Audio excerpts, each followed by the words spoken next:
The time is nearly 10:15, so firstly, say hello. My name is Justin Sismy. I represent, or one of the representatives for the HERO in Rostock, and I'm very happy to see you this morning. Pavel, my colleague here, will also say a welcome after me. I trust that you had good journeys.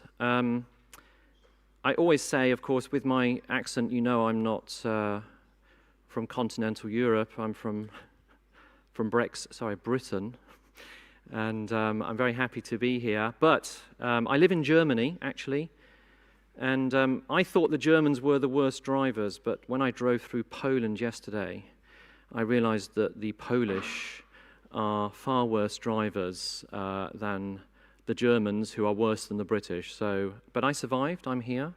I made it to the hotel, needed a night to recover. I see a few smiling faces. Of course, I'm British, so there's a lot of jokes and humor. I'm sorry for that. So, glad to have you here. We, of course, are at this second conference. So some of you I recognize from the first conference that we had in Rostock in November. And I will be moderating the next 2 days, and it'll be good to get to know some of you, to talk with you. And as we look at this topic of the potential of bio-LNG, the microscale market, talking and listening on opinions and the knowledge, I think it's going to be a very interesting 2 days. So again, welcome to you. Good to have you here. Just a couple of things with housekeeping. I would ask, and I think all of the presenters would ask as well, that make sure that your phones are switched at least on silent mode, if not airplane mode, and also, of course, that you don't have telephone conversations during the actual conference so that we can all hear what's going on. Although if you're talking in Polish, I have no idea what you're discussing. So I would like to start with giving some background to and a context to not just why we're here, but the whole energy issue. And I want to ask some kind of rhetorical questions and then answer those rhetorical questions, just so that we are all on the same page. We have this. We know, of course, there are issues with global energy at the moment, but let's just refresh ourselves where we are and why we are in this position presently, and why are we discussing the topics that we're going to be discussing and listening to over the next 2 days. So the first rhetorical question is, why is there a global energy crisis, and who might suffer most from it? And the International Energy Agency has made a very clear statement that we are in the middle of the first global energy crisis. And the agency says that because of this crisis, tens of millions of people across the world, tens of millions, may lose access to electricity or fuel for their homes. Now, that probably is a little bit unthinkable for us in the West, but of course, third world countries will suffer the most, and they already are suffering from that. So why have energy prices risen so high? I know my own energy bill has doubled over the last year, but the reason is because of the price of natural gas has increased 5 times since 2020. That is unthinkable, but it is 5 times since 2020. Barrels of oil have been selling for the equivalent of $250 per barrel, which is very, very high indeed. Reasons behind this, of course, we all know the invasion of Ukraine by Russia last year is a main factor. And the cutting of the natural gas supplies to countries in the European Union by over 80% has led to a bidding war for supplies of gas across the world. Actually, the price of natural gas was rising even before the start of the war anyway, because, of course, countries were coming out of the COVID lockdowns. Who remembers COVID? It seems a long time ago, but we still have the effects of that. And so industries have started using much more energy. Coal prices have also risen, tripling over the last 18 months. And of course, that is because of the shortage of gas that many power stations have now switched to using coal again. Oil, the third major fossil fuel for energy, has also risen, because EU members, along with countries such as the UK and the US, have obviously banned the purchase of Russian oil, and this has created further shortages. At its peak, Brent crude reached $125 for a barrel. Interestingly, the IEA says that the energy crisis, which kind of started in 2022, is worse than the oil shocks of the 1970s because it involves not just oil, but natural gas and coal as well. It's affecting the lives of many people around the world, and as I said before, especially in developing countries. Next rhetorical question: who is most at risk because of high energy prices? High fuel prices have increased the cost of producing electricity and the prices that we, the consumers, pay for it. The IEA says that in recent years, hundreds of millions more people around the world have been able to afford electricity supplies for their homes, but because of rising prices, it says a minimum of 75 million people may not be able to afford their electricity supplies anymore. Hundreds of millions of people in developing countries also use canisters of fuel, such as LPG, for cooking at home. In Nigeria, the price of LPG has almost doubled over the past 12 months. The IEA also says 100 million people may no longer be able to afford using LPG for cooking and may instead have to use firewood. And this in turn causes a health problem because, of course, wood smoke damages lungs. So this is the risk factor, the people the most vulnerable to these high energy prices. Now comes the very simple rhetorical question: how can the crisis be ended? Some producer countries have responded to the energy crisis by increasing the output of fossil fuels. We all know that. In the US, companies are expected to increase natural gas production to new record levels in 2022 and also into the current year, 2023. Much of this has been sold to the EU as liquefied natural gas.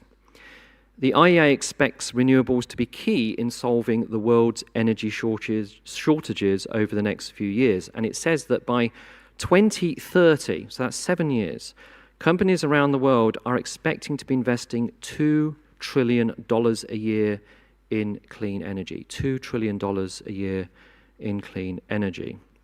It says that by this time, the US could be producing 2.5 times the amount of solar energy and wind energy that it produces now. And of course, key players, China and India, are both expected to ramp up their clean energy production. By 2030, again, the IEA expects India to near its goal of producing 2/3 of its electricity from renewable sources. That is incredible, actually. That is an expectation, most likely won't be hit, but even 66% is from renewable resources is really quite astounding. And now we come to LNG. Fortunately, LNG has proven to be a reliable transition fuel that can replace renewable energy sources for the time being and longer term. LNG is cleaner than other fossil fuels, both in terms of carbon and nitrogen emissions and microscopic particle pollution. We heard a lot of this last time at the last conference that we had about the benefits and the minimal risk and minimal impacts against the environment with LNG. Experts in the LNG sector believe that there's enough LNG to supply the world for another 2 centuries. 2 centuries of supply. This means we have enough time to experiment, refine, improve, and bring the renewable energy sector in line with global energy consumption. LNG has also shown that it can fill the gap created by the ongoing energy crisis and also has a longer-term perspective. There are large natural gas reserves on all continents of the world, which minimizes our dependence on Russia and other oil-rich countries. Coming towards the end, LNG in 2023, I have here, there's a lot of increasing investment across the world with LNG. There's a handful of LNG projects that have been going on since 2022, but that will become operational in 2023. And also in this year, there are more investments in these projects. The impact of that will be more self-reliance for countries that have largely relied on Russia to fuel their energy sector. LNG is doing well as a transitional fuel, both now and in the foreseeable future. And the world is well on course for a low-carbon renewable future. And of course, there is much potential for bio-LNG and the microscale market, which we are looking at over the course of this conference. Hopefully, with these facts and figures, and some of these figures are really interesting, hopefully this provides some background for our conference here in 2023, where we're gathered under the theme of the potential of bio-LNG and the microscale market. Some of you were involved and are involved and no doubt aware of Liquid Energy's successful conference in 2022, as I said before, where we heard a variety of speakers on liquid energy related topics over the 2-day conference period. And we had some good feedback on that. I found it extremely interesting, and some things I'd never even thought about or was aware of were made very clear for me. And so it's a very exciting prospect indeed, as I said, which we'll continue to discuss over the course of the next 2 days. We'll be hearing from a variety of expert speakers, and this gives us all an opportunity to listen, to learn about new solutions concerning alternative energy sources, especially in the light of these current geopolitical situations that you are aware of and what I have just mentioned before. So hopefully that's a good context to start with. I'll stop there and say thank you very much for listening. I hope you learned something maybe from me. I'd be happy to talk to you later, round and about or at lunch or whatever. But in the meantime, I'll hand over to my esteemed and honourable partner in crime, Pavel. So thank you very much, and here comes Pavel. Thank you.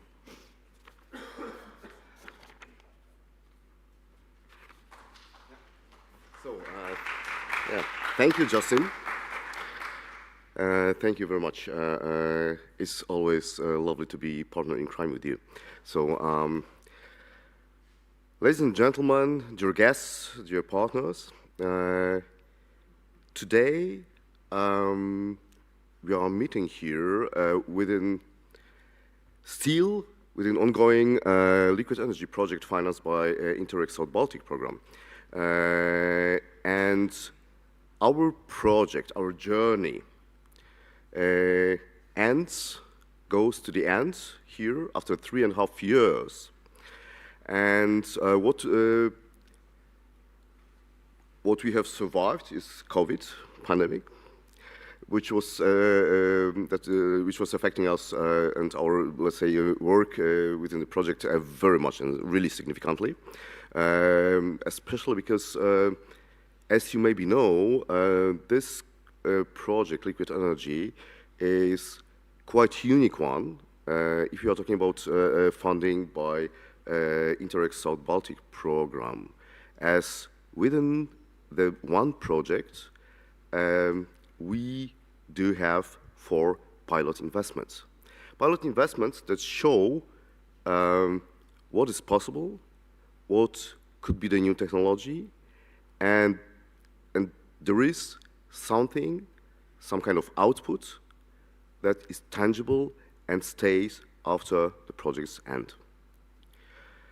This is our second conference, and as I said, our project goes to the end at the end of June.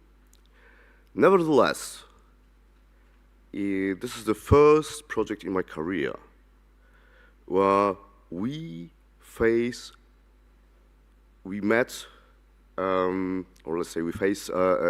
an extreme attention also coming from a business side. This is something that I do really appreciate. I would like to thank you, Mate Salok, for, let's say, supporting us from this side of the program. This is the end of the project in approximately 2 weeks, but this is not the end of the whole journey. We'll definitely continue our work after the project's end, and this is the second and not the last Liquid Energy conference for us. So thank you very much. I would like to welcome you, and I suppose we can start with content presentation, because you were just some kind of introduction. So thank you very much, and Mate, may I ask you to come and say some words from the perspective of the South Baltic program, and yeah, so the floor is yours. Enjoy.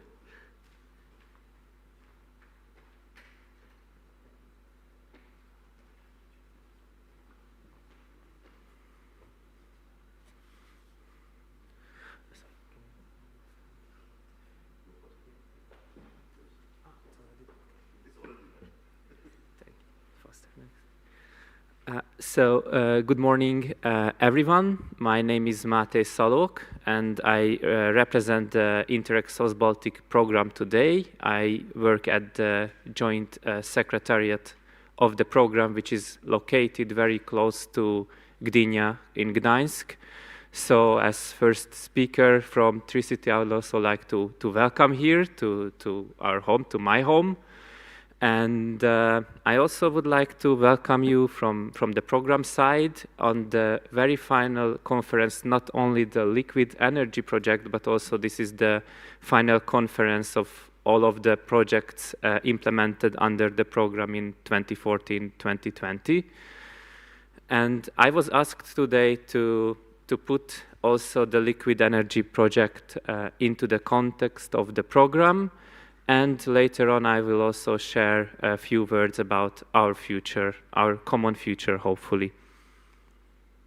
So mostly for those of you who don't come from the liquid energy project, or not even from our area, this is, I would like to show you that this is our program region. We have 5 countries in our program. Poland, Lithuania, Sweden, Denmark, and Germany. And our program is very unique cross-border cooperation program, because the only land border is located between Poland and Germany. And other than that, the countries share a sea border. That's why it's a cross-border cooperation program, but rather a unique one, different from land programs. And the motto of the program of 2014-2020 was blue and green growth through cross-border cooperation. So let's see how liquid energy project fit into this slogan and how it contributed to it and may contribute in the future. So just to recap, to remind ourselves, I put the project objectives and results on the slide, because when you work in the project, or we in the program monitoring the project, sometimes we focus on day-to-day issues, and it's always good to remind ourselves what was the goal, why you started, why we approved the project. Of course, I don't want to steal the word from project partners, so I will rather talk in the program context. But you promised to us to build a common market platform based on triple helix model for bio-LNG micro-nano solutions. And in the long term, the result of the project would be contribution to development and application of cross-border technology-based solutions. So this is what you promised to us that you will deliver at the end of the project. And for that, you gathered 8 partners from 3 countries. Germany, Poland, and Lithuania. The project had, as Paolo also mentioned, 3 years of implementation time. So this was actually one of the very last projects to be approved and started, and also one of the very last to finish. And from the program, the project received nearly 1.7 million euros co-financing. And looking at this amount as, let's say, private person, it's quite a lot, but on the other hand, it's rather small for a 3 years long project with 4 pilot investments. So there is a question how such project for such a small amount of funding can contribute to these ambitious goals, objectives, and results. And in the course of the project, Liquid Energy developed a B2B platform to build the common market platform as was promised to us in the beginning, and also the pilot investments.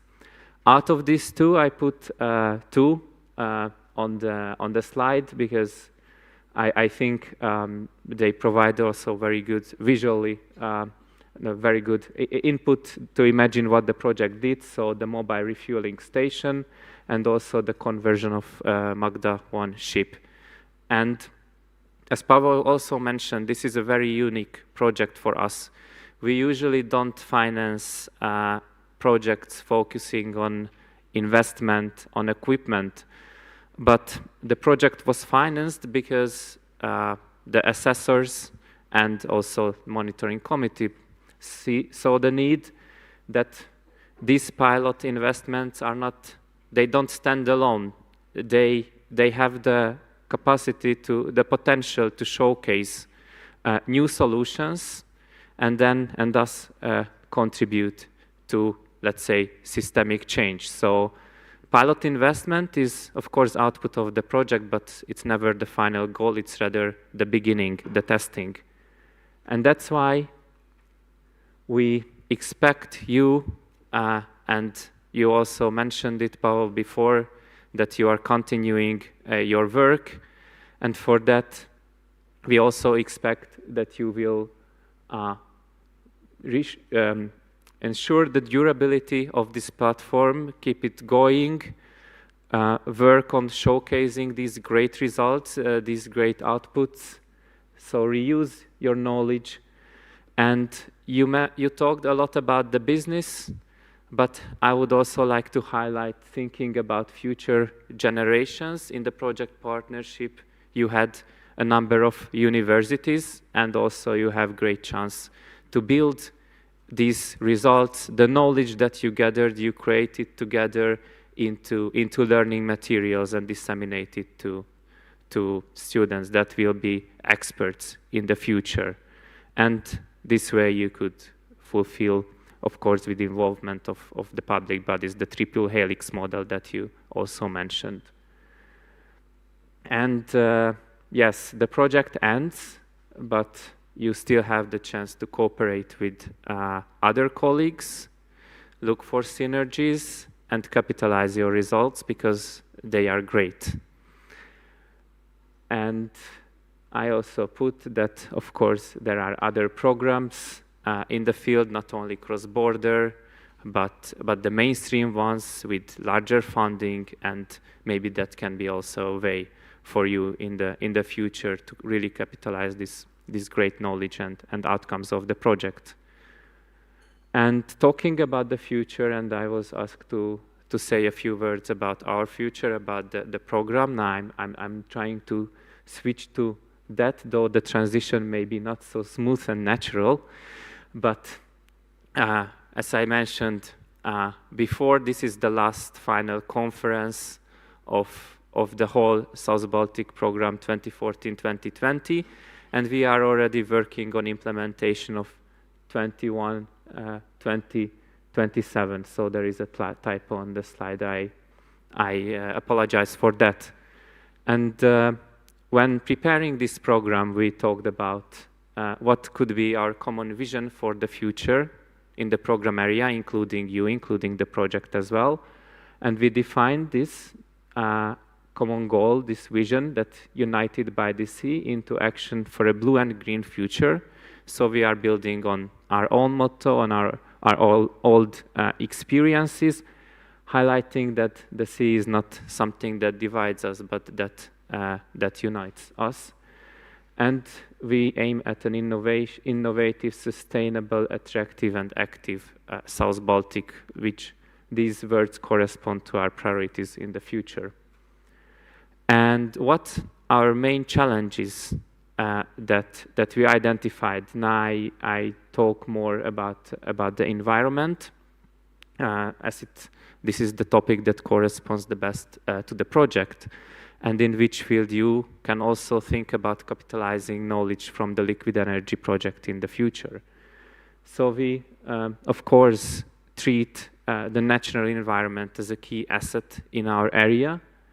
However, there are threats related to climate change and also to the fragile environmental status of the Baltic Sea. And we see also the untapped renewable energy potential in the area, but there are different policies and practices that can be a burden, a barrier for cooperation and for working together. So, of course, there is need for further cooperation and joint effort. And this is our program, these are priorities.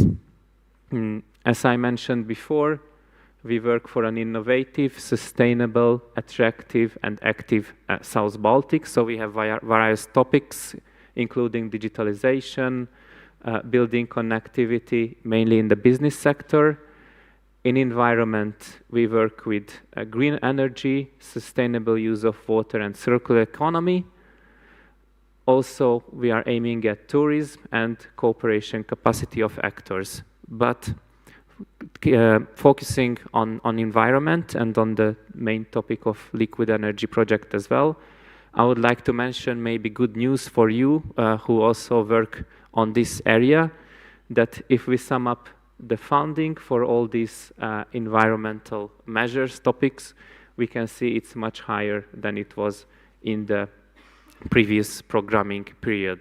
So I encourage all of you to keep working together and developing projects under our program, because there will be funding. And what we are looking for, so of course we would like to work with cross-border challenges and cross-border solutions. So we welcome projects that take joint effort to address these issues.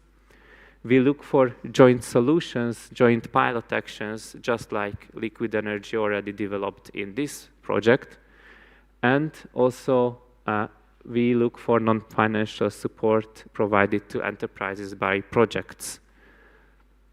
The recommended budget is quite the same as budget of liquid energy projects, so there are no big changes. And we are a cross-border program, so we welcome only projects that focus on multilateral cooperation, and the duration is up to 36 months. So if you got interested in working together in developing a project, then you are very welcome to visit our website, read our cooperation program, and get in touch with our regional contact points. And this was my presentation. At the end, I shifted a bit the focus to the program from the project, following only the timeline. But of course, coming back to the project a bit and taking also a bit personal side of the story, I'm very glad to be here. As I mentioned, this is final conference in the whole program. I also come from the project side, so of course I'm pretty sure we will hear great presentations today, and we will have good exchanges in the coffee breaks. But I also encourage you, project partners and stakeholders, to take this time to reflect, and also to dedicate some time to these personal connections that you created within the project, because we are a cross-border cooperation program. And of course, the topic is important, but personal relationships are also important. So thank you very much. I wish you great 2 upcoming days. And if you have any questions to me, feel free to ask now or approach me during coffee breaks or during the next 2 days. Thank you.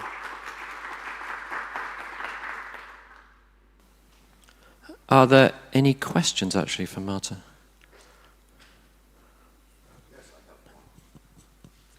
So, Marta, this is something that is not expressed enough always. What do you think? How can you contribute as a program? because I know, but not many people know. What is your opinion?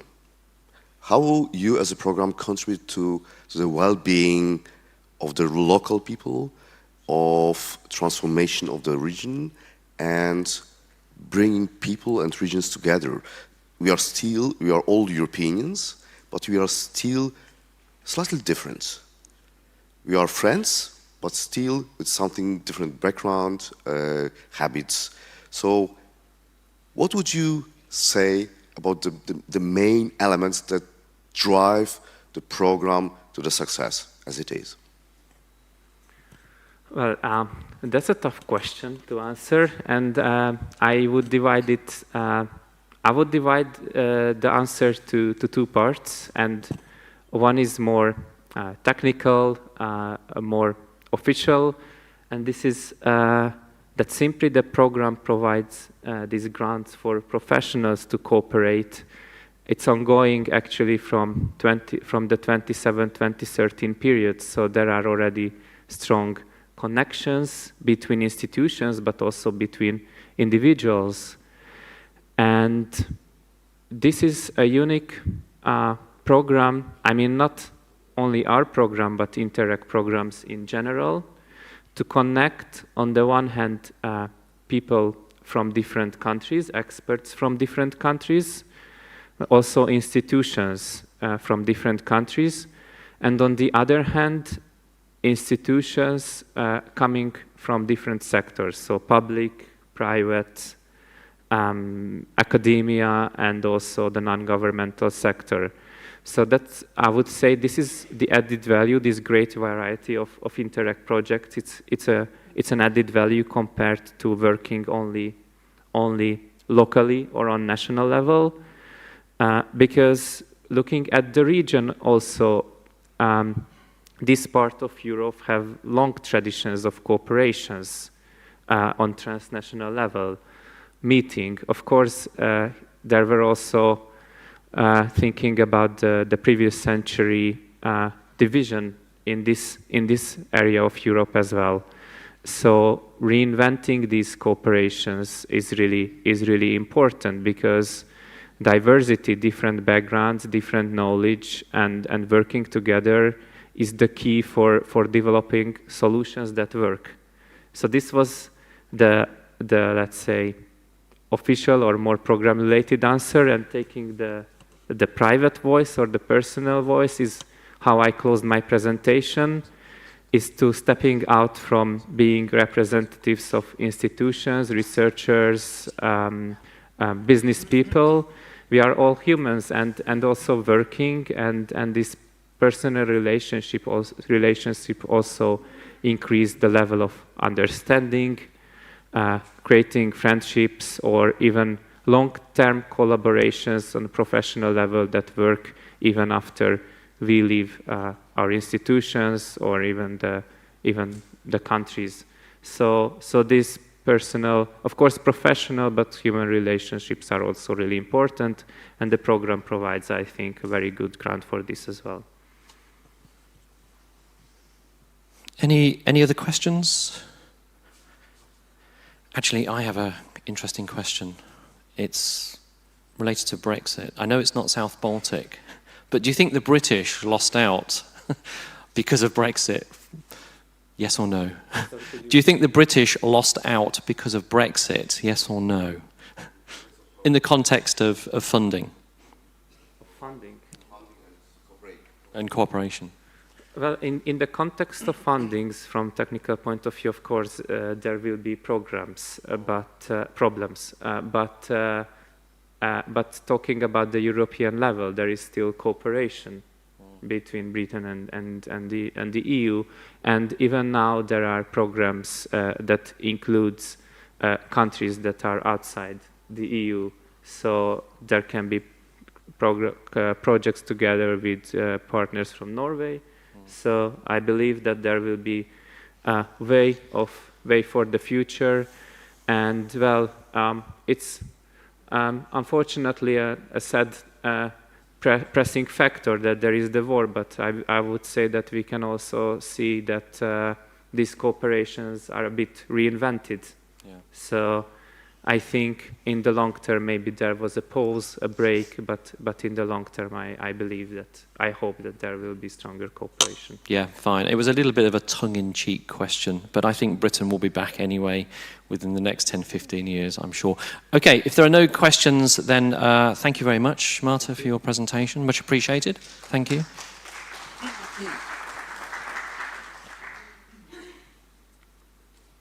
Moving on, I believe that there was a problem with the translation, but I believe that has now been solved. Apologies for that, but hopefully everything's now working okay, I believe.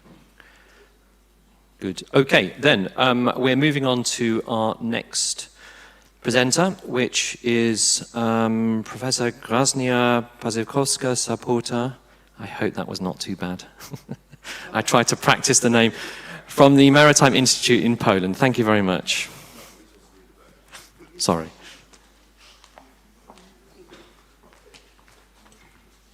At least you knew her name. My name is Grażyna Pazykowska-Sapota. Sorry. Ladies and gentlemen, I am very pleased to welcome you on behalf of myself and Maciej Matczak, the director of Maritime Institute, Gdynia Maritime University, who unfortunately could not be present today. I hope that the thematic scope proposed by us in this conference will meet your interest and expectations. Full title of our project sounds liquefied biogas as a driving force for the development and use of green energy technology. And today I would like to tell you, among others, why we took up this topic regarding green energy.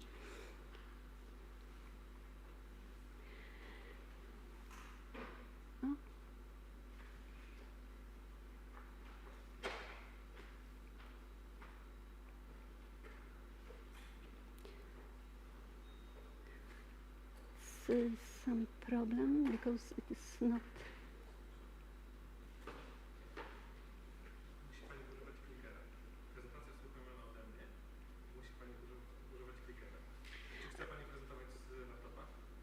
Nie.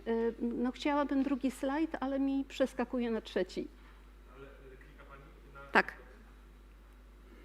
Prezentacja jest uruchomiona na laptopie? Czy... Na laptopie jej nie mam. Dobrze, to kliker. Tak? Okay, this is the third slide. The second is missing.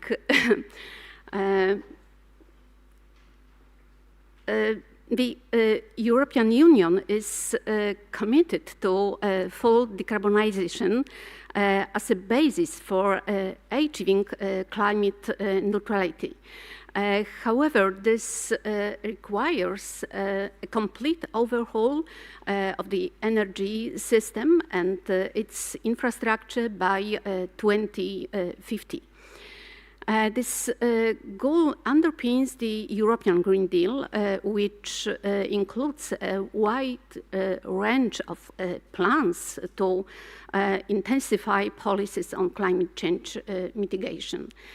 The transition to a climate neutral society will require significant investments in energy efficiency, renewable energy, new low carbon technologies, and grid infrastructure.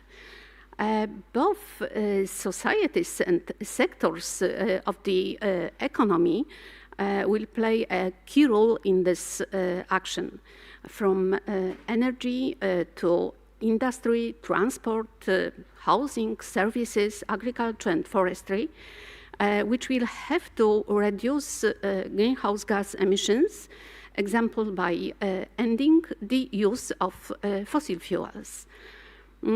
Combined with the existing gas infrastructure, renewable and low-carbon gases can help to achieve the transition to a net zero greenhouse gas emissions, green energy system with the lowest social cost. However, it is multi-faceted transformation and consists of many interrelated market, technological and legal changes. What are greenhouse gases?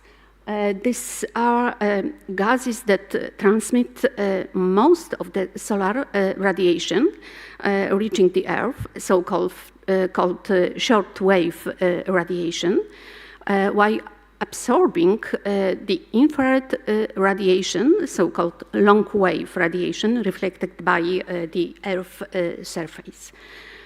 By absorbing infrared radiation, greenhouse gases contribute to the greenhouse effect. The Kyoto Protocol includes and defines 6 greenhouse gases. These are carbon dioxide, methane, nitrous oxide, fluorohydrocarbons, perfluorohydrocarbons, and sulfur hexafluoride. Changes in the concentration of greenhouse gases in the atmosphere can be caused by both natural and factors and human activity. The figure shows the effects of anthropogenic CO2 emissions and the transient temperature response to cumulative emissions of CO2 and other greenhouse gases from the perspective of carbon cycle processes. While this scheme is based on CO2, the dominant greenhouse gas, some of the same processes also affect methane and nitrous oxide fluxes, and the strength of positive feedback from land and ocean systems. Feedbacks between carbon and climate can amplify or dampen climate change by altering the rate at which CO2 builds up in the atmosphere. The next figure shows the global near-surface air temperature time series, GSAT, for individual forcing agents. As we can see, the global mean annual surface air temperature has increased over the last 200 years. And each of the last 3 decades has been warmer than the previous one. The last decade is the warmest decade in the instrumental record dating back to 1750. Detailed analysis showed that for most of the historical period, the total estimation of the long-term GSAT trend is closely related to the contribution of CO2. The Intergovernmental Panel on Climate Change attributes global warming mainly to CO2 emissions related to fossil fuels. The contribution of different greenhouse gases to global warming is not the same. The figure shows the modeled warming caused by the emissions of each gas or group of gases, calculated using a climate model of reduced complexity that has been calibrated to fit several aspects of the overall assessment.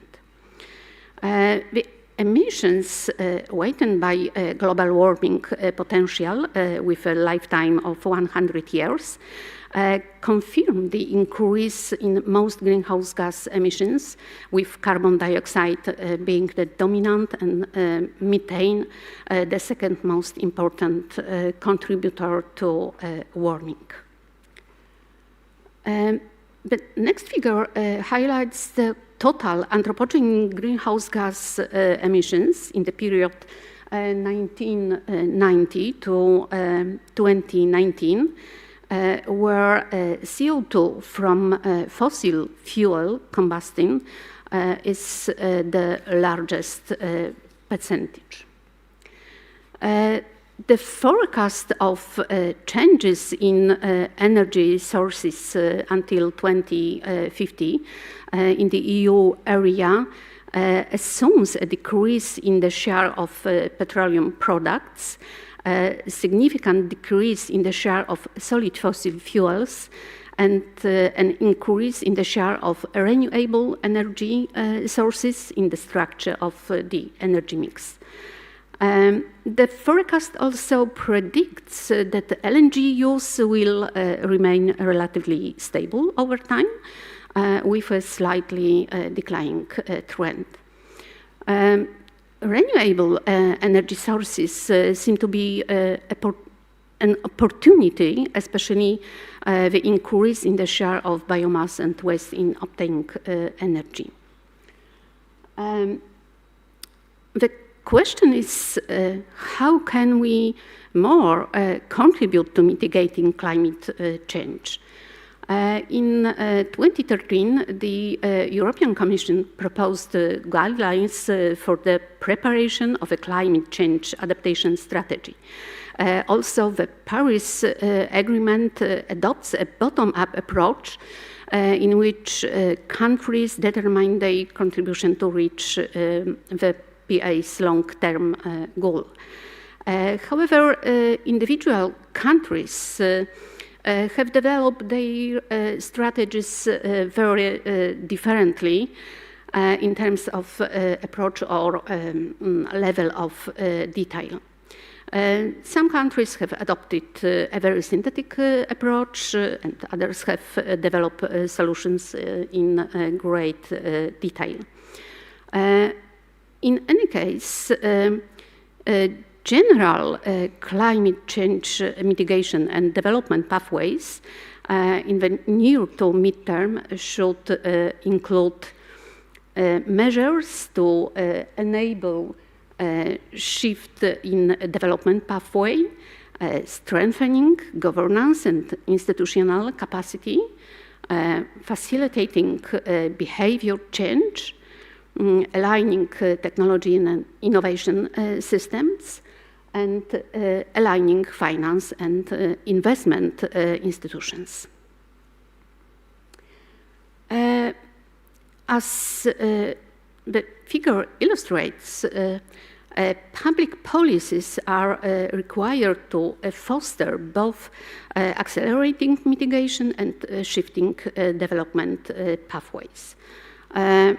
Improved governance and enhanced institutional capacity facilitate the adoption of policies that accelerate mitigation and shift development pathways, with the potential to achieve multiple mitigation and development objectives. Finance, of course, is required both to accelerate mitigation and to shift development pathways.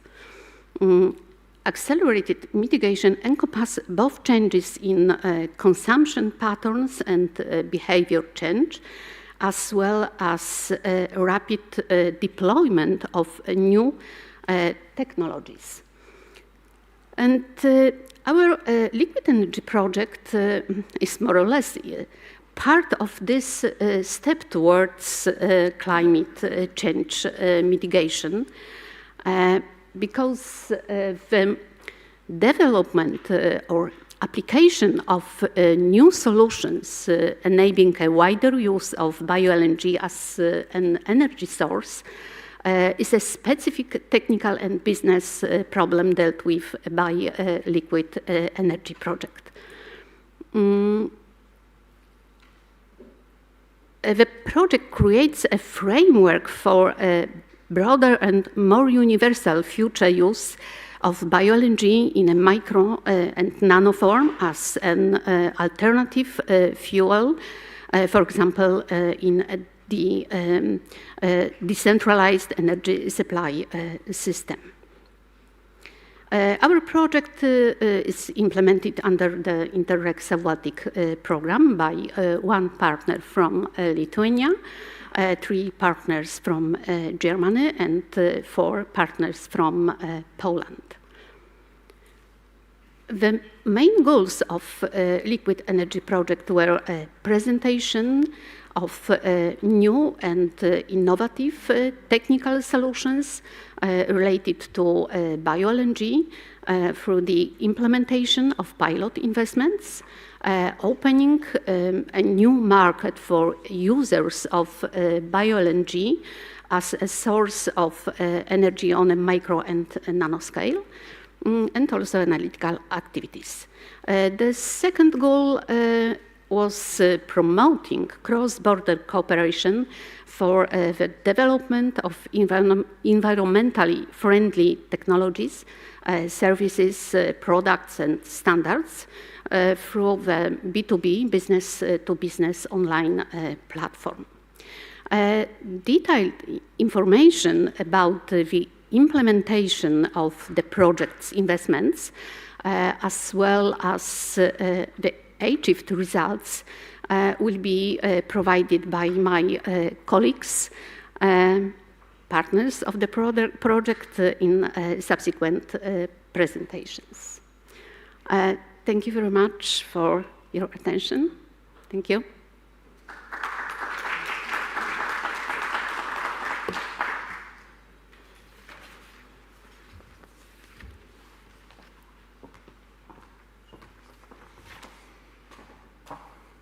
Thank you very much for that. So now I'm moving, as I said, to my esteemed colleague, Pavel, who will be doing a presentation on a topic that he knows about and I know nothing. So Pavel, please take a stage. Thank you. Yeah, thank you very much, Justin, again.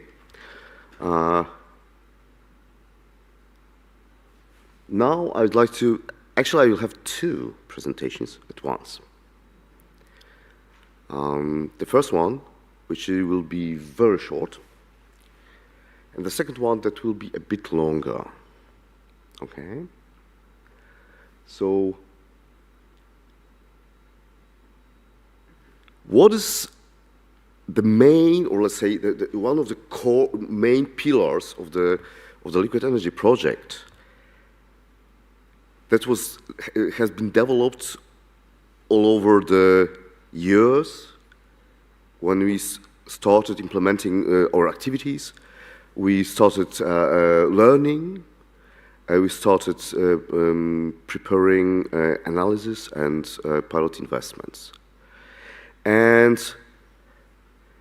finally, we found out that actually what we are doing is not only a discussion and talking about and doing things towards green, decarbonized economy. It's not only the question of using LNG as an alternative energy source and or bio-LNG, biomethane, as a renewable energy source, but we are moving as a project, we are developing towards the question, what is the market that we address with our solutions, with our activities? And we found out finally that what we are going to do, what we plan, is something that is very unique in the context of LNG and bio-LNG markets at all.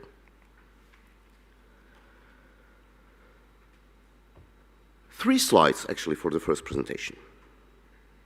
Some facts and figures, and maybe something that could make you aware where we are, not only as a project, but also as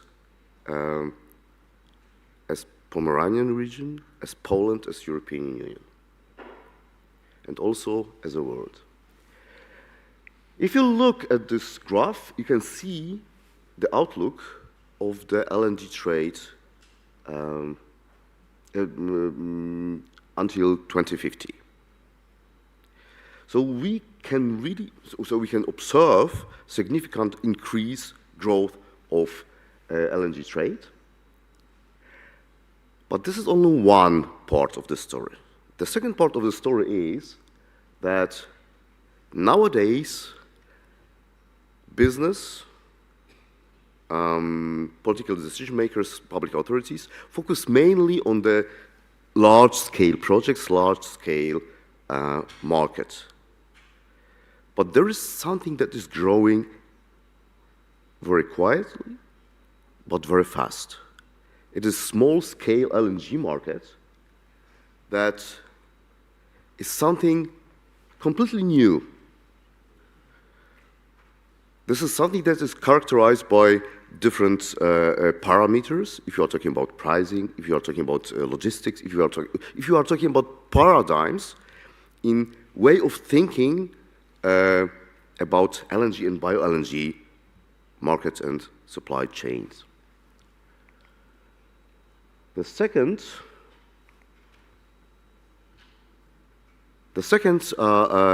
message from this slide confirms, actually, both of them are coming from different reports. But both of them show that this small-scale market grows significantly and will be growing. And what the reports also say is that the companies, if you are talking about business, market, supply chains, demand. So those companies that will be first on this market, they will win. And there is, in several reports and publications, there is always recommendation to focus on this market and start acting, even if it's a market in the, let's say, first development phase. And now, we as a project, we are going even deeper. We are going even smaller. We are going to the level of micro and nano-scale. Because we do believe, and there are several factors and, let's say, factors and signs coming from the market, from companies, from decision makers, but mainly from companies, business, that the micro and nano-scale market is fully untapped market. It's something that is, we can call as a tabula rasa. There is nothing. And why it is important? This is something that I will show a bit later on. But of course, there's another aspect if you are talking about European Union, about greening, green economy, the potential of biomethane, biogas. And this is something that is growing extremely fast at the moment worldwide. There are always some challenges talking about legal aspects, regulations, technologies, products, market demand and supply, and everything. So there's nothing that really exists and addresses this scale of using LNG. And as you see here, there are several political statements, policy documents, strategies, and instruments on the European Union level that really confirm that biomethane is one of the pillars for the future of European Union and also for the future of other continents worldwide.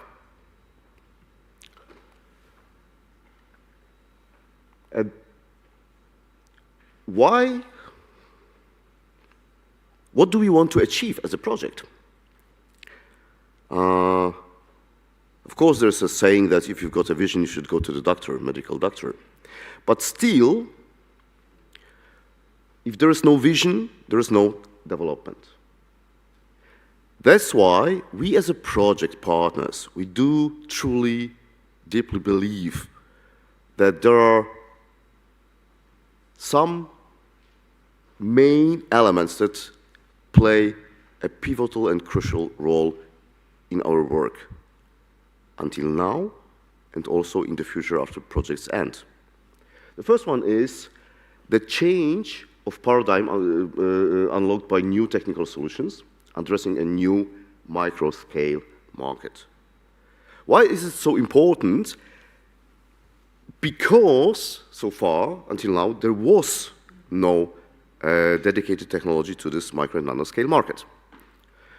We've been presenting, we were presented at the Gastech in Milan last year as a project. This is the worldwide largest exhibition focused on LNG, bio-LNG, hydrogen. And for me personally, it was a huge surprise what we heard from the market players, from big players, global players. The main message, if I should keep it short in one sentence, was that, well, you are doing something that is very unique and something that we were missing so far in our marketing and market strategy. Because we observed that there is a potential market, there were potential customers approaching us and asking if we could deliver a very, very little amount, very little quantity of LNG or bio-LNG. And from the economical point of view, we were forced to say, no, sorry, we will not deliver, we will not supply, because either this will be not a business case for us, or you would have to pay a fortune for the energy. And they were saying, okay, so you are coming exactly just in time with some kind of proposal, showcases, presenting the technical solutions that we could use in our work.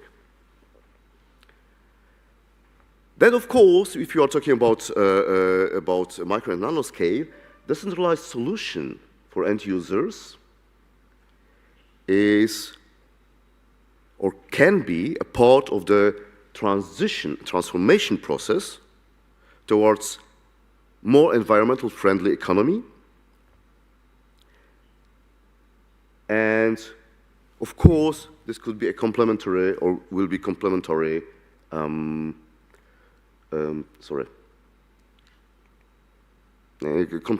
complementary element to the existing market niches. And last but not least, if you are talking about hydrogen, if you are talking about bio-LNG, because of course LNG is a fossil fuel still. It's still better than coal, it's still better than diesel, but it's still fossil fuel. So, as Justin mentioned before, in the very beginning, LNG as a fuel is some kind of transformation fuel, but on the other hand, bio-LNG or synthetic methane can be fuels of the future because there are plenty of scientists working on upscaling and let's say commercializing the process of production of synthetic methane. And this is the first part of my presentation. Have you got questions at this point? If not, I would move to the second part.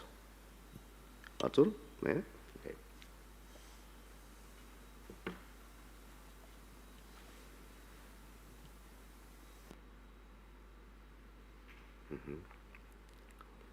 No questions.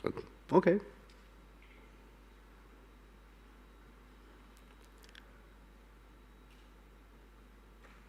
Yep. And now I'd like to talk to you, or with you, and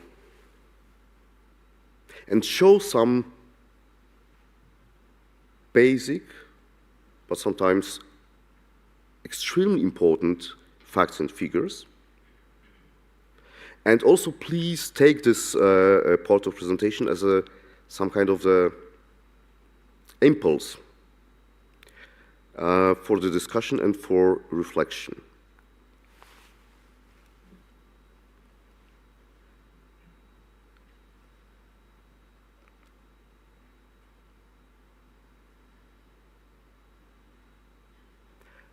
But before I will present some facts and figures, I would like to take you in a journey.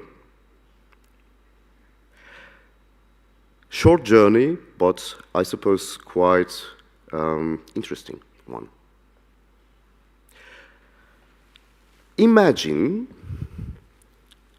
that we all, as we are sitting here, we simply wake up every morning, stand up, and go to the kitchen to prepare breakfast, turn coffee machine on, maybe prepare scrambled eggs, I don't know, maybe sausages. And we never, ever ask ourselves a very simple but very brutal question. Am I able to prepare my breakfast?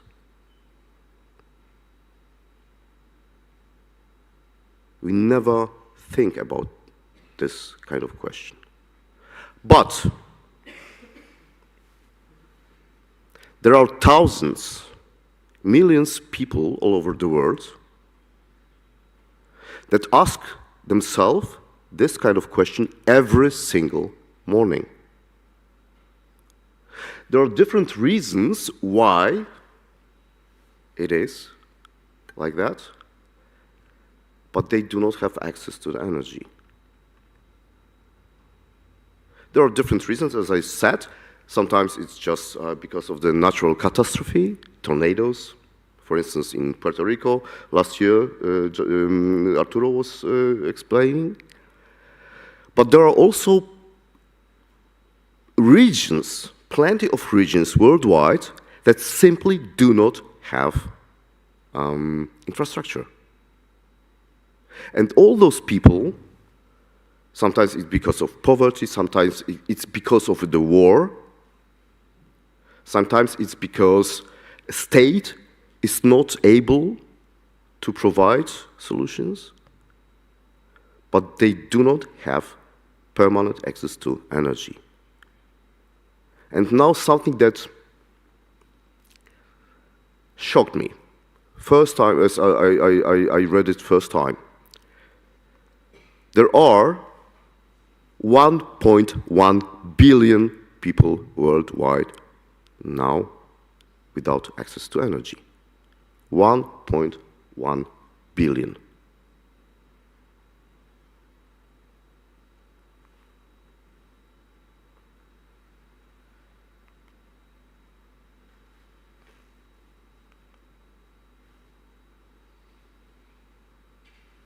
Thank you.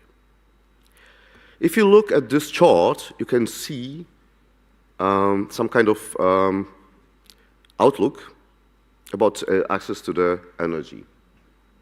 And as you see, there are regions that will most probably or probably develop in a positive way, reducing this kind of negative factor.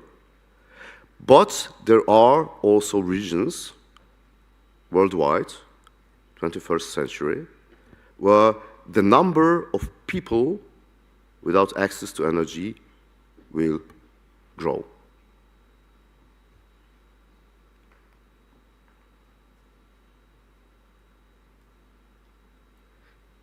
And this is the list of countries that have or that face this kind of challenge. And then there's a question, of course, why it is like that. As you see, they are all developing countries or countries where this kind of lack of gaps in the infrastructure simply exist for ages.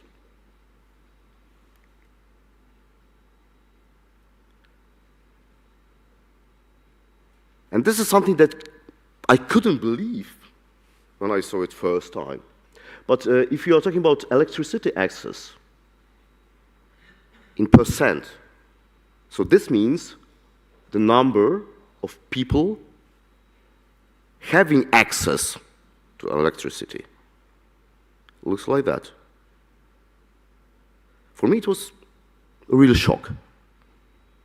Because me personally, from the perspective of European, asking myself, should I use gas? Should I use wind? Should I use photovoltaic? Wow, this is the problem that I'm let's say, I'm dealing with. But there are parts of the world that really require a strong cooperation to combat this kind of problems. So the top 20 least electrified countries in the world are located in Africa.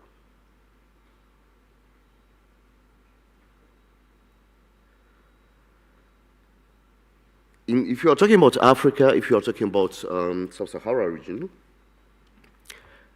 the outlook and shows that there will be still the problem on the similar level. And there's a huge disparity, talking about, if you are talking about access to energy between urban and rural regions. And in 2020, nearly 80% of the urban population in Sub-Sahara Africa had access to electricity. And in the same time, less than 30% of people in the rural areas could use electricity and energy every day. But, and this is something that gives me a huge hope, but there are solutions.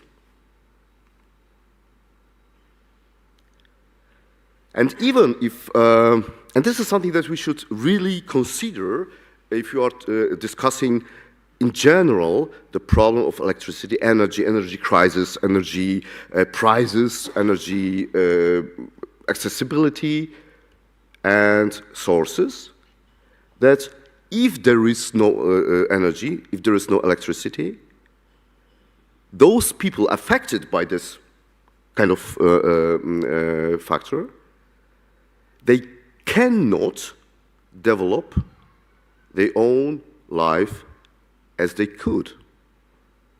Which means this is some kind of circle that people that do not have access to energy cannot earn enough money to buy energy, and that's why they do not have energy.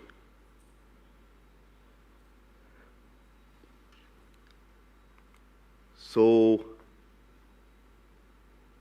but on the other hand, there is also some kind of experience, some kind of practice that is developing step by step, that is focused on decentralized energy supply systems and some kind of, let's say, solutions that bypass the lack or the infrastructure, like classical, traditional infrastructure pipelines. And what is even more interesting, if you look at the statistics and facts and figures, the microgrids So something that maybe sounds familiar after first presentations, something that liquid energy project and partners are doing and focusing on, that this kind of solutions that you can also see outside, because our mobile refueling station is standing outside, and you can really see how this looks like, how this works.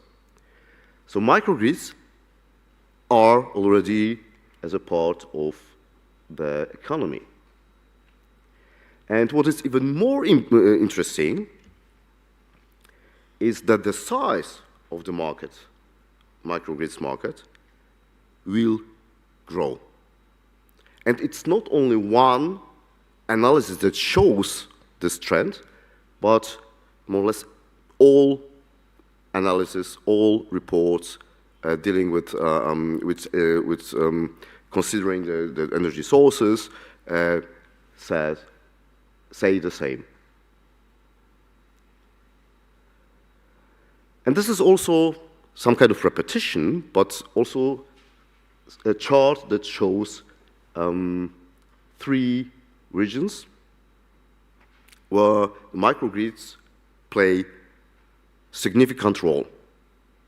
However, and this is something that we can really say, I suppose, Tommy, we have discussed this 2 or 3 months ago, that even in Europe, in developed countries,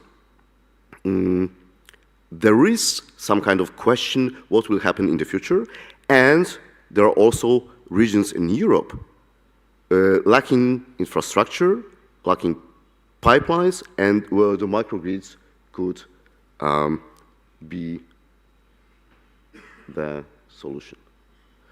But of course, there is no lunch for free. There are always challenges. So,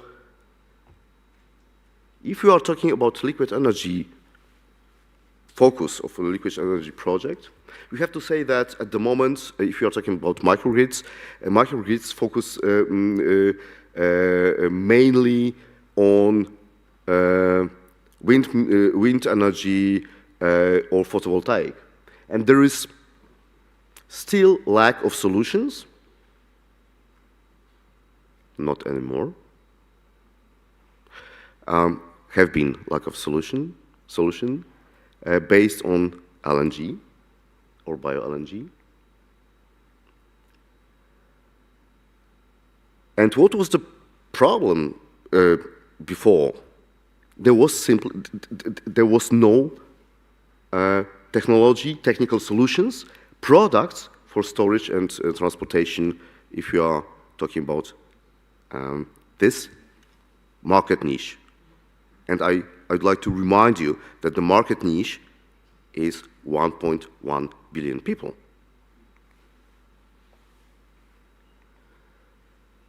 And now, at this point, liquid energy project and project partners are coming here and propose one possible solution. So as you see on the left side of the slide, this is some kind of distribution scheme for the micro and nano-scale market. And you can see on the left side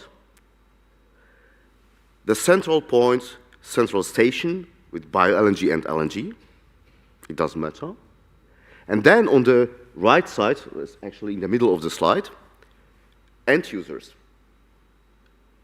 And there's something in between. And something in between is called mobile micro refueling station. That is one of the pilot investment to test and show one of the pilot investment of the liquid energy project. So yes, we could or we can contribute to the change. Also, projects financed by European Union can really contribute to the real change.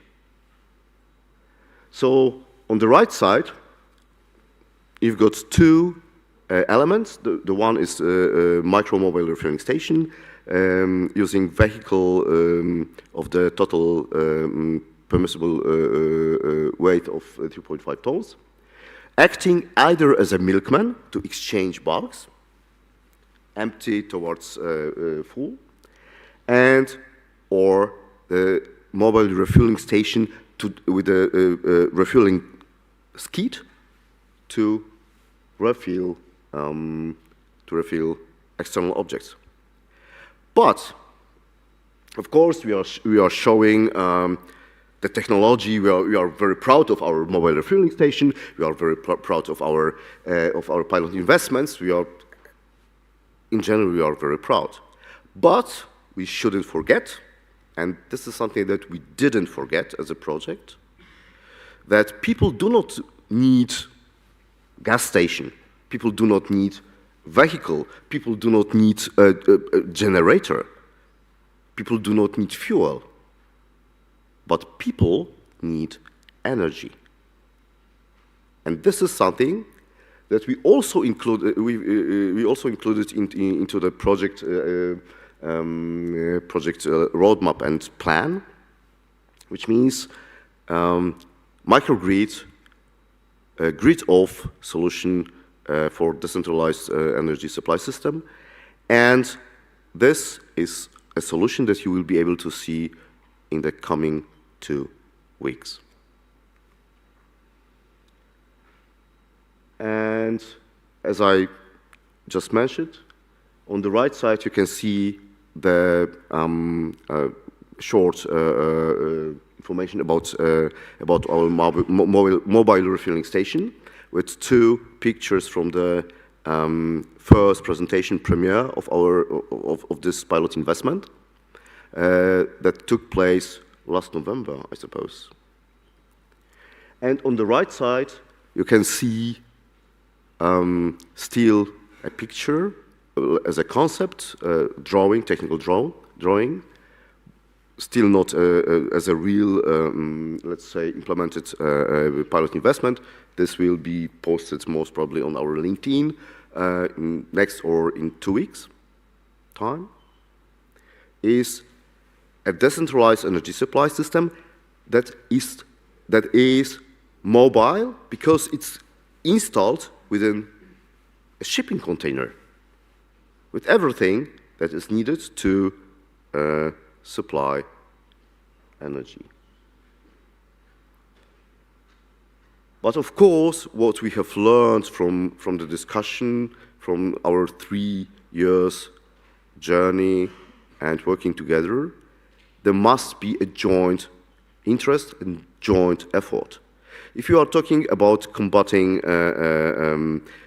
gaps and reducing lack of energy access, different parties from different regions, from different countries, have to work together to accelerate the process of the let's say, reduction of this problem. With this slide, I'm at the end of my presentation. I hoped this some kind of traveling across the world could or can give you some kind of feeling that there is something to reflect and also something that we should worry and care about. So thank you very much.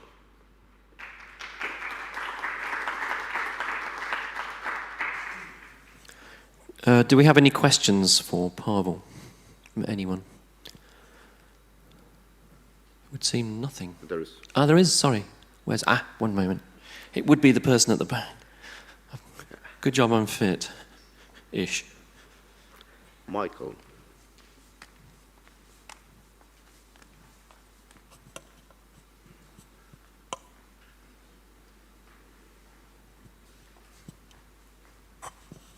Good morning. Good morning. Yeah.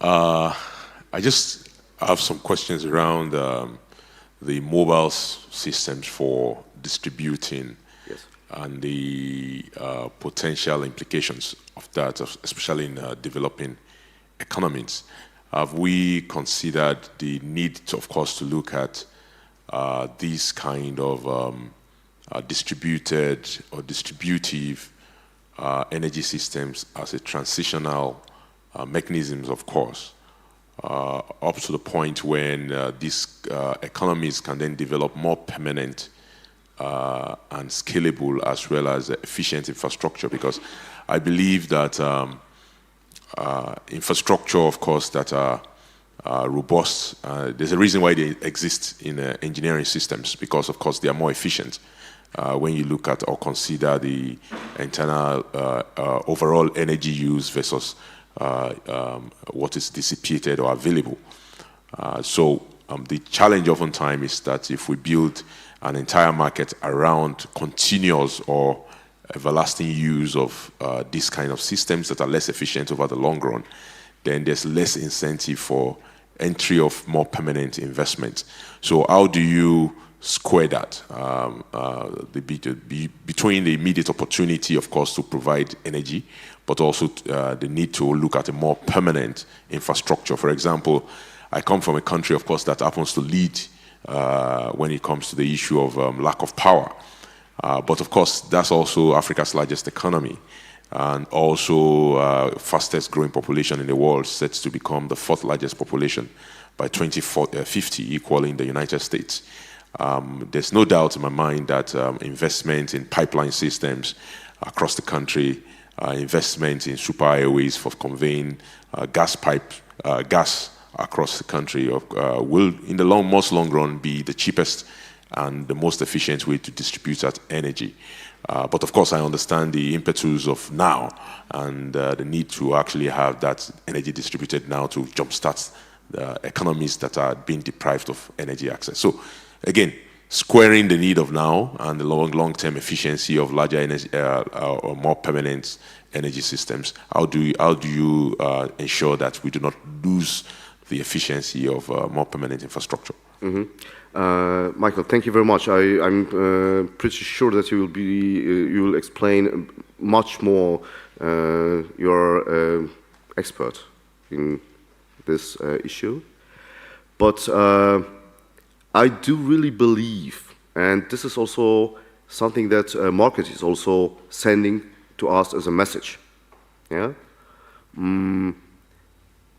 that there is, in the end of the day, there will be a patchwork of different solutions.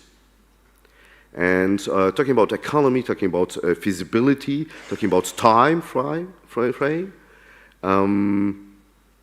there will be still a very dynamic process, and in the end of the day,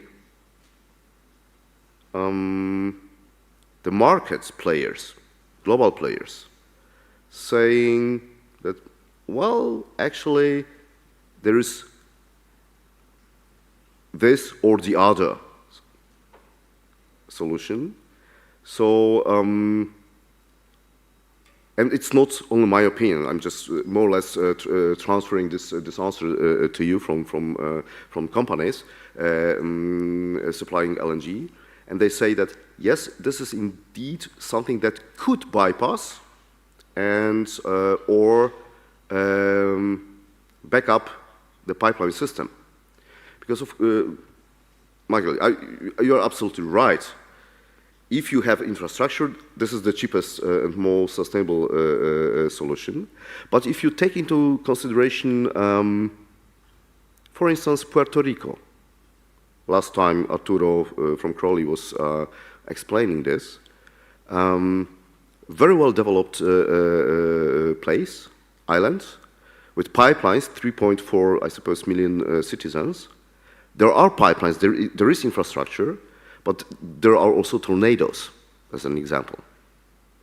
And after every and each tornado, there are gaps in the access to electricity. And that is, in this case, and I'm pretty sure that this will be case by case, different situation, even without one country. Yeah? So there will be different solution different option that will be the most optimal option for now and for the future. So I know that maybe I didn't answer directly your question, but you know as good, better than I know that in case of, and this is something, there's a question how to start, where to start. The whole process, the long way to go, and what should be set in place, what can be moved, what could be in the future exchanged by something or some other solution. And I can give you even not. I would give you even an example from European Union. 10 years ago, there was, or let's say 20 years ago, I suppose, there was the wave of LNG. But now there is a wave of bio-LNG, and Europe is preparing for the future for hydrogen. So there is the only constant aspect I see is the permanent change. Sorry. Yeah, thank you. Any more questions? No. Okay. So Okay, thank you, very much. Pavel. Thank you very much.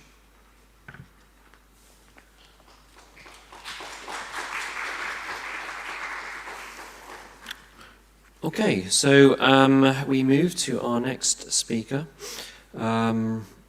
representing DNV Polish and talking on Polish LNG and bio-LNG Poland, which is Adam Nikluski. Adam, please, thank you.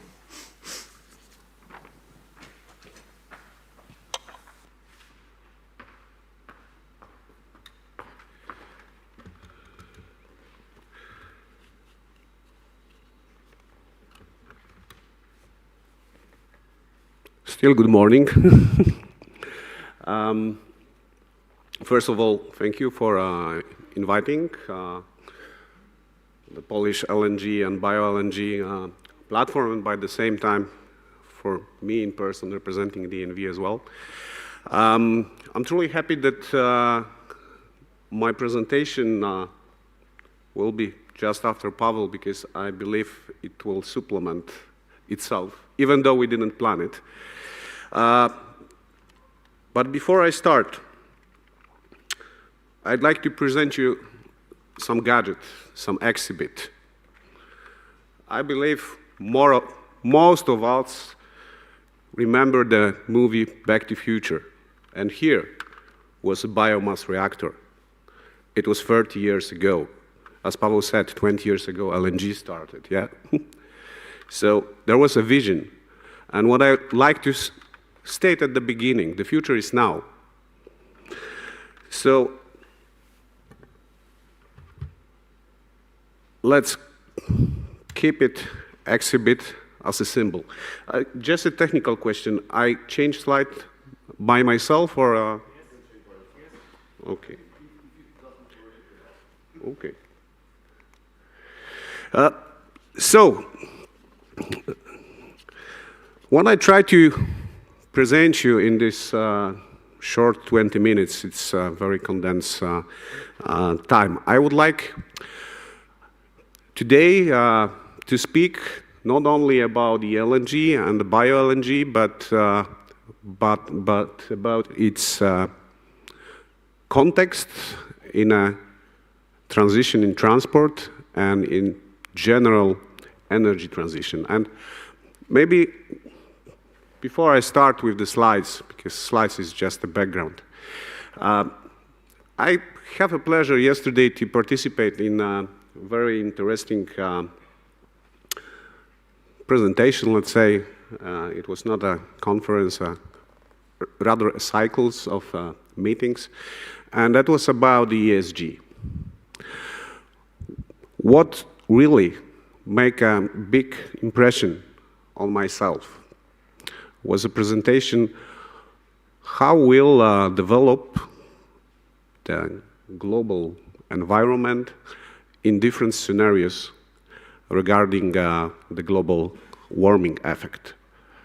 As you may know, if not, the Paris Agreement said 1.8 is a target. If not, it will be difficult for us. Now, in principle, with all the efforts, global efforts, looks like we're aiming 2.5. But at 4, it's end of the world. That's the slide which really scared me yesterday. And what is important, at certain increase of the global temperature, even though we try to make an effort to make a crash stop, the full blackout of the world infrastructure and economy, that will be a spiral which will do not bring any long the effect. So what I want to highlight, let's say, the decarbonization journey is a must. And in this decarbonization journey, the collaboration, that will be the real new fuel. Pavel mentioned a lot about the energy. Yes, energy and energy carrier, that's the topic. The question only is in which form or which derivatives.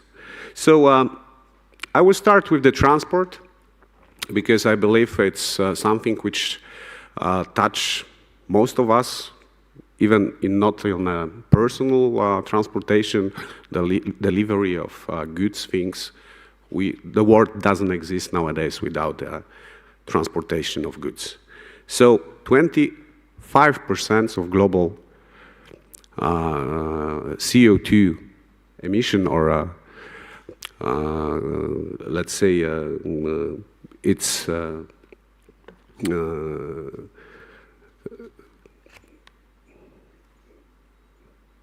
yeah, the CO2 factors depends if we are talking about the direct CO2, methane, sleep, equivalence. I'm sorry, I'm not a natural English speaker. So the transportation is at 25%.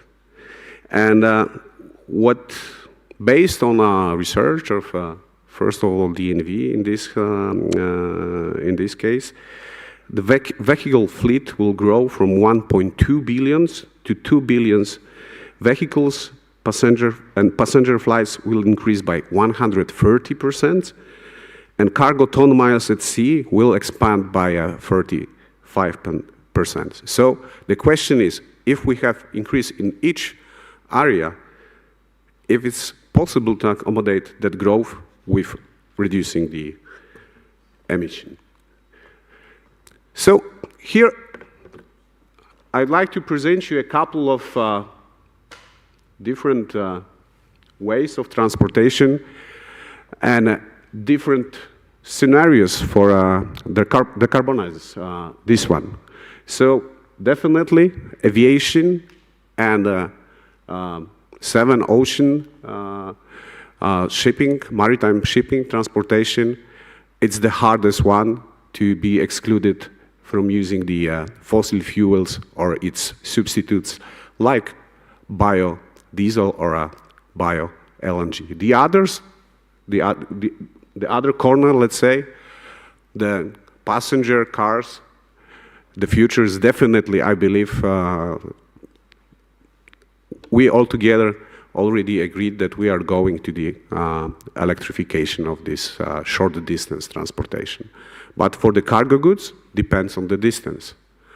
There is an option to use, of course, electric trucks, but from the other point, one more time, if we are talking about the long range, there is a limitation of using electricity because of the capacity of the batteries, the time for charging, etc. And then there is an option for alternatives. It was really nice that Pavel also mentioned that there is not only bio, but as well synthetic. In my presentation, it will be called rather biofuels of fourth generation, but that is a close future, I believe. So I'm very often joking that in a close future, that will be not Polish LNG and bio-LNG, but as well as LNG, RLNG, etc., etc. But we'll need to find some common sense. So, as you can see, of course, we need to do a lot of effort for the energy transition, but we need to be as well very reasonable and choose the, let's say, dedicated source of energy, the energy carrier, which will fit the best both the kind of the transportation and our future decarbonization goals. Regarding the LNG and gas itself, 5% of the total gas supply was used by the transportation, and this is mainly by the shipping because of LNG fuel vessels. Nowadays, let's say, it's the definitely number one of the alternative fuels with an option for blending with the bio-LNG. More than 1,000 vessels already LNG ready or LNG propelled. The next one is, let's say, methanol with a couple. I would say that will be the strong second position, much higher than the hydrogen. There is just a couple of vessels, but in fact they are electro-propellered because they use the fuel cells and transform hydrogen for the electricity. So as you can see, for the long distance, because of the energy density, definitely we need to look for the solution which are applicable with the volume of the fuel tanks combined with the cargo space are needed. And for the aviation, that will be as well a little bit more on the next slides. It looks like the most difficult to decarbonize in a simple way.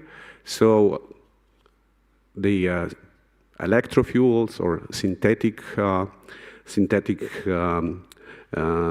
aviation diesel will be the option. But as you can see, for the road transportation, definitely electricity will increase.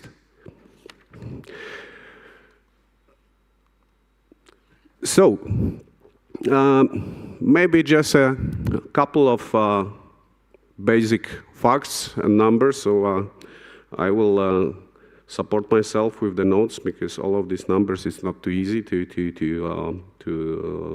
be strict. So for the fossil fuels, the reduction of oil is strongest in the road transport from 85 exajoules today to 42 exajoules in 2050. So it's half, more than the half, and reducing its share from 91% to 57%. In aviation, what was already mentioned, oil is virtually flat to 2050, but the growth in air transport is covered by the biofuels and e-fuels that we predict it will be starting from 2030. For the electricity, share in transport will grow from 1% today to 4% in 2030, but up to 23 in 2050. We are talking globally. I know from European perspective, we may see a little bit different picture, but we need to look globally. Regarding the biofuels, now we are talking about the first generation. That's what we can see even by refueling our cars with this E5 to E10. This is also a kind of a biofuels content, so don't forget about this, about it. But in future, definitely we will look for other alternative, more advanced biofuels. Regarding the hydrogen, I'm always a little bit confused to talk about the hydrogen on a society interested in natural gas mainly, or at least I believe so. That's the main point of interest. Of course, what from the, let's say, the most important fact, we need to have available green hydrogen if you want to talk about the true decarbonization. And in fact, at least what I can see, let's say it's my personal comment, hydrogen, it will be important substrate for the other synthetic fuels. But first of all, it's need to be available after all. So there is a chance that e-fuels in aviation will grow to 30% share, but as a substrate of the synthetic process in the production. But maybe I shall a little bit speed up. Biofuels as a, let's say, a big basket, because when we are talking about the biofuels, it means that we talk not only about the direct substitute for a diesel, but we also talk about the bio-LNG. As I said already, it's extensively used in transport nowadays, but it will be grow and grow, except the Middle East and North Africa. Most of the regions have a mandate to biofuel blending. But there is something as the result. There will be, in a close future, that will be a big, let's say, competition between maritime transport and aviation transport to gain access to sustainable biofuel composites. Because we cannot change one-to-one nowadays without sufficient agricultural area which will be dedicated only for production fuels. So please bear it in mind. Biofuels in maritime transport, that's a very interesting case. I already told that LNG is number one of the, let's say, future-ready energy carriers, but there is a lot of owners who truly believe they will not need to do big retrofits and exchange one-to-one to the bio-MGO or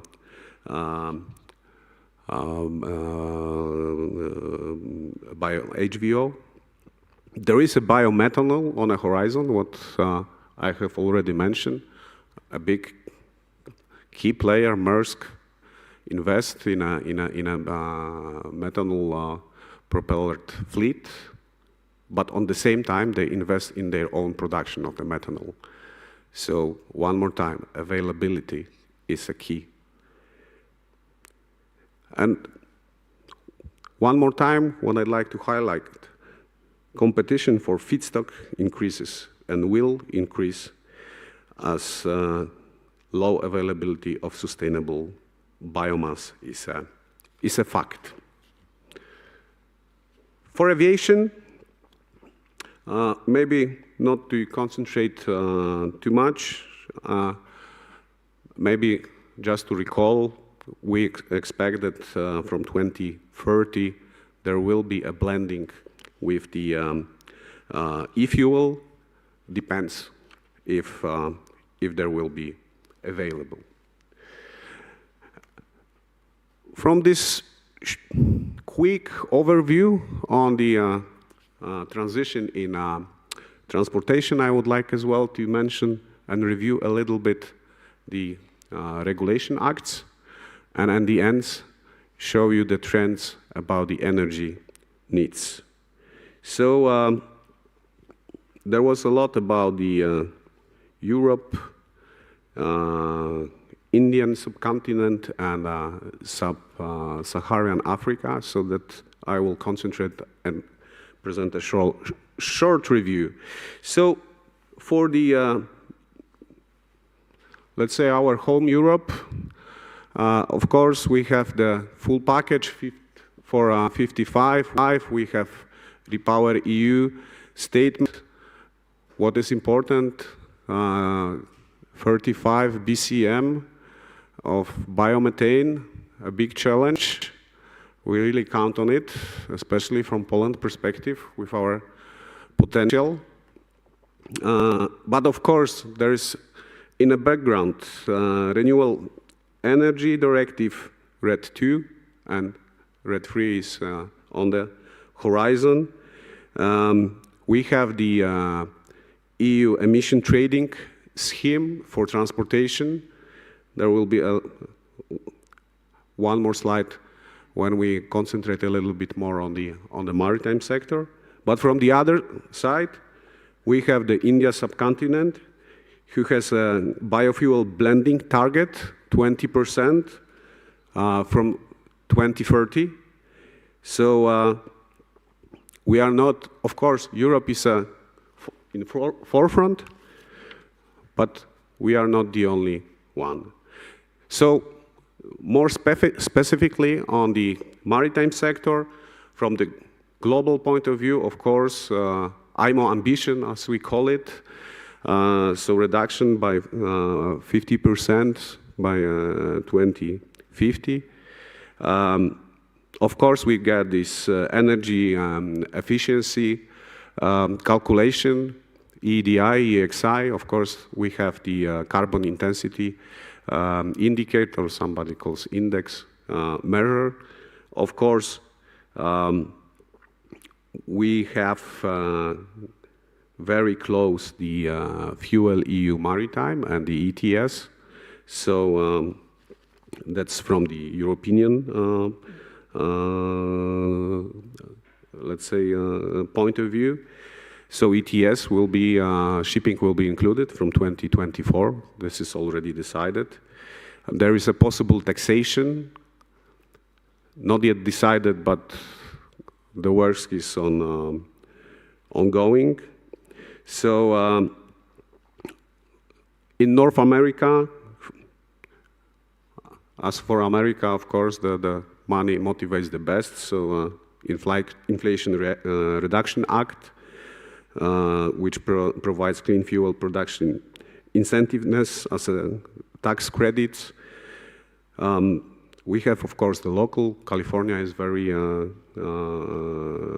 let's say, active with their local acts. But from the other point, China is not really left behind. So they have maritime environment protection law as well, providing financial support and preferential policies to enable the upgrading and operation of shore power supply facilities, and as well as building of vessels powered by clean and new engines. So as you can see,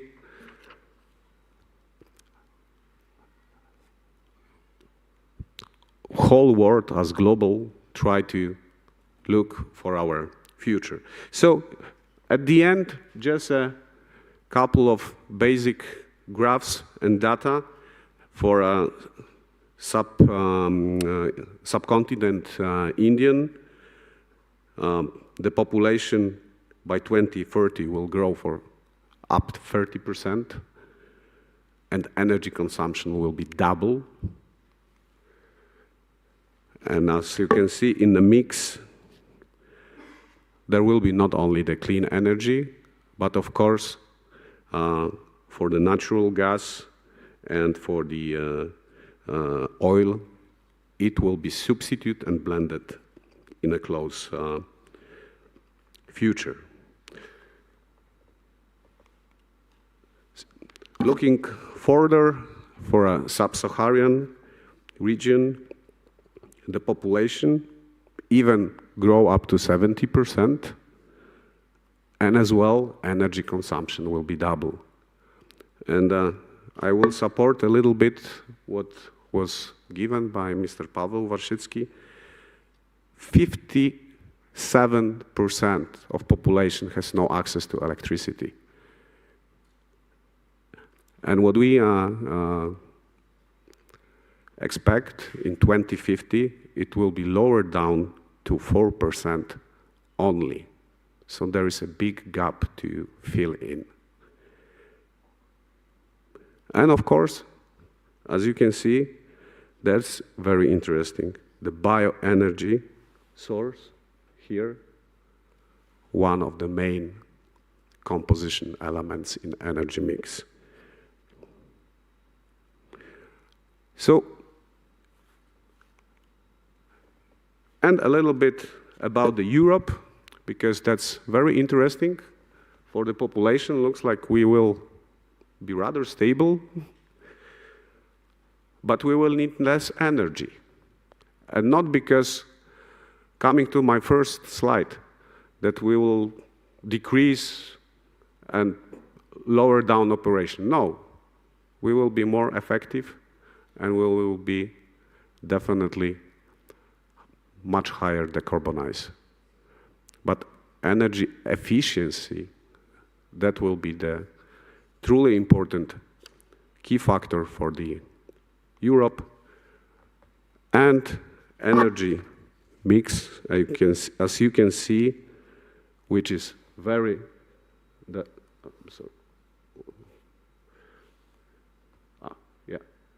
here are the fossil fuels. So that will be just a 20-something% of energy mix.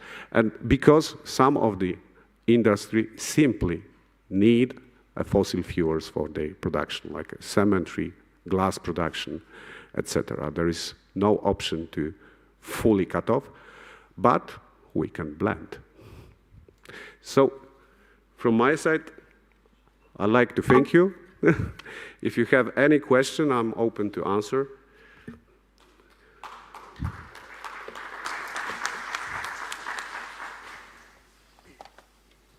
Any questions? But if not here, maybe at lunchtime it could be possible. Yeah, great. You've got Mr. Paweł has one. Oh, well. Adam, thank you very much. I do really appreciate that you are here because you are looking at the topic, the subject of energy consumption, energy mix, the future from, let's say, helicopter perspective. And I would like to pass to you a question coming from Michael. How to cope our, let's say, wishes, greening, decarbonizing, different systems, different, let's say, careers and economy. Because we all know that the energy will not, the price will not drop down. Or maybe. So how would you, what is your perspective if you are talking about, of course, Justin was complaining about increase of the price, but we still can afford, but not many people cannot. What is your perspective? What do you think is the best solution and how this could be solved? Okay, so I will answer a little bit tendency, I would say. But first of all, from economical point of view, the competition is always better for economy and for the, let's say, people life in principles.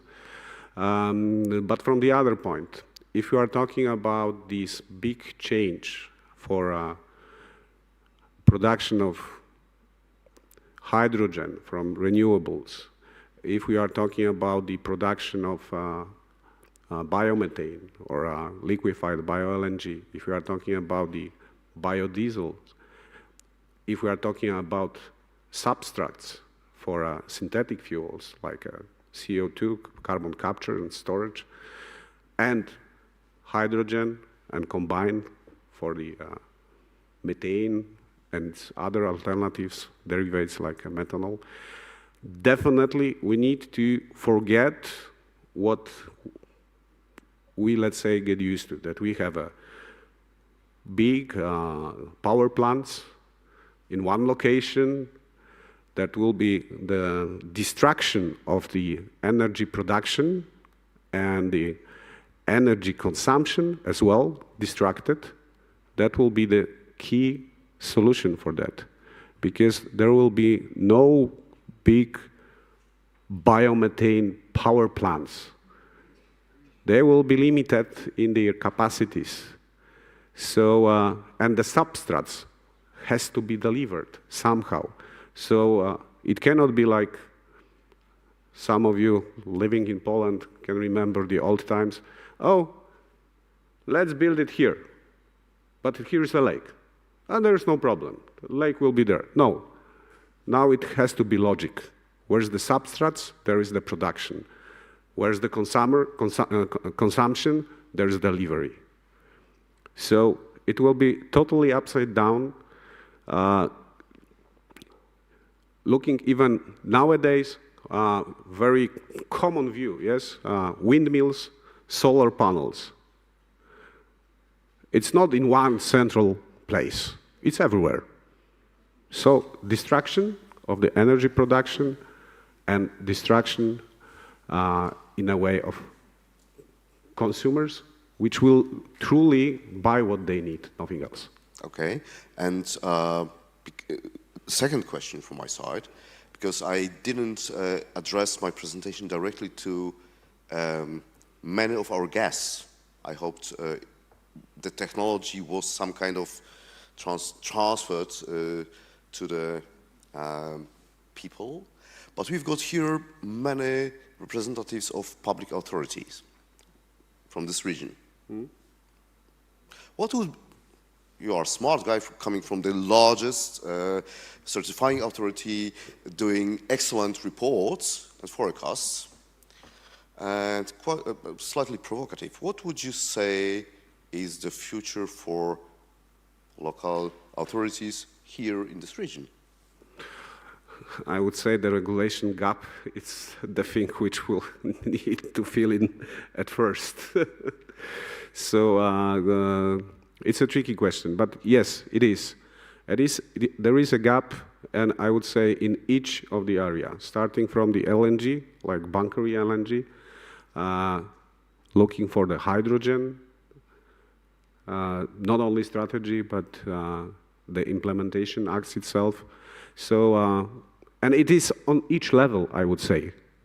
If we are talking, first of all, I'm from marine sector, yes? So even IMO globally don't have already the certain acts for hydrogen or ammonia. I didn't mention today ammonia because there was a topic nowadays, let's say it's not on the pedestal as it used to be 2 years ago. But yes, there is a big global and on each level, regional, local, big regulation gap. So just finger crossed to make it quicker and smart.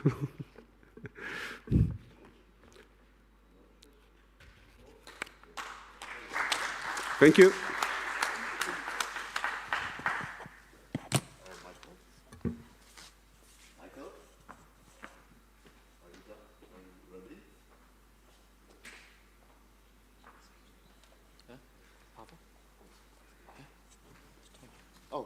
Sorry. So, indeed. All's fine. All's fine. Just leave it to your moderator. Okay.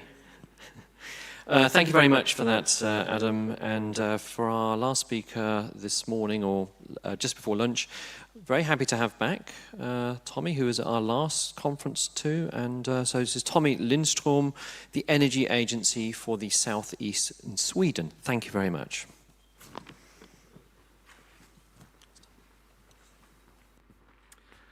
Thank you. It's very nice to be back at this conference. I was attending last year, and it was very, very interesting for many reasons. I can start off just by reflecting on the first speaker today about the Interreg South Baltic program, what it means to me. I had a moment a week ago. I went down to the beach, as I live close to the beach in the Baltic Sea on an island.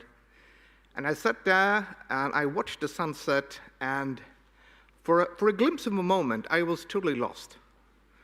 So I reacted, and I had to look around to identify where I was. Was I still on my island, or was I in Warnemünde, or was I in Sopot, or were I in Palanga? Because I have visited all these places, and I felt that Interreg South Baltic has provided not only great cooperation, but for me, it was a sense of belonging somewhere. So that's what it means to me. So that was a reflection of what Interreg South Baltic means to me. Now, I'm going to do a world speed record presentation before lunch. So please fold up your tray and hold on to your safety belt. Here we go.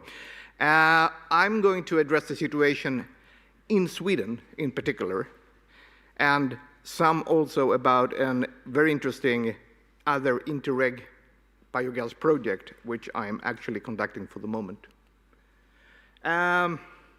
So the title is, of course, Biogas Support Schemes. We all need them, because we are not one-to-one competitive to fossil fuels yet, so we need some help to get along the way. So make or break support schemes, that's what I'm going to talk about. First, a few words about the other Interreg project. Is the Interreg BSR project called Best ACE, about exploring the biogas markets in the Baltic. We are to increase the production, yes. We are looking to possible market opportunities, as we have heard today before. And we're looking into what do we need to not only explore, but to increase the use of biomethane on these markets. And we're looking to make a roadmap as a proposal for politicians and the market in general, in what direction to move to secure this increased uptake of biomethane.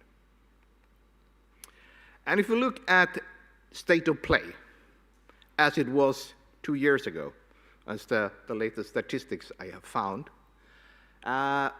we can see the production, what we have around the Baltic for the moment, and we can see very little injection into the national gas grid.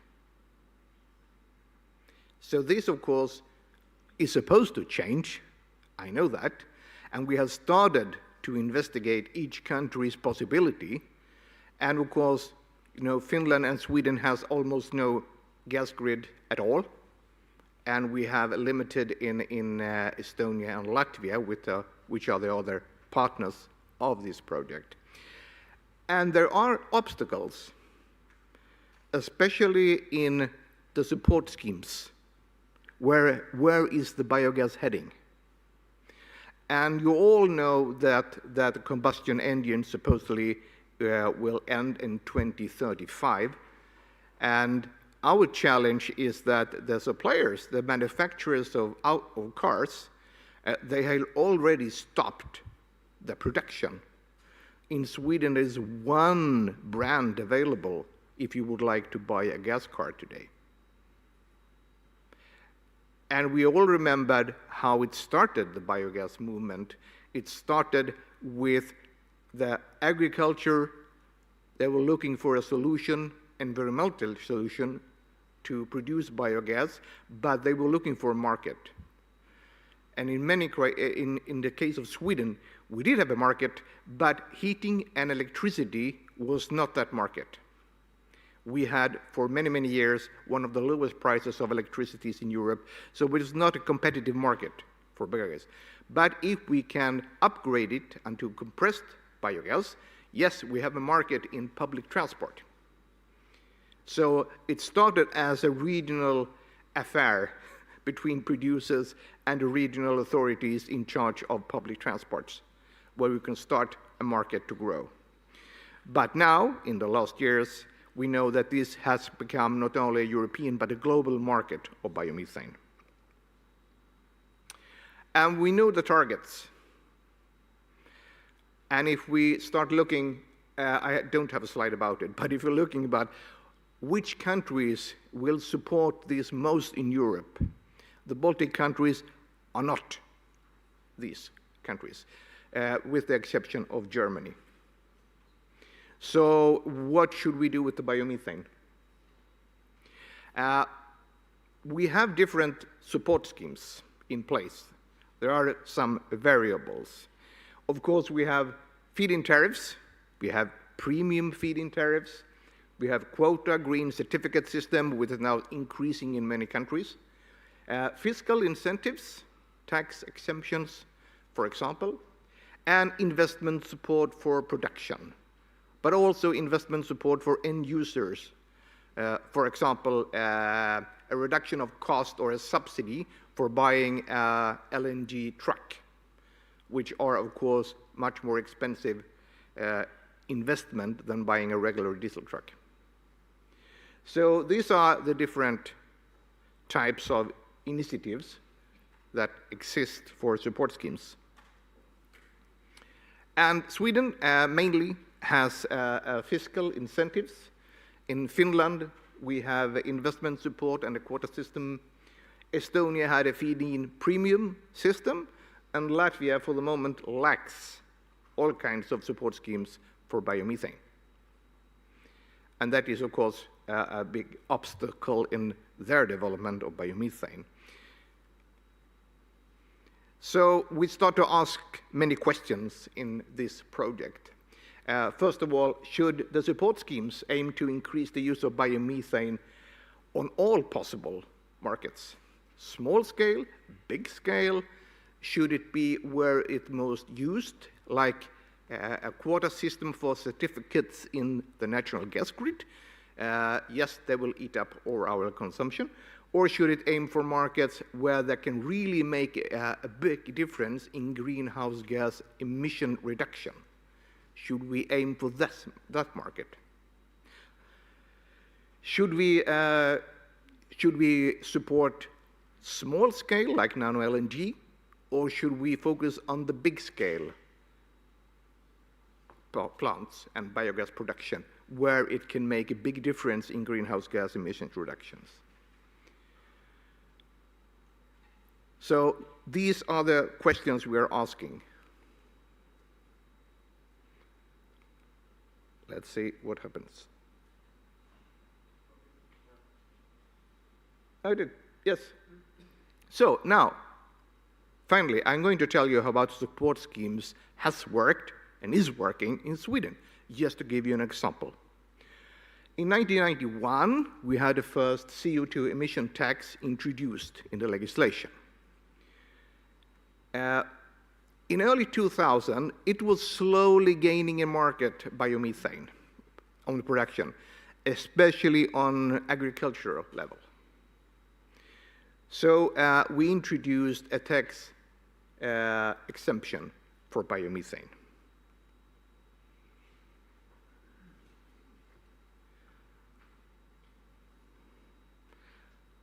I think this one is getting hungry also, because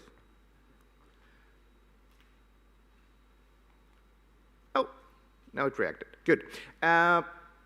Still, when it came about in the 2000s, they said they still have to pay energy and emission tax that was introduced earlier. But it was a possibility to apply for a refund of these taxes if biogas was upgraded to CBG and used for transport or for heating purposes. And that was a bit difficult, because Then the regions were starting to say, how can we increase the production? We know that we have the potential. We are aiming. We know there are buses around that can run on CBG. What should we do?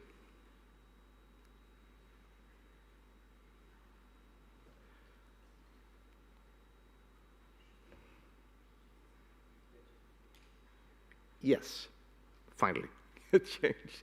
So, and in 2011, the actual government said, okay, we're going to introduce a tax exemption for biomethane producers and traders in general. So we don't have to get the refund of taxes. It was quite a bureaucratic way of handling it. And it was excellent. It did work. We did apply to the European Union, and the Commission said, it's okay, it's a good purpose. By this, the ratio was 4 times more expensive to produce biomethane than natural gas. So, of course, tax exemption was quite good as a state aid. It did fulfill a purpose. So this was until 2020.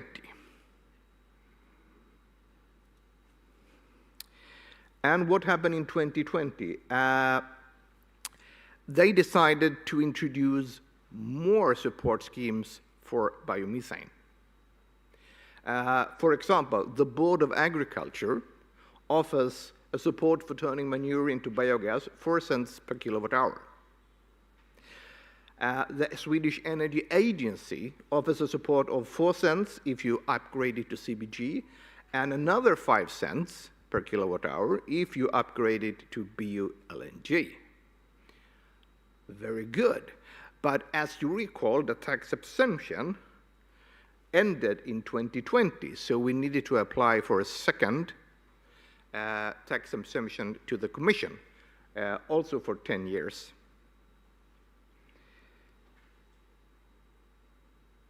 So we did. And it was approved by the Commission without any problems. The only thing, there was one objection for a German energy supply company. They claimed that we have a certificate system in Germany, we need a certain amount of green gases into our national gas grid. And we would like to buy this biomethane from Denmark. But the Danes, they would like to sell it to Sweden instead. Because in Sweden, biomethane has a tax exemption, make it more profitable to sell it to Sweden. That is unjust, they said. So they applied to the court, European court, saying this is something wrong with this. And normally, no one really took notice about this because they said, well, if the Commission has granted a tax exemption for Sweden for biomethane, certainly it will not be changed by this appeal. So what happened? Well, you might have guessed and read it in the news.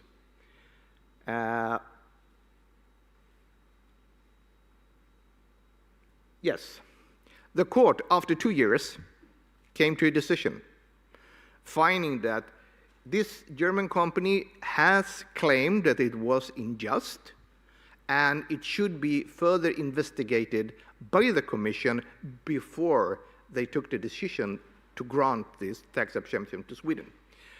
So the Commission did wrong. And the decision to grant tax exemption to biomethane in Sweden was revoked. And it was finalized in 7th of March this year. And this now has provided an enormous amount of problems in my country. The immediate consequences: farmers stopped producing heat and electricity from biogas. They are torching it up because they're afraid they need to pay tax. And the tax is around 3 cents a kilowatt hour. All orders for LNG trucks was cancelled immediately. Prices for biomethane at the filling stations went up 50 cents over one night. And it might sound that it was a bit drastic, but if you have a business plan, and one part of the business plan is retroactive, taken away from you, of course, that will have huge consequences for us.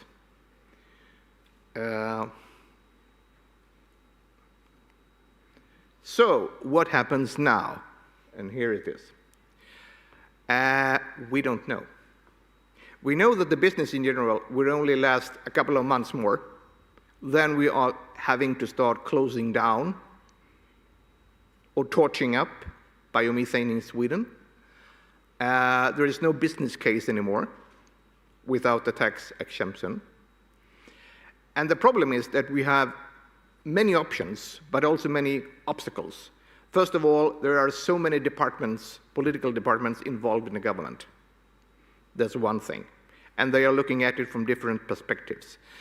And you all know that general regulation, the GIBER exemption regulation, the new version do provide the possibility for any country to introduce support schemes by saying by GIBER. They don't need the approval of the Commission. And that's good. So why don't we do it in Sweden? Well, the thing happens is if we apply for GIBER now with the tax exemption, it will start running in 2023. So what happened in 2021 and 22? We have to claim the taxes as we didn't have tax exemption for these 2 years. The fiscal department, the treasury department, need to claim taxes for all the producers, and there are millions of euros. It will ruin the business. So far, the treasury department has said, okay, there is an ongoing investigation, so we will not claim any taxes for the moment. But if the government decides to apply by GIBER for tax exemption, we need to claim the taxes for 21 and 22. And that's a big challenge. So the government is hesitating, saying, okay, we might then ask the Commission to renew the decision, to remake the case, sort of, and do the investigation, and then grant us the tax exemption from 2020 to 2030. Yes, but that is a process that will take at least 15 months. So what do we do in the meantime? Do we pay taxes or not? All major investments in biogas is halted for the moment, biomethane, until this situation is clear. But you might heard that there are still some significantly big plants in biomethane building in Sweden. So why is this happening at the same time? How could it be possible? Well, Sweden imports half of its biomethane from Denmark. Now, of course, due to this problem, we need more capacity, we need more biomethane production in Sweden. So these companies, they are international companies investing in Sweden because they have found great feedstock areas. So they produce LNG, bio-LNG, and they sell them to the German gas grid, as they have a long-term certificate system, which is much more profitable to do it that way. So bio-LNG in any form, small scale or big scale, is the future. So finally, some points if you are discussing support schemes for biomethane in your countries. Make sure there are long-term solution and targets. Make sure, point out one, or at least as few departments as possible in charge of the support schemes. Make all the support schemes match in time. That's also very important. So not one is ending 2024, the other one 27, and one goes to 2030. That's not sustainable. And set up support for producers, traders, and end users. Do not only focus in production. Only focus on the whole chain, so we can provide support that enables biomethane to really grow on these markets. And of course, there should be number 5 also, and that is get together as a business. Investors, producers, distributors, traders. make sure your biomethane business when you talk long-term support schemes with your authorities. So that's what I had. A couple of minutes late, but thank you very much.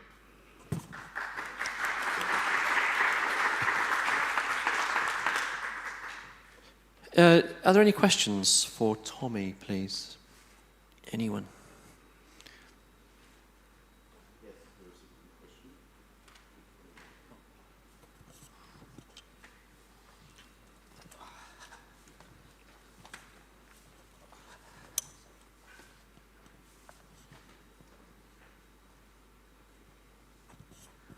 Hello. The question from me would be as follows.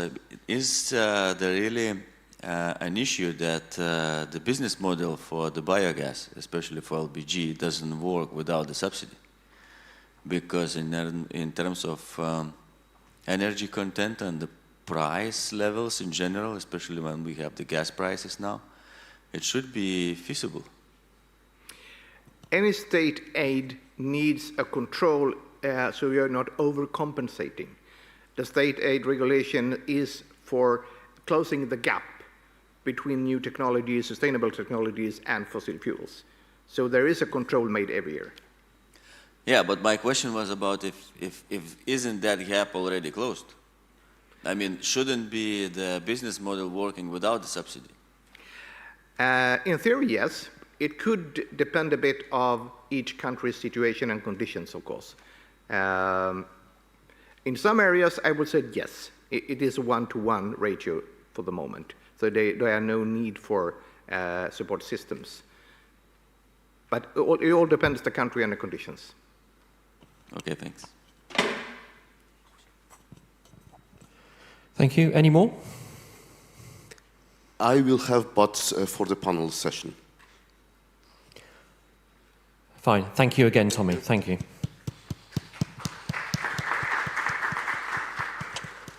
Okay, just before we have lunch, because this is the time that we have the most people here, we need to take a photo of everyone, which therefore requires everybody to come down, I believe, onto the stage so we can get this photo taken.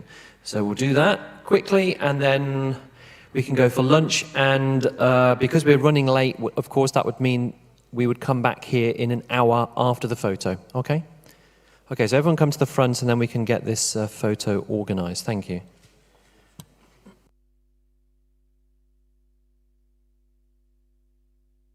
Zapraszamy wszystkich. Zapraszamy wszystkich tutaj do nas, bo chcielibyśmy sobie ze wszystkimi móc zrobić zdjęcie z konferencji. Mamy tą niewątpliwą okazję, że zdjęcie można zrobić z góry na dół, więc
think is to maybe take any questions that we may have from anyone here.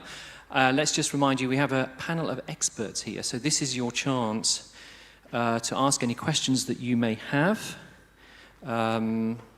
concerning whatever you may have, where we can then discuss this, or they can discuss this as a panel with you. So I'll open it up first to anyone in the audience. Pavel has a microphone which he'll bring around. Are there any questions that you would like the panel to consider and discuss?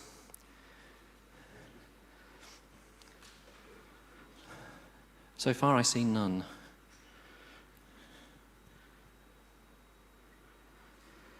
No? No question. Fine. Well, then I think I'm not an expert at all, but maybe I could start with a very simple question, if I may, to ask, having a conference like this, how is it for you? Is this a useful place to have these kinds of discussions? And if so, why? What can we get out of this? I mean, there were no questions, that was obvious. But would anyone like to answer that? These kinds of things, these conferences, are they useful? This isn't going to be the only question, of course, but what are your thoughts about coming to these events, you know, for networking or information sharing? Would anyone like to answer this question? Maybe you could, if that's okay, Michael. Sorry, it's Michael. Yeah, Michael, yeah. Yeah, for you, how is it for you to come to something like this, these kind of discussions? Yeah, thank you very much. My name is Michael Oluwagbemi, from Nigeria, obviously. And I sit on the board of the Rural Electrification Agency, which is the government agency responsible for rural electrification and renewable energy mandate in Nigeria, of course, the largest economy in Africa, and also the country with the largest population on the continent. In addition to that, I'm a venture capitalist, and I invest. So my job on the government board is part-time, obviously. I was appointed there by the President of the Federal Republic of Nigeria to serve. But my full-time job is as a venture capitalist, investing in different technologies, including renewables, green energy, and different markets across Africa. And as a result of that work, I also happen to have insights into new markets, new opportunities when it comes to the area of power, and the opportunities to provide electricity or energy for transportation or for industrialization. So this kind of conferences for me, as a venture capitalist wearing that hat, and also as a proponent of electrification policy across the continent, provides an opportunity to see, first and foremost, feel and hear from technology providers,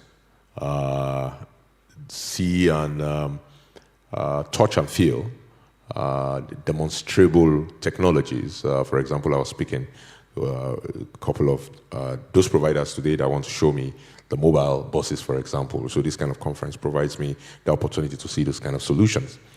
Beyond that, it also allows us to learn lessons. I heard what's going on in Sweden with respect to policies around tax credits and removing them or restoring them. We have quite a bit of those currently on the continent in the area of renewable energy, and the implication of sudden removal or sudden restoration of that, of tax credits on large projects and large opportunities. So these conferences, in short, provides us an opportunity to see, touch, feel, but also hear and learn. So they are definitely useful. Wonderful. That's what we wanted to hear. Thank you very much. Anyone else want to answer on that at all? I mean, I interviewed these two gentlemen earlier very bravely about the conference, and you said it was good for networking. Anything that you just wanted to add with that? Either of you, it's okay.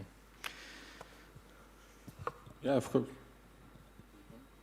Yeah, so it's not only knowledge sharing, networking, but when you hear live, you can feel what topics are interested, what market feels, and things like that that you couldn't do online or reading. Okay, good. And Andreas, did you want to go to any questions at all? No, not at all. Okay, fine. Not on that topic, something separate, I mean. No? No pressure? I either ask questions or either give answers. So Do you have a question? Not for you, no. I wonder whether you had a question for the panel. Sorry, okay, I'm obviously misunderstanding here. Okay, then let's come to something else. For me, one of the questions is the key challenges. Now, Tommy earlier talked about the support schemes, and one of the challenges there came up with this tax exemption issue. I would be interested to hear from each of you. Again, I'm coming from this not with specialist knowledge, but what are the key challenges connected with some of the issues that we've been discussing and will continue to discuss over the next 2 days? So it could be, of course, in one instance, it's the support scheme. It might be affordability. It might be changing people's minds and mentality. But what, for you, would be the key challenges associated with this topic? Could I start at that end? Yeah, would that be okay? Yeah, thank you. Thank you. I think it's a very good question, and I had a question after Tommy's presentation there, and I think it's in a way a good example how harmful sometimes the support schemes can be, And if you base your business model on the support schemes, and then suddenly you have no support schemes, you have a complete bust of your cash flow, or business model or whatever. And from other perspective, looking into how to start up, without the support schemes, because if you are an early entry, then you have an extra cost for your capex, an extra cost for the operation, a small market. So all that is kind of challenges that can be kind of overcome by the support schemes. So it's really now to think into the future, and I think what Tommy and Sweden and maybe Scandinavia in general could share with the rest of the market in Europe, that it's should be scalable. And the support scheme should work until a certain time, so that you would be indicating that there will be no support on a very established schedule, so that when you are in your business model calculations, you would already have this scenario in mind in order to start, and then to balance out. Because from what I hear now from Tommy, I have a kind of a feeling that the people or the industry players in Sweden, they had an opinion that the support schemes, they will stay forever. And this was the business model this is how the business model was initiated. And in Sweden they will probably figure out, but imagine if we will launch the same type of business models in all Europe, we will be in trouble. Thank you. Yeah, anyone else? Yeah, great. Thank you. So, it was a very good presentation about support scheme, and it was a good question from Andrews, can it compete without support scheme? And it was one important topic that was not touched. It was that biomethane, bio-LNG, it cannot compete with natural gas by price, but it can compete because it's green value and it's sustainable. So if biomethane and bio-LNG can get certificates, that means certificates can add value to the biomethane producer. And now in Lithuania, we are importing biomethane from Netherlands by injecting into the grid and then flowing it to Lithuania, and there is no support schemes. Our customers, they pay for that green value. And in Europe, it's actually trending now that more and more guarantees of origin or certificates, there's a demand for certificates without investment support. So that's one of the topics to think of. Yeah. The same question, actually, from a challenge perspective. My name is Algirdas Šibotoris. I represent Emerson company. So we are automation and software company participating in the supply chain. Very good questions and good discussions. So basically, from one hand, the support scheme is a good part for the start business of actually that industry. But another part is we are living and trying to change our world into the more sustainable. And I really truly see that biomethane is one of the quickest technologies where you can really become more sustainable without any huge investment. Of course, you need to have investments into the infrastructure. So for that one, support schemes are really important, at least from the starting stage where the market and demand will actually be born. Now we clearly see that it is very much born in Scandinavia. Not fully the case in the rest of the Europe, but it's growing significantly. And I think the industry will follow that part and investments will be coming. But this is really important for the start, for anything worth starting. Because at the beginning, you don't have a business case for that, and industry is not investing without a business case, unfortunately. Michael, yeah, challenges from your perspective, the biggest. Yeah, thank you very much. I think the way to look at these also is to look at what is the business as usual case, right? The world has incentivized over a long period of time waste, right? Just waste for the sake of waste. And also inefficiency, especially in terms of the production and the usage of fossil fuels. So that's the business as usual. I actually come from an industry, I started my career in ExxonMobil and later Wally Parsons, where fossil fuel continue to receive, by and large, robust support of international governments across the world, either oil and gas, as it were, crude oil. And that's the reason why it is widely available, cheap. Government policies are built around this fossil fuel. So the first question I have, aside from just trying to incentivize the usage of biomethane, is to say removal of biomethane has social value. There's, of course, the havoc that methane wreaks on the environment, especially greenhouse gases that it produces, which ultimately cause issues for us around desertification, around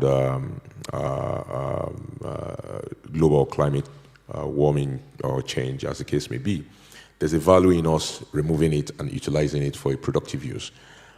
So government policy has to start from the point of view, and we as an industry must be able to advocate for that policy to start from a point of view of you need to make this happen because of the long-term value to the environment, long-term value to humans, long-term value to other parts of our security, either our food systems or our environment. But then we also have to consider as an industry how to make it sustainable. I think the question is about sustainability. But we should not stop advocating, as the Swedish are now, that it should be elongated. The oil and gas industry gets ridiculous support. As somebody who comes from that industry, ridiculous support, and continues to get it. So why can't biomethane get the same continuous support? Why should it be 5 years and then stop? We've been supporting oil and gas industry for the past 150 years, and we'll continue to do so because we think it is central to our economy. But this is not just central to our economy, it's central to our survival as humans. More greenhouse gases means more desertification, higher drought, less food for everybody, more conflict in the world. So removing that from the system and using it to power our energy to develop ourselves has some positive value to it. So I think it's a balance of both. The sustainability part, I agree, introducing things like credit, carbon credit, or even higher carbon credit for biomethane projects that allows them to sell to make it more sustainable might be ways to do it, but we should not stop demanding support for the projects to be established, because new ideas, innovative ideas that's going to rescue us from the precipice of environmental and natural disaster that we had as humans will have to be, there's a value and cost to it, and somebody has to pay for it. And our government, that's the reason why they exist. Great, thank you. That was really good. Tommy, same question for you. I mean, you mentioned support schemes we said in these tax exemptions, but what are your other thoughts about the key challenges surrounding this topic? Well, for us, the European Union is a curse and a blessing. Because if you go to the forefront, you will find a lot of challenges in the beginning. And then the rest comes up with a general solution which will be implemented, but one size does not fit all. So if we can find these green certificates to inject more biomethane to the gas grids, that will probably work for 25 of the member states. But for some states, we have no gas grid, so we need to go to other markets, and therefore we are more dependent on schemes to support us because it's a much higher investment cost. And you can't really tell on what date or year we should be able to compete on the same conditions as fossil fuels. All depends what you would like to achieve. Is it a business model that should be one-on-one ratio, or is it that we need to change our transport system into renewables? And that's why the government needs to support alternative fuels to fossils, and then the support might go on to 2040, 2045, before we actually can say that we have no more fossil fuels in the transport system. We don't know what the end date will be. So for a business to say you will get support a certain years and then it will stop, that it will not be enough to create a sustainable business model, and it will not be enough to achieve the long-term targets. That's my opinion. That's our challenge for the moment. Yeah, great. Thank you. Tommy, did you want to say something? Yes, I want to add. I completely agree with Tom that it shouldn't be kind of calculated the timeline when the support should be ending. But I think where the governments should be focused and where they should invest in developing the market, not paying money for the operation. Because paying money for the operation will never be sustainable. So this business model will never work because this is attached as an additional revenue source. So in this case, you probably can establish the floor pricing or something like that, so that you get the support behind some certain price, or if the market conditions are worse. But with the decarbonization, there is a lot of initiatives. So installing, the environmental zones in the cities, silent zones, defining the type of the transport that can enter certain geographical areas, the customers demanding the cleaner shipment, corporatives joining to. This is when you bring customers, then it's much more sustainable business model, because then it's based on private initiative, not on some kind of regulation. When it's based on the regulation, we are in democracies. We live in 4-year terms. so in this case, if you get paid for the operation, technically you need to be out or you need to be profitable in 4 years, because in 4 years everything can completely change. Yeah, thank you. This is an interesting point because, of course, at the moment I'm kind of thinking in a Western European way, and of course, Michael, that's totally alien to you in a sense, because I come with my Western mind. And the key for me, and I think for a lot of people, is about affordability. Now, we have this abbreviation in English. I remember, I come from Britain, I lived there for a while, a long time, most of my life, but now in Germany. And I worked in the local government. And about, oh gosh, I'm showing my age now, but let's say a few years ago, they started to erect wind turbines around different places, which are a fantastic idea, but not in my backyard, a so-called NIMBY. And I think that this is always going to be an issue about affordability and acceptability, because for many people, something is a good idea until it personally affects me in terms of price, or it is detrimental to my property or my land or my skyline. And this is one of the issues is it pushed by, are things pushed by government and the public accept it, or should it work the other way around where the public push the government? And if it is the public who pushes the government, how do we sell it? I mean, we've seen so far a number of presentations which in theory are great, but translating that to real life in real towns, with real people, how easy is that? I mean, I don't think it's as easy as we might. Sorry, I don't mean to be disrespectful, but it might not be that easy, especially with this NIMBY and affordability, these two key questions. Tommy, I can see you're maybe thinking about this. Any comments on this point? So if I can start, we have this problem, as many countries do, especially regarding wind power, that the public, yes, they demand more renewables, but not in my backyard. It's very, very common in Sweden. And what you need to focus on is the local benefits. You can try to explain that we need to inject more electricity in the system because the demand will grow until 2030, and that will mean that we can keep the cost of electricity at more or less the same level as today. If we don't do that, we need to import electricity and blah, blah, blah. You can try to explain that, but people do not react in a 20-year scenario. Yeah. People react, if I will accept wind power here and now, what's in it for me? You need to answer that question. Yeah, right. And of course, I use the example of a wind turbine, but what about some kind of biogas facility? You know, great idea in theory, but the sound of it, it doesn't even sound nice in my backyard, or if I get, you know, it 1 kilometre away, it doesn't sound very attractive. Have you got any is it the same issue with that as well? Yes, we have. That's exactly what is happening. What we are doing, and many, in the case of biogas plants, is to enroll the citizens nearby to participate and to own shares and to benefit somehow from their production in some way.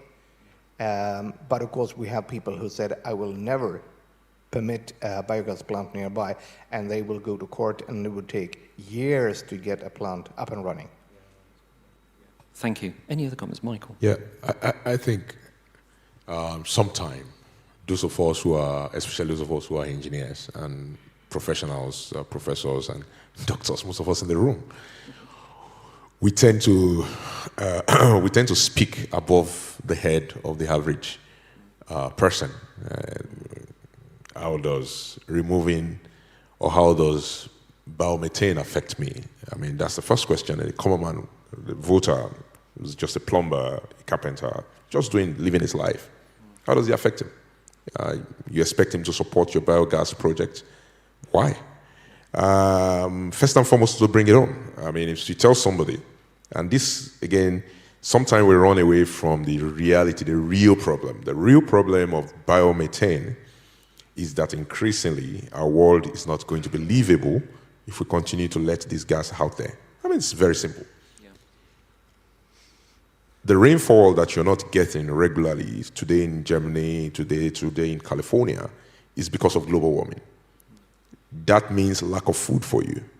That also means more expensive groceries, higher inflation, all of these things, blah, blah, blah, blah, blah. It also means conflict in some parts of the Sahara, in Sahel, which means more immigrants are going to be at your doors in Europe.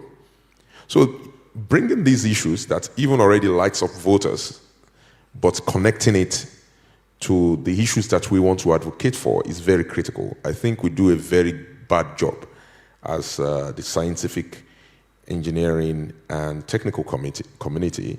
So maybe you call it a SET, right? It's SET, Scientific, Engineering, and Technical Community, of explaining the issues which are making it, connect it to what voters care about. The voter cares about jobs, first and foremost. So if you're going to build a wind farm in his neighborhood or a biogas plant, to say, this is going to give you 200 jobs during construction, and it's going to give you 20, 30 jobs over the lifetime of the project. That means your son, who is now in technical school, will find a job when he's graduated in 4 or 5 years. The voter also cares about cleaner environment. The waste product currently is on the dump site, and we're letting it out into air. It smells nasty. It's not the best. So it's already with you. What we're saying is we are trying to use it now to power your electricity to maintain a consistent value or price of electricity for you, which eats less at your wallet. Yeah. So it's explaining these issues and connecting sometimes very difficult concepts or very complex issues and bringing it to light to the voter. The 4-year cycle is fine. I think Nigeria is one of the largest democracies in the world. I think democracy works very well if we're doing enough communication. 90% of democracy is communication. But the scientific, engineering, and technical community cannot just pride itself with providing solutions or having the solutions without explaining it to the ordinary voter. And that is where we need to do more job with advocacy and information sharing. Yeah. Great, thank you, Michael. I'm still going to go with this same question. Can I start down there with you? The same question for you, sorry, about how do we win over the public and this NIMBY kind of, whether it's a wind farm or whether it's a biogas facility plant? How do we convince people? Any thoughts? I think not in my backyard it's unbeatable, you know, and sometimes it's unconvincible in a way. So probably before starting up those projects, there should be a social kind of compromise on that, and the social compromises usually are embedded into the planning. So when cities, governments, and other institutions are planning, they need to have this in consideration. And it's easy to say, hard to do, but scalability, as we discussed, and then maybe this is also the answer to affordability, if you have a fuel that you cannot afford, then this fuel shouldn't be in the market. Yeah, because then otherwise it's a waste of time. So there needs to be a reason why you do that. And talking about the green fuels, that's a lot of affordability questions usually. But when you do the calculations, it's not about affordability. It's about wanna pay index. Yeah? So how much would you pay to be greener? And usually, when you come down to the energy cost, to the final delivery or to the final production, we're talking about cents, not euros. Yeah? When it's on the right scale. When the scale is not there, then you have an affordability problem, then you have my backyard problems. When you have a scale, you have more intense planning, you have more intense capital investment, so it's kind of brings more social value for the regions and countries. Yeah. Then it's usually much easier to solve two problems in one. First, there is no backyard because this was decided, this is important. Second, it's affordability because scale brings affordability. Yeah, great, thank you. Any comments, the two I haven't yet spoken to on this same topic, convincing the average Joe? Yeah. Not in my backyard, it's a very live problem in Lithuania because potential biomethane producers, most of them face this problem. There was one case that next to Panevėžys, potential biomethane producer, they received complaint, and it took 1 year to convince locals and local municipalities just to get permissions to start building this biomethane plant. And we had the same problem also, not even with biomethane or wind. It's the same problem when we were building a GIPL connection, gas transmission system from Lithuania to Poland. There's lots of problems because we're using farmers' farmland, yeah, and yeah, so it's problem is life, and the best way is to educate, speak, and there's not much you can do. Yeah, good, thank you. And I think not too many things to add, but honestly, I think one of the best example was told here that what's in that for me.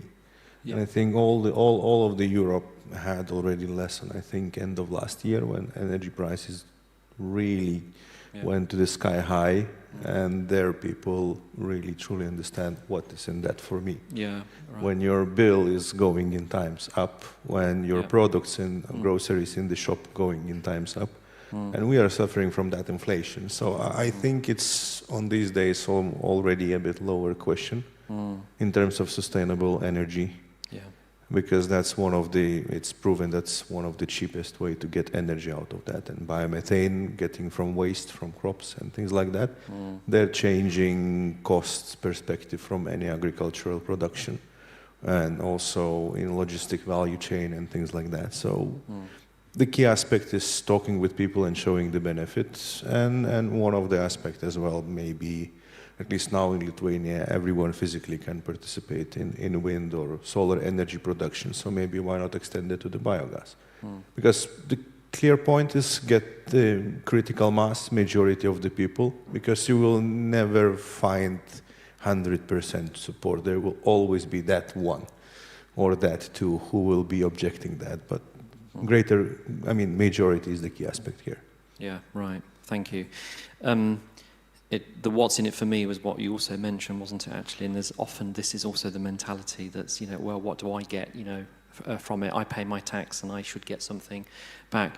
I sometimes wonder, this is just a comment, it's not a discussion, about whether it's a generational thing as well, because when I think about my kids, I have a 19-year-old. I know I don't look old enough, but I have a 19-year-old and a 13-year-old. And when they see wind farms, for them it's totally great to see. It's almost graceful. But when you're going through a paradigm shift where they didn't exist before, and then they start to be introduced, you're either going to love it or hate it. But if you grow up with it, and it becomes a part of the landscape, kids will just accept it.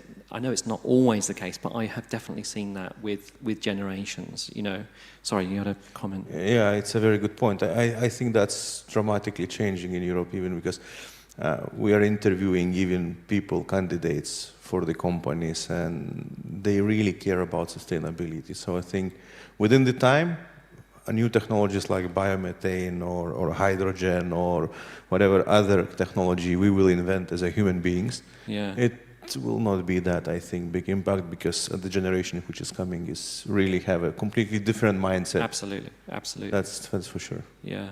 As an aside, I showed my youngest daughter a cassette player and she said, "What the hell is that?" It's a cassette player. Anyway, that's another topic. Okay, so last comment, last question for each of you. I want to earlier we saw, and we will continue to see, targets. We were looking at 2030 and 2050, looking at decarbonisation. They're very ambitious, I think. How optimistic are you? Whether you're optimistic or pessimistic, you can say why, but how optimistic are you that we will hit those targets, that we're on a path, we see what we need to achieve, but how optimistic are you that we will be successful in meeting those targets that were there before, that have been set? Tommy, can I start with you? Well, it all depends on market, what they are willing to pay. I mean, we are underestimating the consumers, the final consumers. What are they prepared to pay for renewable fuel? And most often, companies, for example, truck companies that run their trucks on LNG, don't tell their clients. And the clients themselves, although they have ordered them, we want you to run on renewables for our transports, they do not tell their clients that we are sustainable because we have LNG trucks, etc. So it's a communication challenge. Right. But if we overcome that communication challenge, you're optimistic that we can meet those targets? Yes, I am, because we know the 30 billion metric tons is only, if I recall right, 13 or 15% of the total use of natural gas, the demand of natural gas in the system. So if the certificates are introduced in all types of markets, we will reach that. Yeah, okay, fine. Okay, Michael, optimistic or pessimistic? I'll say something controversial. I'm used to saying that, doing that anyway, but I do not think we're going to meet the target. Not because the targets are not by themselves achievable, but because the needs of the vast majority of the world's population was not factored into setting the targets. And we are not acting in the best interest of the global south, where most of the parts of the world is going to be born. If you look at most children that will be born in the next 20 to 30 years, they're going to be in the global south. And the global south is not responsible for most of the pollution today. Most of the pollution is being done by the global north. But the global south bears most of the consequences of the pollution in desertification, in climate change impact with respect to food production systems. And so, when those targets were being set, there's a cost to the global south, which the global north has not shown they're willing to pay. So if the global north does not pay for the pollution that they have polluted the world, that the global south is now being asked to co-pay for what it did not produce, then you're going to definitely have a divergence of meeting the targets. So my opinion is the world must understand climate change came because of certain activities of man. And those who undertook those activities more or less have received what I would call historical subsidies on pollution. And they must now be willing to pay for those subsidies back into the system so that those people who did not receive it can then be able to catch up with respect to development. You cannot tell the Global South to stop developing when it is giving birth to more children, as to industrialize. I mean, you saw the slide around where most of the world population without electricity is going to live.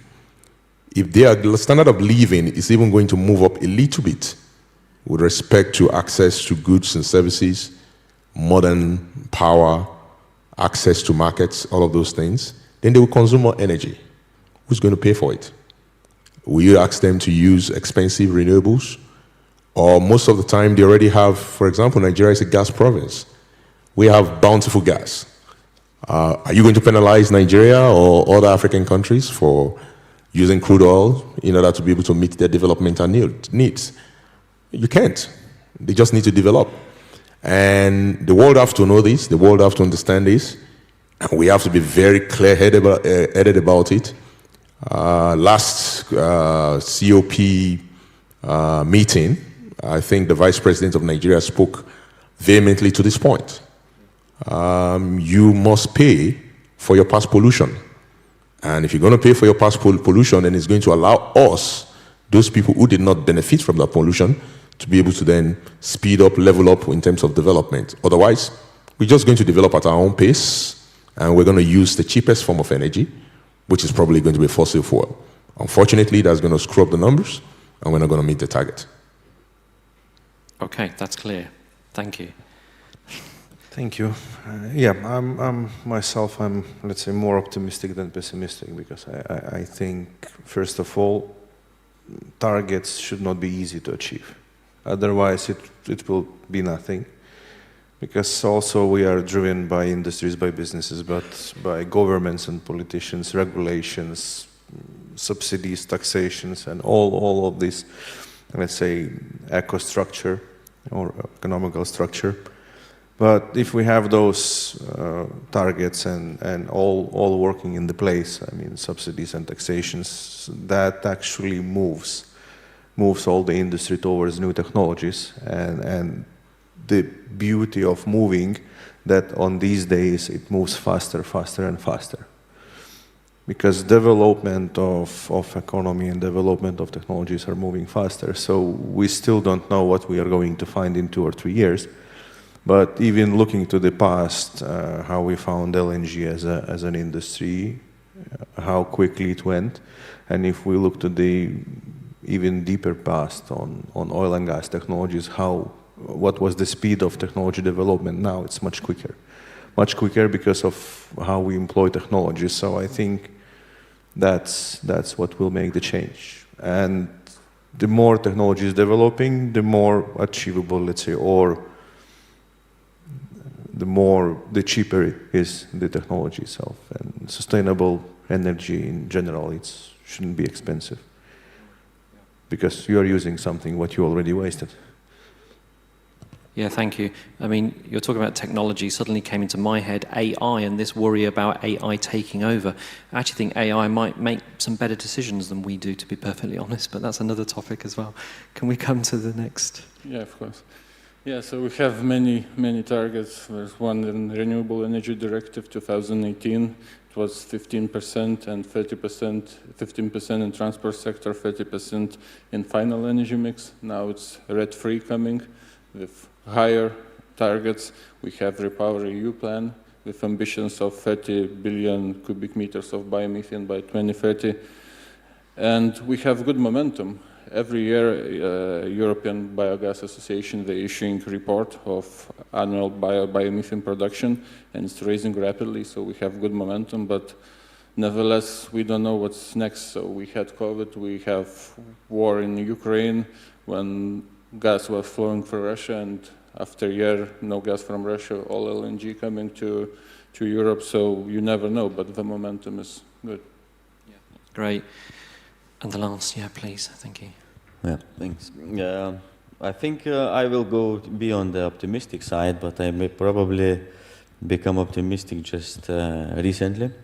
But in terms of targets, it's very important to define the target. Yeah. So what kind of problem we are really solving? So in the end, I think we are talking about the CO2 emissions in general, no matter where it comes from, because we are talking about minimizing the effect on climate. So it means we need to work with the CO2. There should be one goal, one indicator. When you come from this perspective, everything becomes very simple. When you emit CO2, you pay for it. Yes, this is the system that works now. So it's nothing new. You emit the CO2, you pay for the emissions.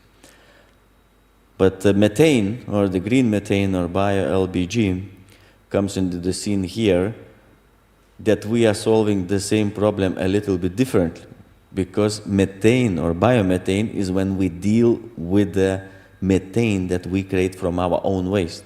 So we contain it, we catch it. And methane is a very dangerous for environmental gas, yes? Greenhouse gas that is 25 times more dangerous than CO2. So we are doing a good thing. We are extracting this methane, which we would emit anyway, and we liquefy it, I don't know, we burn it, we do good. And this should be the only measurement. We shouldn't be paying 5 cents per kilowatt hour, 2 cents, 1 cent, I don't know, based on the market. We should be paying for those companies for minimizing greenhouse gas effect. And then certainly we would be in the same play field with all the rest. Yes, because we take a lot more CO2 out of from the environment, we get more money. Less, then we get less money. Yeah. So I mean, if we are the emitters, we pay the bill. And why I become optimistic, you know, society or humanity at this point, because we're talking about the globe, always need to hit the wall before start to act. And the war in Ukraine show a very good example. Can you imagine how much time would be taking before to build an LNG terminal in Germany? Yes? They now probably break every record of speed building LNG terminals in the country. So I mean, probably at some point we come to the wall as a humanity with our climate situation. Yeah. And then either we will act very fast or we will be in a big trouble. Good point, and that connects with a lot of things actually. If I think about technology, for example, I live in Germany, as I said, and digitalization is a big issue, but wow, because of Corona, it's suddenly accelerated a lot more quickly because of a crisis, you know, so you're absolutely right. Our time has run out. I just wanted to check if there's any questions at all, any comments anyone wants to make from our attendees here, participants? No? Okay. Well, okay, it wasn't deep, but you had me as the moderator, that's why it wasn't so deep, because I'm not an expert, but we had some good discussion there about some pertinent topics, so I would be grateful if you just give a hand of applause for the panel here, please, if you give them a little clap. Thank you very much. Thank you, gentlemen, thank you very much, and I believe next, Michael, it's your presentation, is that correct? Yeah, wonderful.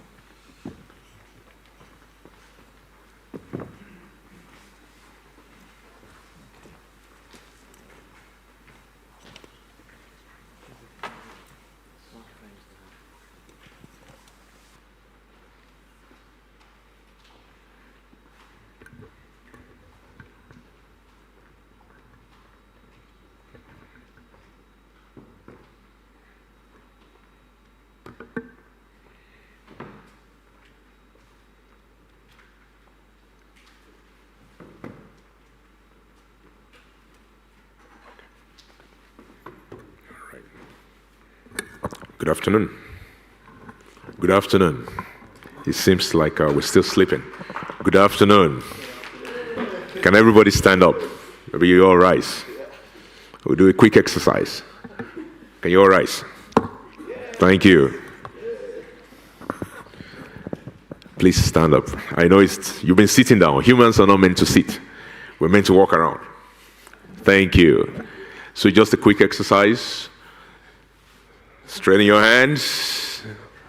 I know you need to fly. You know why you need to fly, right? This is not producing greenhouse gases. It is free. All right. Raise it up. Down. Slowly. Breathe in. Out. In. Out. And then clap for yourself.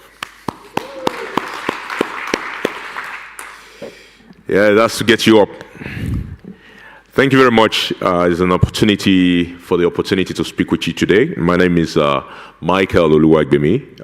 I sit on the board of the Rural Electrification Agency in Nigeria. In my role, I primarily offer input and insights on behalf of the Nigerian people as to how we electrify 50% of Nigeria's population. Half of Nigeria's population lives in the rural areas. Another 50% lives in the urban area. Of course, these has changed quite a bit in the last 60 years. At independence in 1960, Nigeria had 98% of our population living in the rural areas. But in the last 60 years, Nigeria has rapidly urbanized.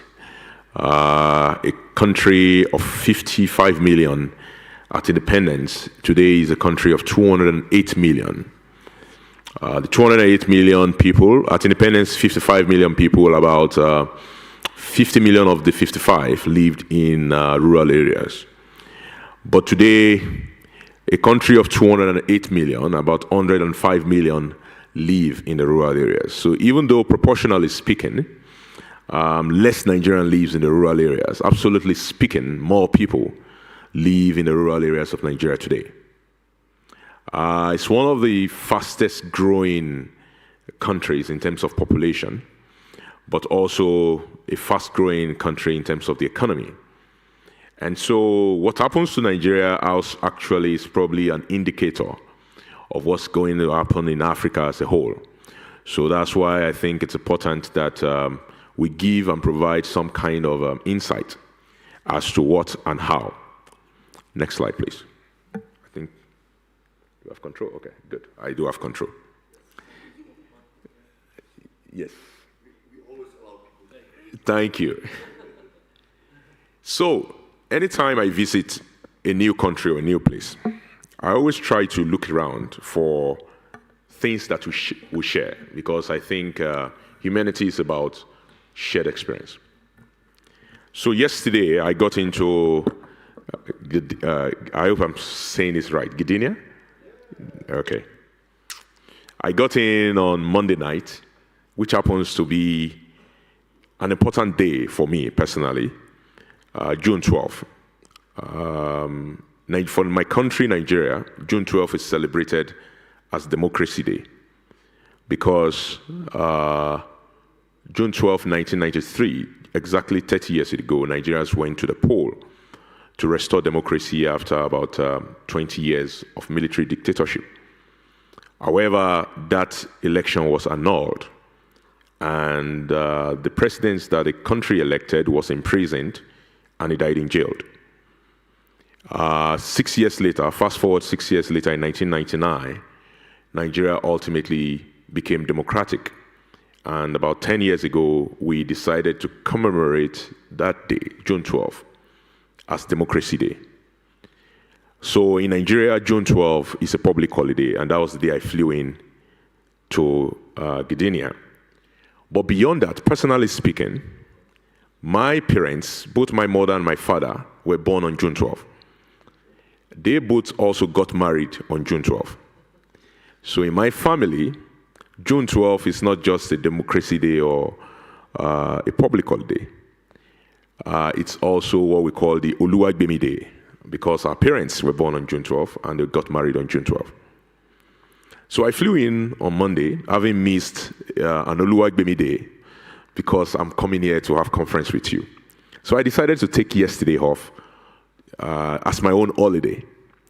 And in doing so, looking around town, I was seeking shared experience with this new, they told me relatively, Gdynia and many other cities around there are relatively new in European terms. And I went to the museum, the City Museum, and lo and behold, somewhere in the City Museum, I found this map. And this map, actually, this was me yesterday, and that's showing Lagos. I'm sure you can see Lagos there, which used to be the former capital of Nigeria.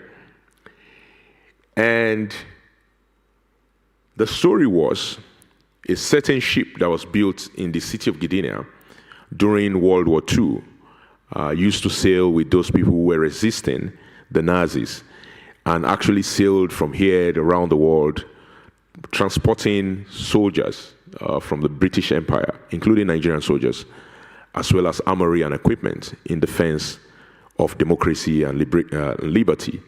And one of the ports where they stopped was the port of Lagos, ferrying men and equipment in defense of liberty and freedom.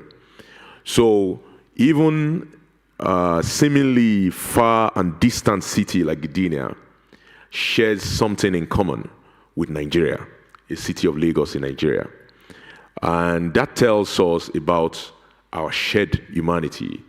And when we are talking about issues around energy, issues around electrification, issues around power, we're talking about the humanity, our ability as humans to be able to live life fully and effectively and fulfilled. To that young boy that was born in a village somewhere in the backwaters of Africa that was not able to have an opportunity to have electricity, education can be very challenging. Even if he gets that education because he's using the moonlight to study, study also shows that over his life, towards the end of his life, he's going to be suffering from a lot of eye problems because of illumination issues. And that's just giving you one tiny example of how electrification impacts the quality of life.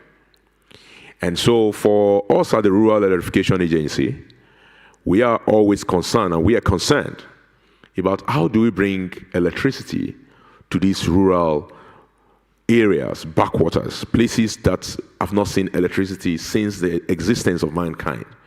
How do we bring development, leveraging electricity? Because power ultimately is also the driver of industrialization, the driver of development. And so today, I'll be talking a little bit about Nigeria, gas and gas opportunities in Nigeria. I'll be talking a little bit about the challenges of electricity. It's good that my friend Paul Alvaro actually set the base by showing you that statistics that looks very, very horrible about how many Nigerians and the rest of the world do not have access to electricity, and how do we get to them. And then I'll be talking about your beyond. I always think about challenges as also opportunities. How do we use this massive challenge, square it with the reality on ground, and leverage it into an opportunity, not just for Africans or for folks in Nigeria, but for everybody else in the room, those of us who belong to this set, the scientific, engineering, and technical community. Of course, we'll now be talking, just generally speaking, about some of the policies that Nigeria has put in place in the last 5 to 8 years under the immediately past administration, because we got a new president just 2 weeks ago, being the 7th transfer of power from one person to the other since 1999, being a democracy. Nigeria is Africa's and probably the world's gas province. Any statistics you see here about gas in Nigeria is highly limited by the amount of exploration that has already gone on. There's literally not a single place in Nigeria that does not have gas under its feet. Today, it is regarded as a top gas reserve country and producing country in the world. I think it's number 4 or 5, if I'm correct. has about 209,000 cubic feet of gas reserves, natural gas reserves in the ground. Nigeria's gas production today, largely by and large, is associated, meaning that when crude oil is being produced, Nigeria, by the way, is also a top crude oil producer. The gas that is associated with the crude oil is what we regard as gas production today. Hardly does Nigeria go after gas as a result for production, for exploration, development, and production. So most of the gas that we have and we produce and we export or use or utilize in Nigeria today is what you call associated gas. However, there's the word, I use the word waste, of course, a nod to bioethane that we're talking about today, methane we're talking about today, but also the reality that a lot of the gas that Nigeria produces today is wasted. About 1.7 trillion cubic feet of natural gas is what we have, and $20 billion worth of gas is what fled in 2018 alone. This, of course, translates to Nigeria being one of the top 7 gas flares in the world. Think about that again. Massive gas reserves, massive population without electricity, yet also a massive flare or waste of gas. So how do you square these 3 realities? And is the concept of what we call stranded gas. You remember I told you about most of Nigerian gas being associated. Nigeria's oil production, that's crude oil production in Nigeria, is often in areas where you can hardly access, in the creeks, deep offshore, very difficult terrains. Now, what that means is that once the gas is found, it is often convenient for these associated gas producers, whose primary goal is crude oil. It's convenient for them to just flare the gas, rather than actually trying to turn the gas to something useful, both for the local economy and for the entire country or the world. So the likelihood of associated gas becoming piped gas that we can use to industrialize is low as a result of the terrain and where it is found and the method with which it was found. And of course, that brings me to the issue of gas utilization. By and large, most of Nigeria's gas use internally is dedicated to power. So the vast majority of Nigeria's power, probably about over 80% of it today, is derived from gas production. However, the balance of the gas that cannot be gotten mainland, where it can be utilized, gets flared.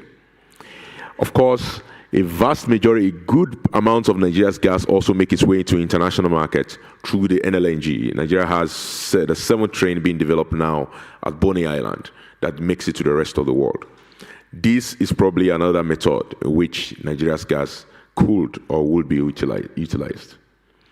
However, Nigeria continues to depend very much on 2 primary sources of power, which is the reason why you continue to see a divergence between its large gas resources and its high numbers of population that continues to remain in darkness because of lack of electricity. Hydro and thermal plants dominate the what we call the grid system.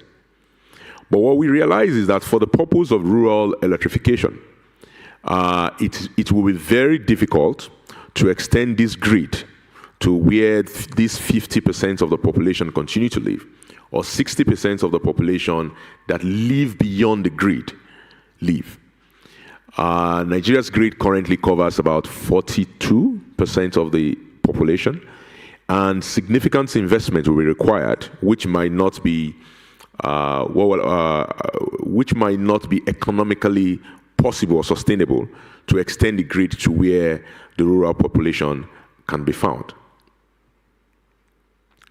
Naturally, of course, this has led to an increasing deficit and gap between electricity required and electricity that we can obtain.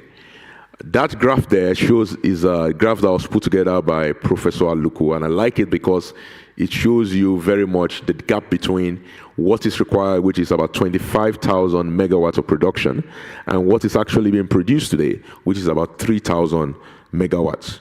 So you can see a wide distance. Of course, there's also the issue around maintaining the technology that actually goes into electricity production, because there's about 12,000 megawatts of generation plant capacity. But how do you maintain and keep that capacity up is also another issue on the grid. However, the need is 25,000. What is being produced is about 3,700, maybe 4,000 megawatts. So you're talking about a 21,000 megawatt generating capacity divergence. This are actually probably underestimate the other problems around transmission, around distribution in terms of the infrastructure and the quality of the infrastructure to do so. So we are actually talking about a big problem that requires big thinking, and maybe not just big thinking, also new thinking. Because when you consider the fact that 50% of the population that lives in the rural areas are also the ones that are primarily responsible for the food production systems and the food security of the country, then you understand that this becomes an existential threat to the country's population if we do not find a way to get them electricity.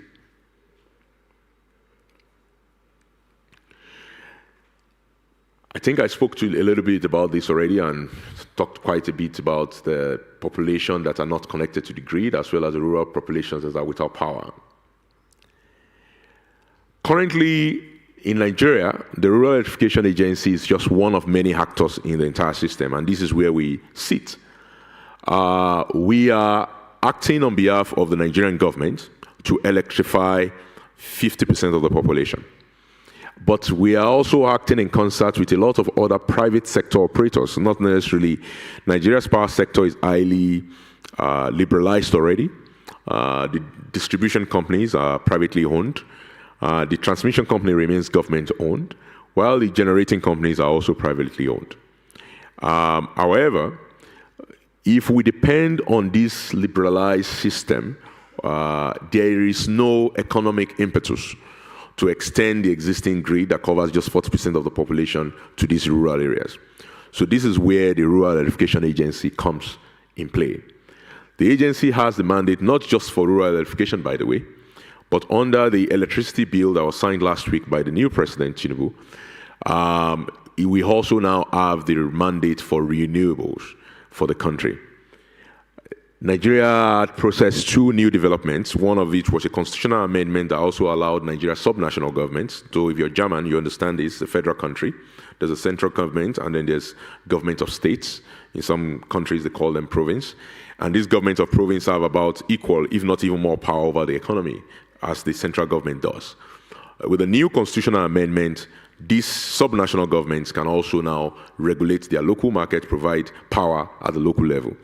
But what was introduced with the electricity bill that was signed last week was that now there will be renewable energy targets that will be set at the national level that all IPP generated companies as well as distribution companies have to meet. And because the Rural Electrification Agency is charged with these renewable energy targets, we also, it provides us another additional opportunity for revenue that we can then use to electrify the rural areas. So let me take a step back to explain. The REA today obtains its revenue primarily from specific tariff that is added, a subvention tariff that is added to what everybody pays in the rural areas all around Nigeria. So if you're getting power from the grid, a certain percentage of your electricity bill goes into a fund that is called the Rural Electrification Fund. And in addition to that, all fines by the Nigerian Electric Regulatory Commission on any actor within the electricity system also goes into the same fund. In addition to that, certain appropriation from the national budget also goes into the fund. In addition to that, grants, loans, and subsidies that are charged by the federal government on certain activities also goes into the fund. The idea is that this pool of fund allows the Rural Electrification Agency to do three things. One, provide capital subsidies to developers that are trying to get into the rural electrification game, or into the renewable energy game to be able to develop large mini-grid, off-grid, or inter-network grid systems to serve rural areas. Two, it also provides grid extension projects. So projects that actually extend the grid from the 42% of the population where it currently covers to progressively expand that grid to cover areas where the grid does not get to. So somebody has to pay for it, and the rural electrification does that. And thirdly, it also invests in research and development as well as a project that allows renewables to be affordable at the in the rural areas.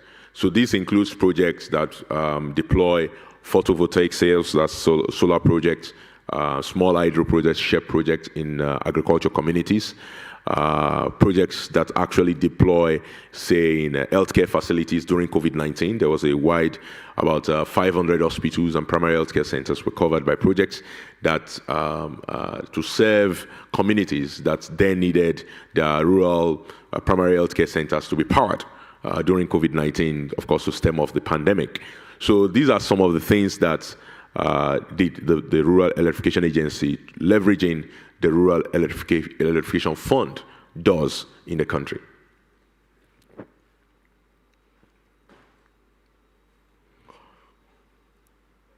Of course, in doing this work, we continue to face great challenges, as you can only imagine.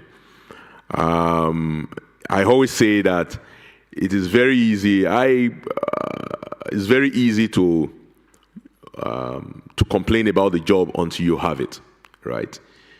This is a big country of 208 million people, relatively young country, 60 plus years, and with a lot of needs. So electrification needs is competing with other infrastructure, pipeline, airports, roads. All of these things are just being built in this country. And yet it's Africa's largest economy and also has its largest population. So they are competing it. And so we need to find a way at the agency to situate the need of the rural population within the context of the overall need of the country. First and foremost is that we have challenges relating to transmission and distribution loss on the main grid itself. The main grid itself had not received the most optimal investment in the last 60 years as a result of various issues, as you can imagine, including economic up and downs over the last 30 to 40 years. So the grid itself is weak. And we are here charged with extending the grid on one hand, while also providing for the needs of the rural areas that doesn't have the grid. The third issue is also the issue of alternative energy. How do we bring alternative energy to play and to make sure that they can compete with the fossil fuel or the hydro that is widely available that provides 20%, while gas provides 80%? How do we make alternative energy available to the rural population? We also have a huge metering issue, both on the grid and off the grid. People have, over the years, seen electricity as a social good. So it's taking a lot of mentality to tell people that you have to pay for this thing.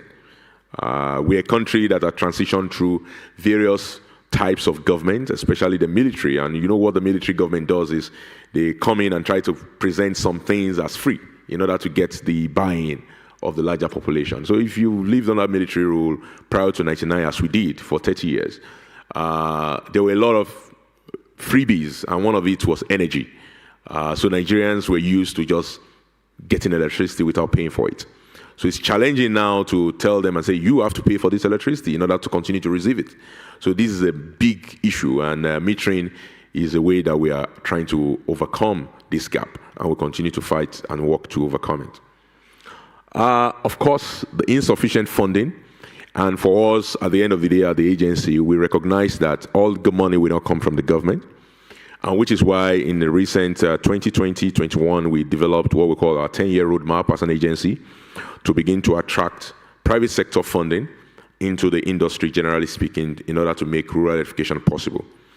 The first stage was recently we signed a $1 billion facility with the World Bank and African Development Bank to encourage what we call the performance-based grant system to developing mini-grid and inter-network grid in rural areas.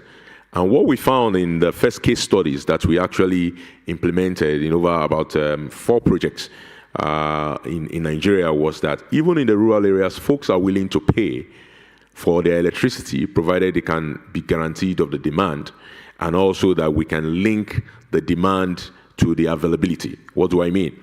It works almost like a satellite system where you pay, and once you run down your meter, it stops working. And the moment you load again, then it starts working. It's prepaid, right? And 99.99% of the time, we had no default, compared to the urban area where they do postpaid, and you have up to sometimes 30-40% default on metering. And sometimes you even have issues around meter bypass, electricity thefts, and energy theft. We did not have those issues in the rural areas where we first conducted some of these studies. Because you have to understand that there is a gap in the rural area currently, and the business as usual for them is using a whole lot more expensive form of power, which is your petrol generators. Your petrol generators today, in consequential terms, in the rural area cost about 50 cents per kilowatt hour. Can you imagine paying 50 cents per kilowatt hour for electricity? So when we go there and offer them mini grids powered on solar or small hydro at 15 cents or 10 cents, some you might even consider expensive in the city, but they see that this power is available, is reliable, and it comes once they pay for it. They are willing to pay for it, and default is so low. So we are beginning to realize that the rumor is not true, that there's no money in the rural areas. Let's remember most of them are farmers like myself. I'm also a rancher, by the way. There's money in agriculture. But the problem is I cannot make money in agriculture if my food is wasted, if what I produce cannot get to the market, if I do not process what I produce. So I'm willing to pay for the cost of electricity that is reliable, that is accessible, that is useful for me. And that is what we found in our case studies.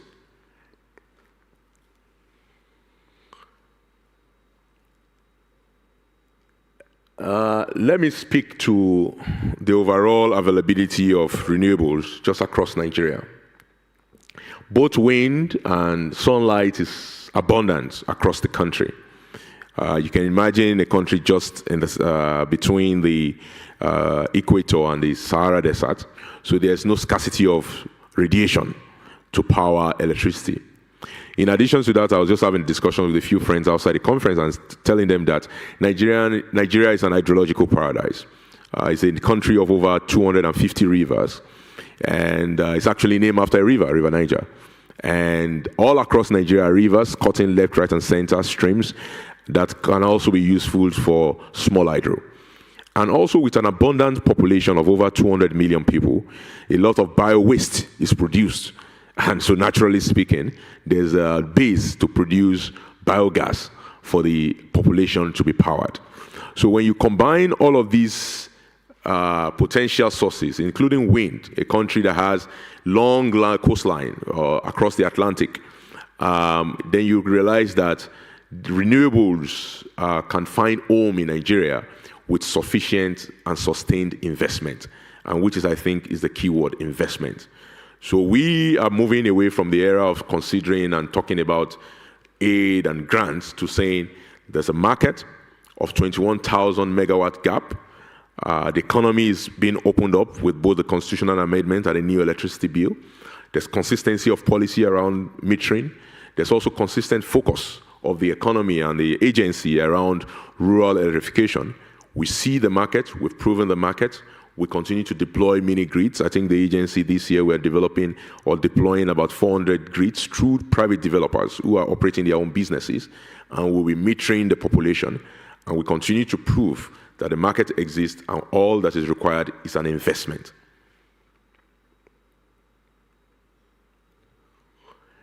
As at 2021, bio-energy capacity in Nigeria, however, remains very small, just 10 megawatts of the 3,800 megawatts approximately that is being produced to the grid. There's actually a potential and a need that we can move this number quite dramatically up if we invest in the biogas sector, which I believe those of you in the in Rome are interested in. Like I said, with abundant population across the country and huge amount of waste that is being let out as a result of the high population, there's no scarcity of resources that we can use to produce biogas in the country. For example, the agency last year did a pilot in a large cattle market in the northeastern part of the country, where they bring in about 5,000 cattle a day for sales. In this cattle market, the dungs that is being produced by the animals was converted to a 0.5 megawatt power production skid, which then powers not just the market, but the surrounding communities. And again, the folks in that community pay for the power. So that shows you what can be done. And there are more than 200, 300 markets of this similar nature across the country. And this can just be just a pilot case for the overall country. There are, of course, opportunities for hybridization, and I speak to these as, of course, being an electrical engineer myself, that I've done and implemented hybrid projects across the country in my own private capacity. The reality is that while solar can provide the base electricity during the daytime, you need or require a huge amount of battery system in order to be able to sustain it. And what we found out is that if we're able to hybridize solar power with either biogas or small hydroelectric systems, then you can reduce the battery systems that you have to build with them. This is something that we've done in I think we did about 10 pilots last year of hybrid projects in the agency, and we're looking to scale those. So what becomes obvious is that during the daytime, when electricity is most required, there's sunlight and it can power the solar system.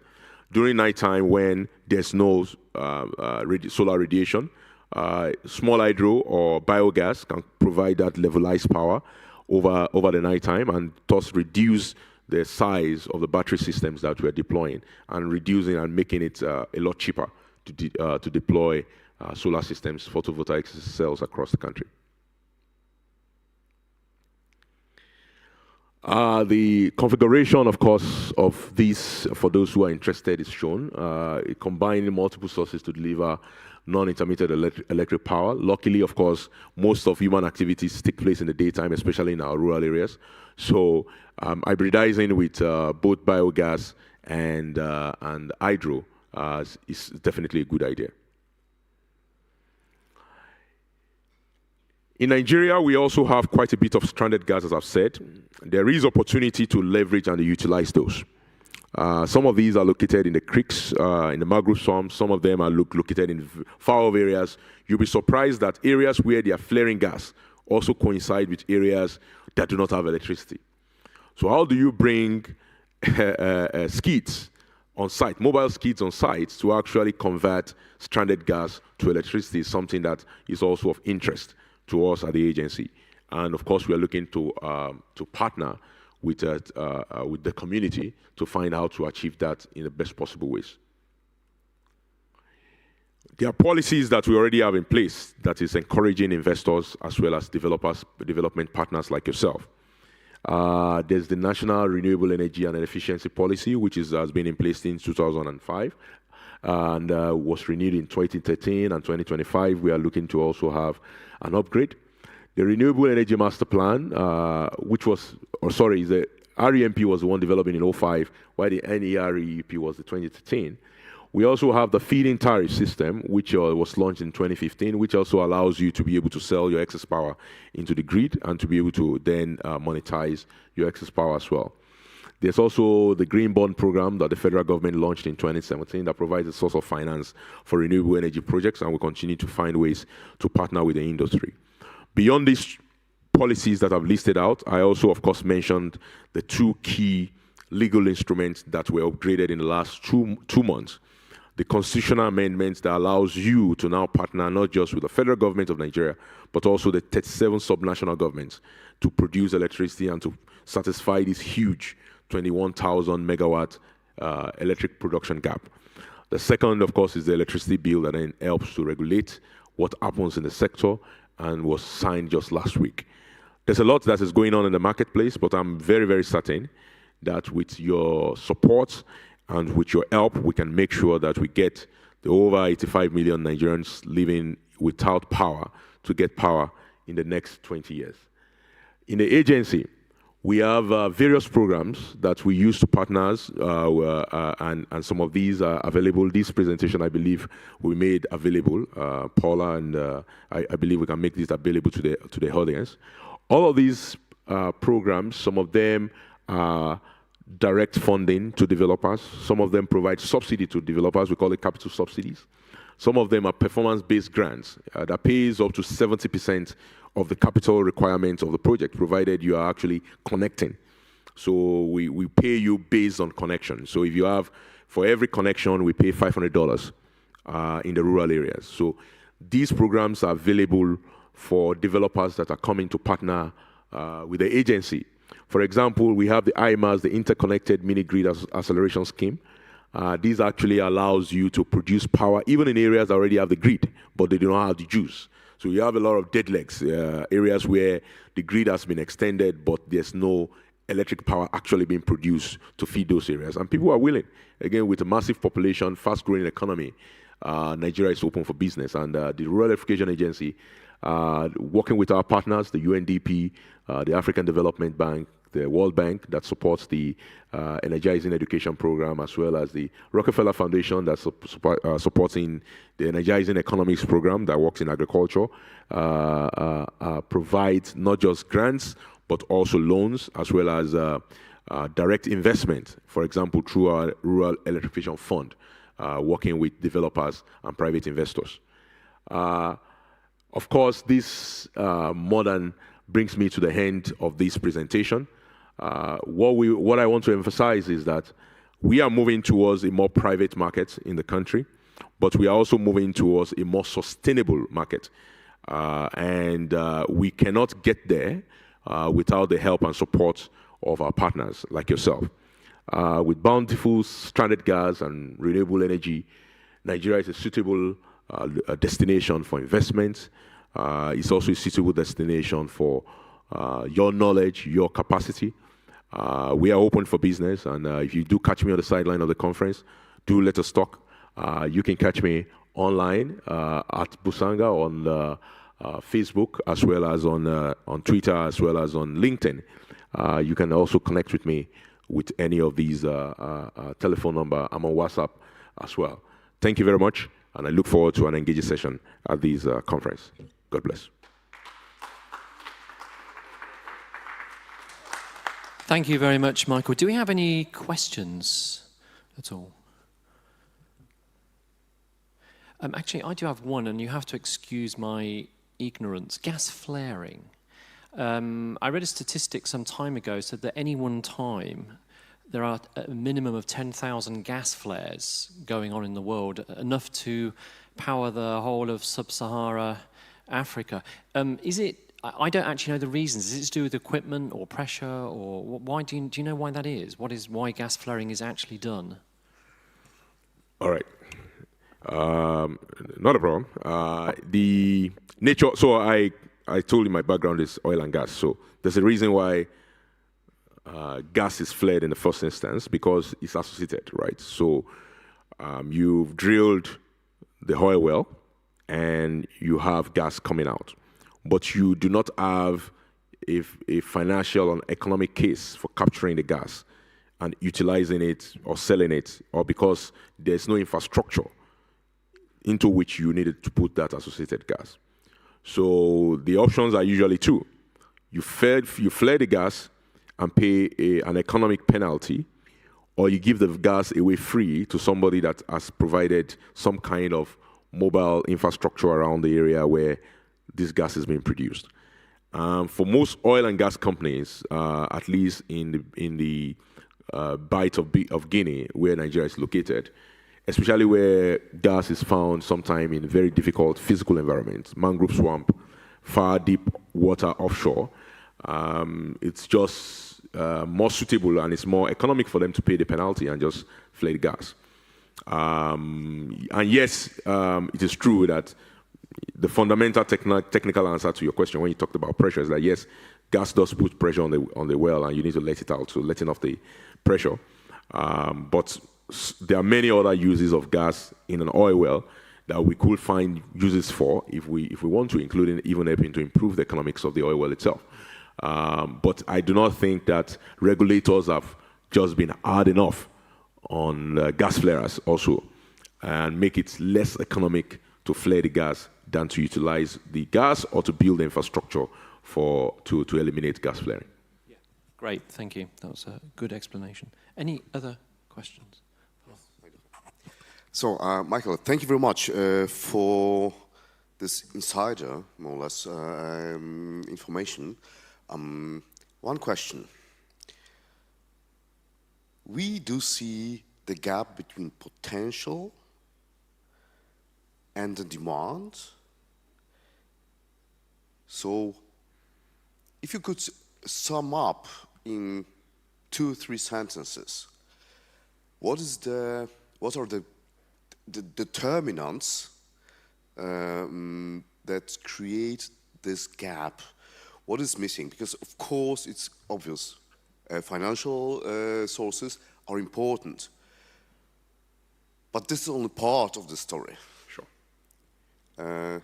So could you please more elaborate for our better understanding, what would you need as Nigeria, as a country, as agency, to use this potential, to exploit it?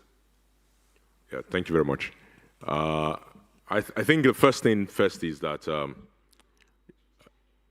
in terms of the gap between potential and the demand, and why that's similarly sustained, is to understand that investors respond to clear and consistent policy, right? That's very important. And that didn't used to be there. So my second to last slide, where I pointed out to, I'm not the one up, where I pointed out to the policies that have been in place in the last, I believe, about 10 years or so, didn't used to be there. So there was a catch-up. The policy had to do a catch-up.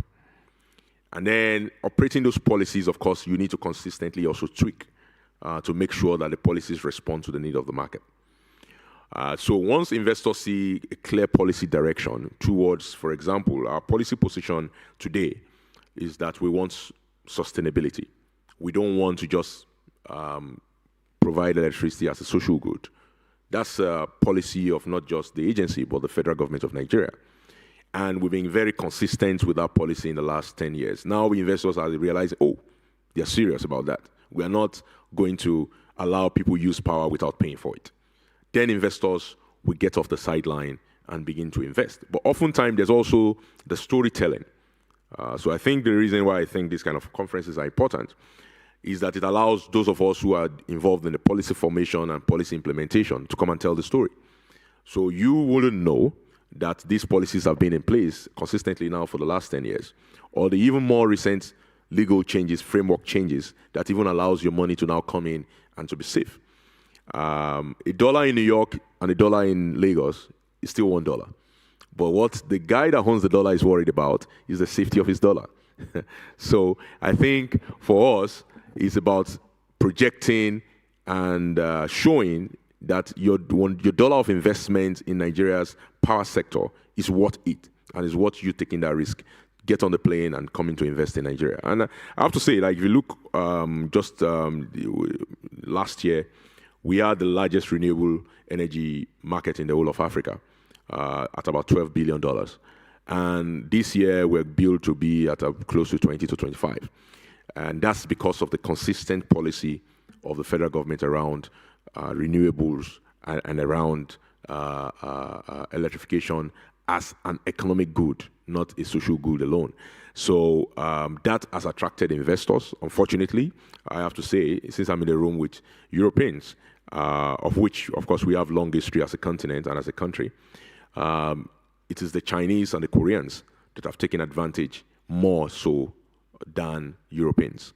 For some reason, the old story about Nigeria electric or power sector is still what is dominant in Europe. And the Chinese, if you look at one of the things I pointed out, were 2 or 3 pilots, one with the Koreans. I was in South Korea September of last year, and they are developing about 4 large mini-grids in Nigeria as we speak. The Chinese and the Koreans and the Indians, in the forefront of taking advantage of the new policies, the new policy framework and opportunities, not just in Nigeria, I have to say, but across the continent. And I think the European Union have to wake up to participate instead of complaining. The Chinese are not going to leave. You just have to come and play. Yeah.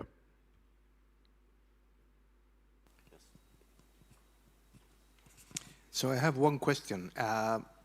This rural electrification, do the provinces have the possibility to participate and select areas, or is it done nationally by a strategy? All right. So the provinces, the states can participate. They can also actually regulate under the constitutional amendment the areas that they want to carve out for the purpose of mini-grid access. And so now, when you come into Nigeria to invest, you don't have to deal with the federal government by itself. You have 37 other competent governments that you can engage with for the purpose of providing electricity to the rural population.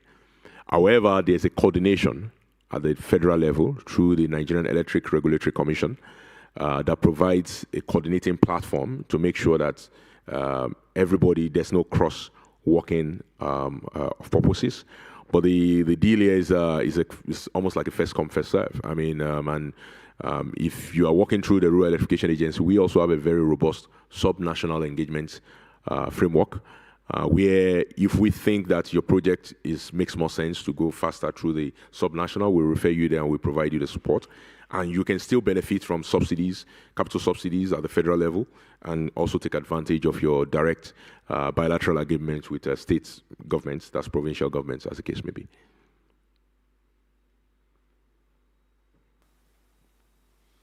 Then I've got another question, because I would like to use this opportunity, because I fully understand that what the investors need, or partners, investors, is some kind of security that they will be able to operate within a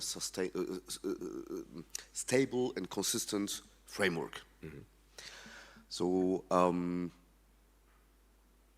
could you please send a message to the world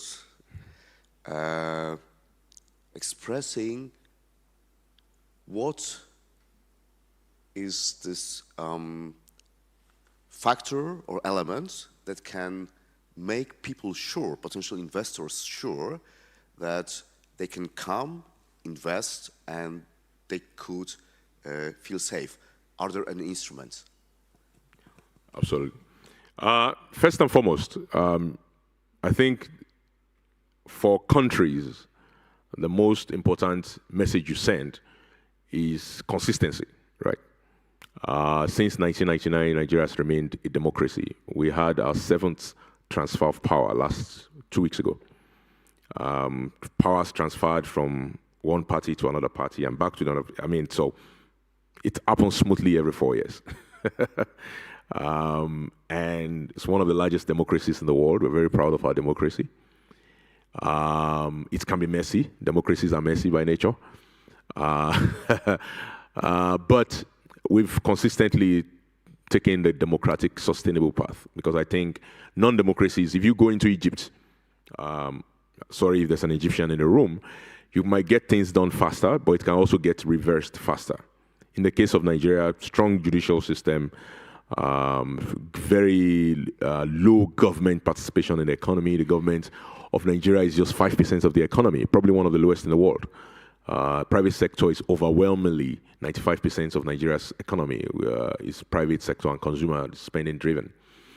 And the policy implementation in the last 10 years and now going to 15 has always been, with respect to electricity, has always been towards more liberalization, more private sector engagement, more investor-friendly engagement.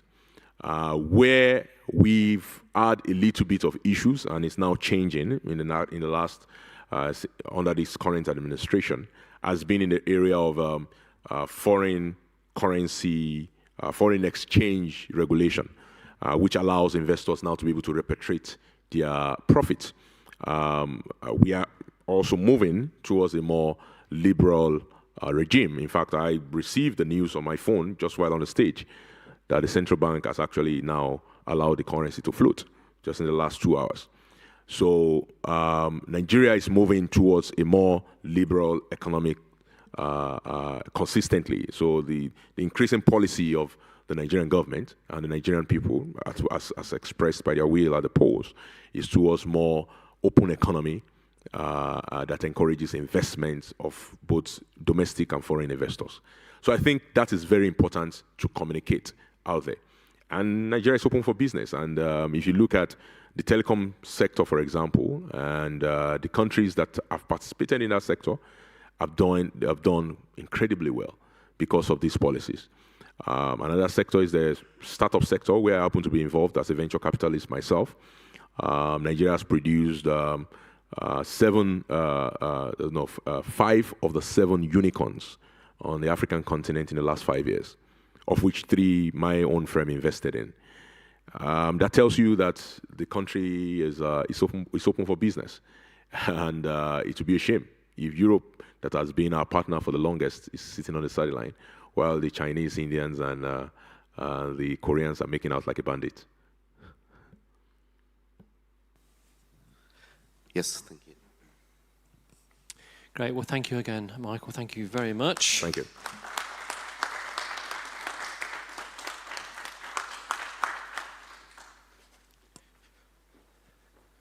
Which brings us to our last presentation, which I think is Kai Andrich. And Pavel, do you also have a role in this last part as well?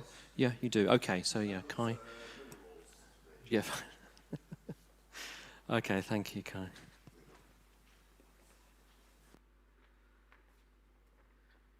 Okay, ladies and gentlemen, yes, we will do it. And my role this time will be slightly minor one. Kai will present the main part of our presentation. Only just from my side, few words about purposes, about background, about goals, and why we are doing what we are doing.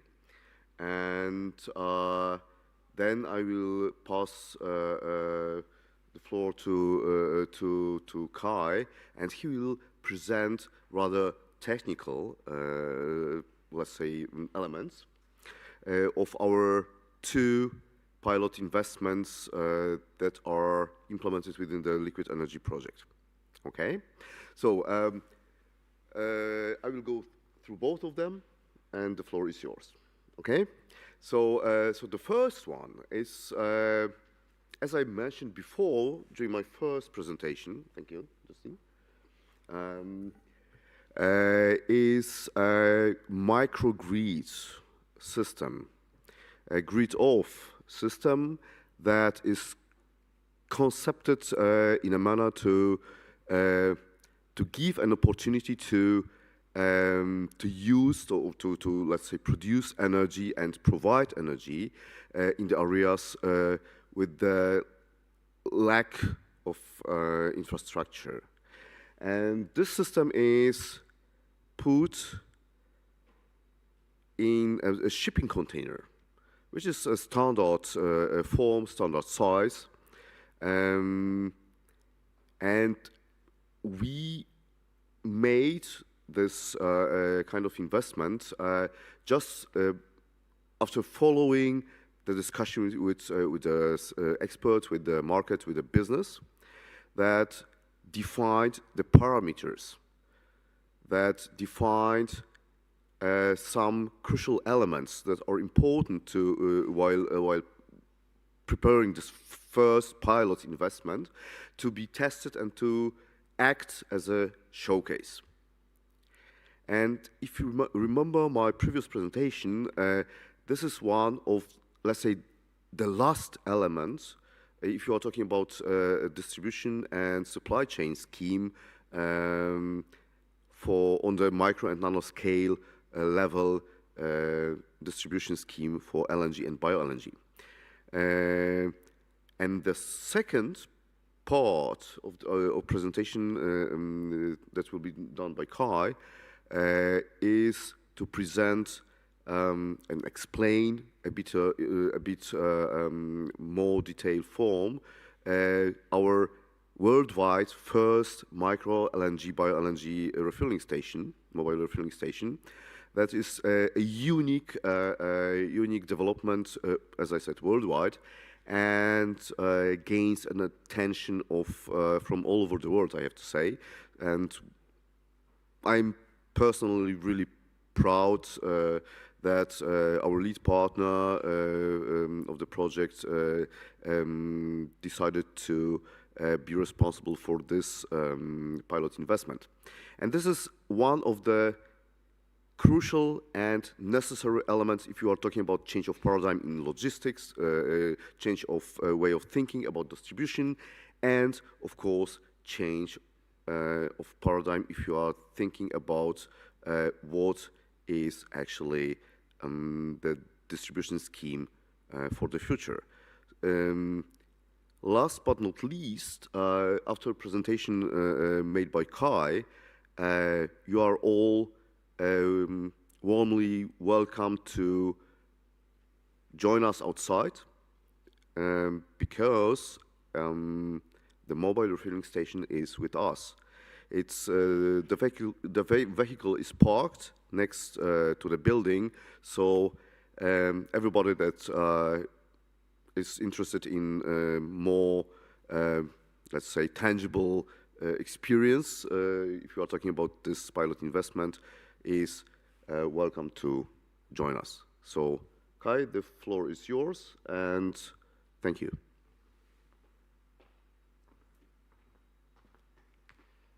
Yes, thank you, Pavel. Oh, that's printed on it. Okay. Yeah, I want to start with the micro-energy container. And first I start with which type of fuel cell we are using and why we are using it. Then a quick overview about the energy container, which you have already seen.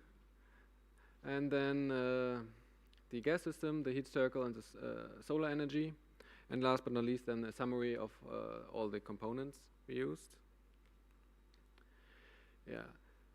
There are two fuel cell types we are using. There are more, but we especially... Okay, more like here, okay. Okay.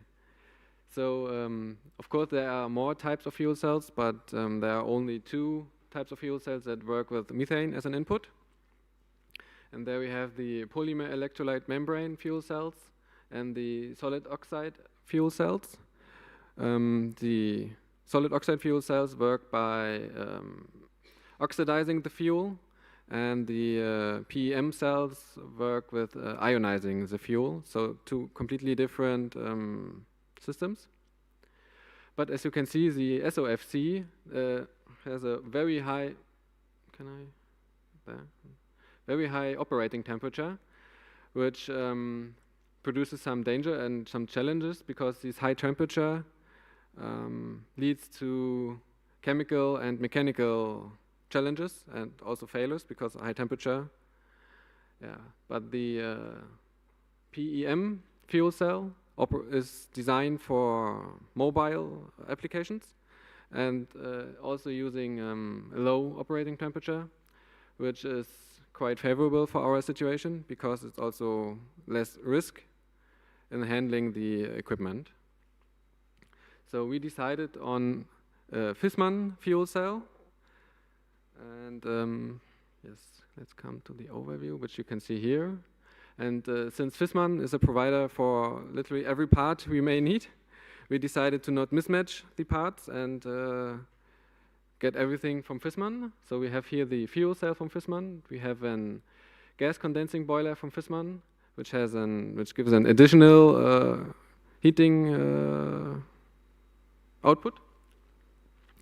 And of course, some heat storage, which in this type of situation is the heating water cylinder from Fissmann, and also a battery for the times when the solar system is working, and also for the overproduction or general production of the fuel cell. And of course, it's powered by an LNG, which is in a tank, which then goes into a vaporizer. And here we have the tank, which then goes into the vaporizer, into a gas control system, which then divides into the gas condensing boiler and the fuel cell. And as you can see through the piping, it's quite chaos. This is a multi-purpose cylinder, so we can. It has connections for the fresh water, for the heating of the fuel cell, also for the heating of for the heating circuit of the gas condensing boiler. And last but not least, here on the other side is the electrical department with the battery and the electrical compartment. Yes. Now a side view for the gas side. So here we have the tank, again, the vaporizer, the gas system, which I explain in a second. And here we have the boiler and the fuel cell. And also you can see here the vent for both sides. Yeah, and there are quite some regulations for the handling of gas, which in Germany is the technical regulation for gas installations. And they declare that the gas for every gas installation needs to have special properties. In this type of environment, we need to have a gas which is around 0 degrees Celsius at least, and has a pressure of 20 to 25 millibars. And this is what this area is for. Here we come directly from the vaporizer in a pressure equalizing tank, then in a first safety valve, and from the safety valve we go into a thermally activated shut-off valve, so in case of a fire that the whole system can shut down. There's also another thermally activated shutdown valve directly on the fuel cell. Then we go into a gas filter, which we seen on one of the earlier slides, that the PEM cells are quite sensible to fuel impurities, so we need a gas filter.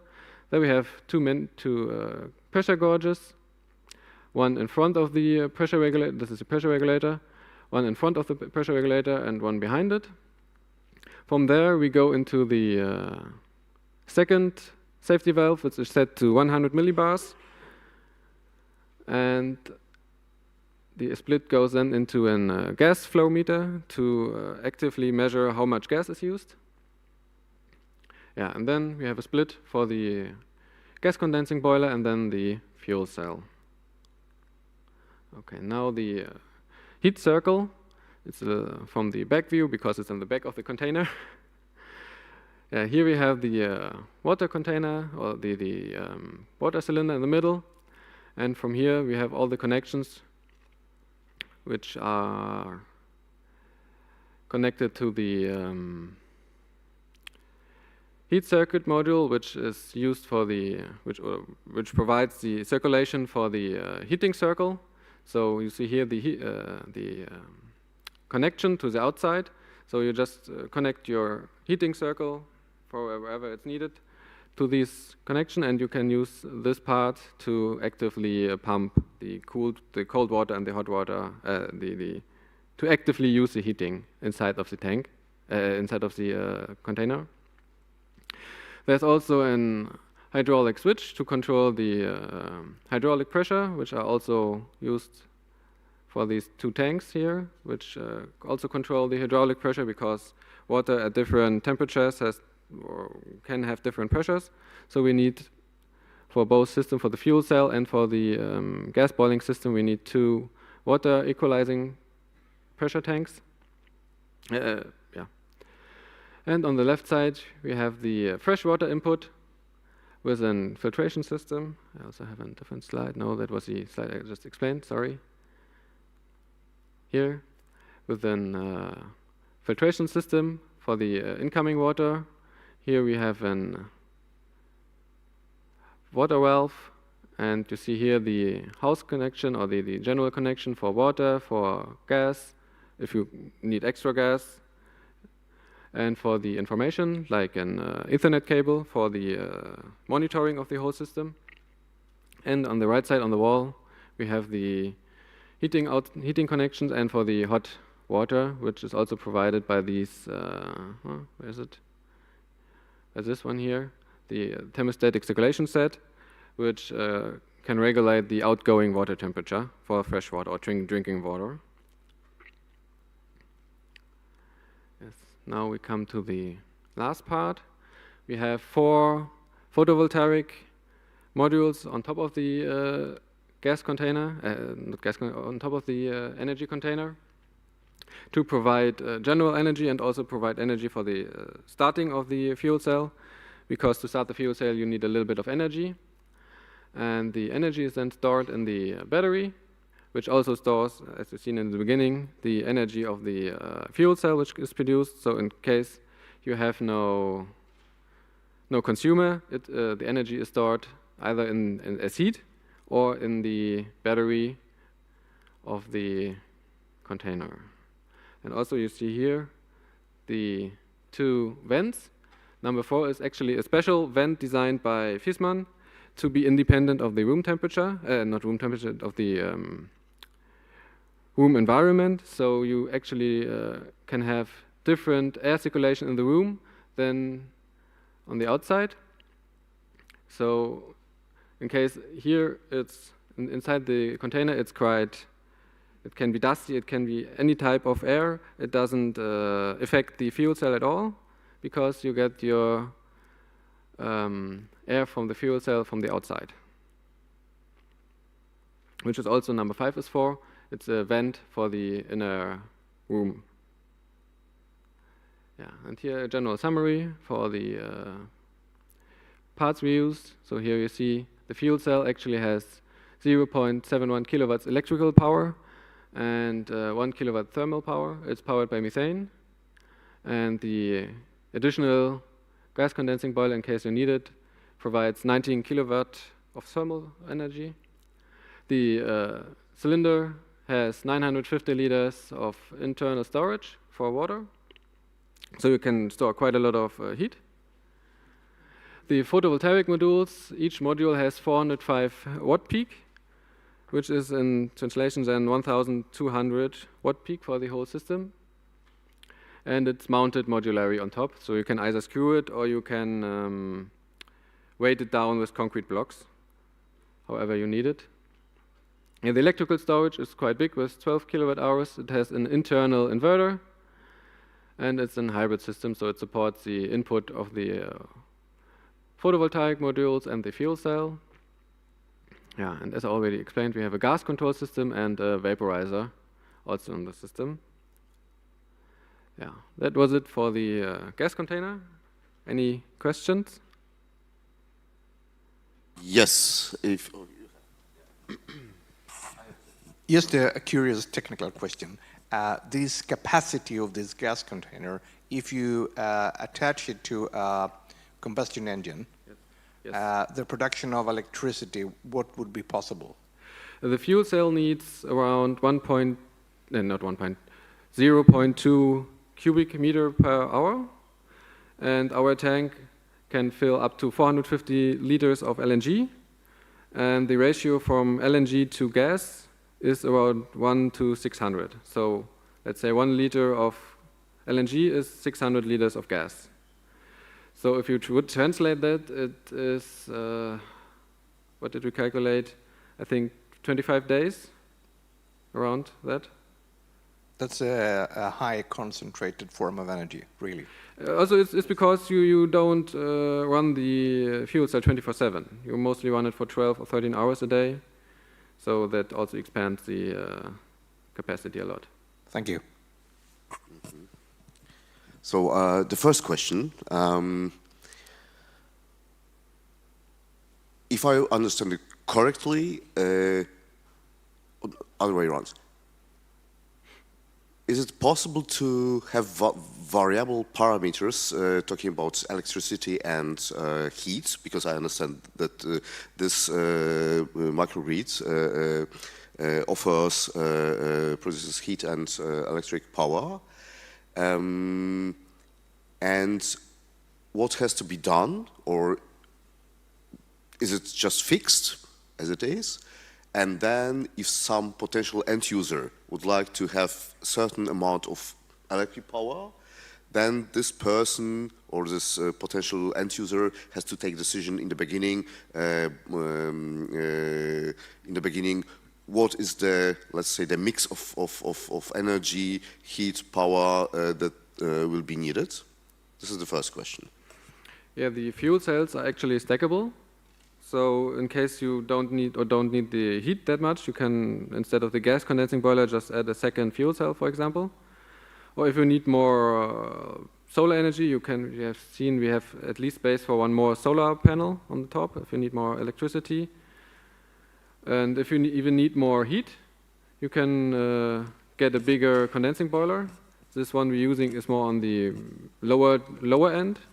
I think they can go up to 30 kilowatt thermal energy, at least from Fissmann. Maybe there is a different provider. Also, you can also use a different fuel cell. You don't need to use Fissmann. It's just what we decided on. For example, there are, at least in Germany, there are, for example, Buderus or Remeha, but they mostly use the SOFC cells. So that's a different kind of fuel cell type. There are also companies in Germany that produce, I think it was a 5 kilowatt electrical power fuel cell. In-house, exactly. So yeah, the components can be mixed matched. It's just that we decided against mismatching because one is testing and also it's safer that way. Because if we have a problem, we can maybe ask Fissmann and don't have to solve it ourselves. I have a technical question. I saw that liquid gas tank is placed inside the container. Yes. We set our tanks on deck because Polish Register of Ship calculated that ventilating power should be up to 30% of power of the engine hour.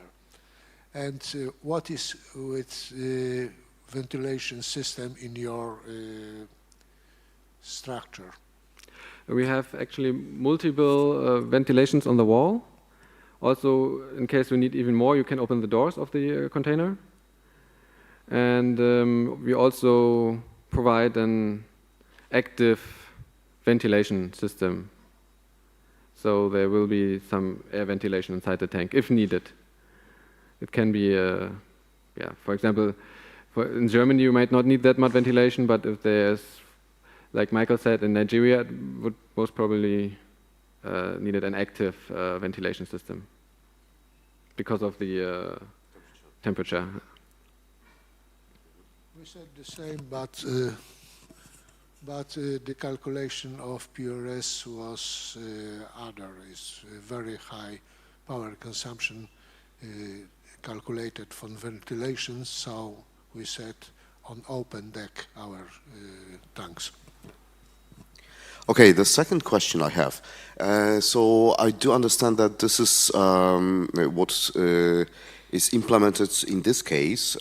It's use of fuel cell, which means that as an input, the fuel cell gets methane as a gas.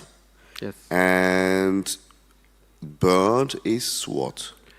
Actually, the fuel cell converts the methane, which is CH4, into hydrogen, which is H2 at least. So in this case, LNG is the energy carrier for the hydrogen, which is then burned, or not burned directly, more ionized in the fuel cell. Which is also a reason why we use the special, or not why we, but Fissmann uses the special ventilation system, because during the process CO2 is produced. And there's some filter inside this system so that the CO2 is filtered by going through the system. Okay, thank you. Any other question? So, last part. Arthur, see you next.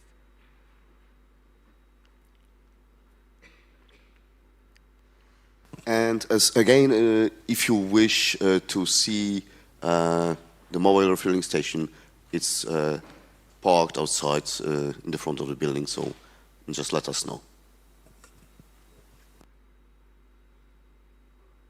The next oh.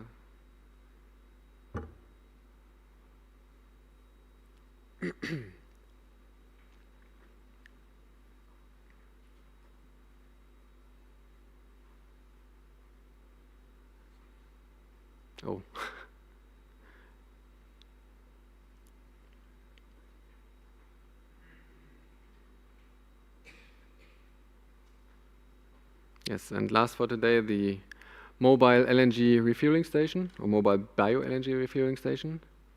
Yeah, there I want to talk about the first concept, a little bit about the components and the advantages of the mobile refueling station. Then a quick overview about the scheme of the power system and the liquid and gas. And then I will talk about the handling of the whole system, which includes the operation of the cryogenic vessel, the refueling process, and also the measurement process. At last. Yeah, so this was the first concept of the refueling station. Here we still have only 2 tanks. In the later process, we found out that you can actually input 3 tanks, because in the beginning we also still had a big dispenser, which you may know from your local LNG provider, these huge dispensing stations. We thought about putting them inside the car, but as we found out, they are way too heavy for our car, because we want to stay inside the limitations of the 3.5 tons. So we had to design the dispenser system ourselves, and also get more or less rid of the big drum hose, which also reduced the weight a lot, and also opened more space for the for another tank. And here you also see an air compressor and a cryogenic pump. The air compressor is actually one of the most important part of the system, because the cryogenic pump is operated by compressed air, and also for the fueling process you most often need compressed air to clean the residual ice of any receptacle or the cryogenic coupling. And also a battery to power the whole system, which is also powered by a solar panel on the top. Yes. Now, we decided on a Crafter VW von Volkswagen, which has a payload of about 1.3 tons, which we found in our research is one of the bigger payloads. And yeah, the 3.5 tons enables us to have the car driven with a standard license, so everyone can drive the car. And the high roof actually also enables us to have a bigger capacity tank of about 450 liters that can be loaded. And we can thus also equip the unloading equipment, also the dispenser, and also the electrical and compressed air equipment on the side or on the walls of the crafter. Inside we have, of course, the tank plus an loading support with a winch, because the tank, although it's mobile, it can be quite heavy to handle with only one person, so we have installed a winch to help the loading and unloading process. And also, of course, the dispensing system with hoses and the quick coupling, the compressor for the compressed air, and a safety system with a gas detector and then a safety shut-off, so the whole electric system can shut down, and the solar modules and an accumulator for the power supply. And of course, you somehow have to measure how much LNG you have loaded or unloaded. There we have designed a weighting system below the actual tank. So we do not use the normal flow meters. We use a weighting system for the actual tank. Here an overview of the car, which you can also see outside later. Here we have installed the tank in the middle with safety belts for safety measurements. It's connected with 2 hoses, but I come to that later. Here on the right side we have the compressed air compartment, the electrical compartment. Here's the control panel, which controls every part in the car, but I also explain it a little bit later. Here you see the standard nozzle for the coupling, and of course on the left side is the dispensing system with a pump and activated fuel cells, not fuel valves, sorry. And in the back you see also the ramp and here the winch for the unloading and loading process of the tank, which could also be loaded to the side, but mostly it's through the back. Here is our energy scheme. You see everything is connected to the control panel. We have an inverter to provide power for the compressor from the solar panels, which is also monitored by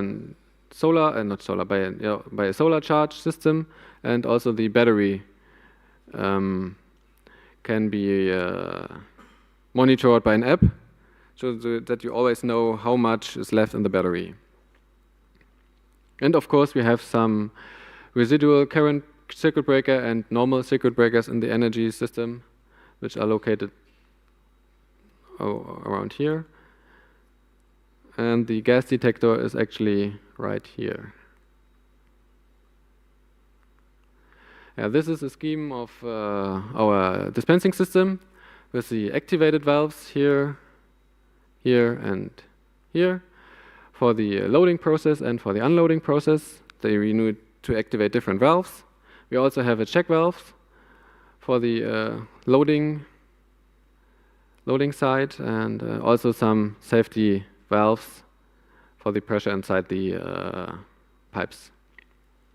And also we can load and unload through this part with a diverter valve, so that you don't always have to unload the tank. You can directly load the tank inside the car.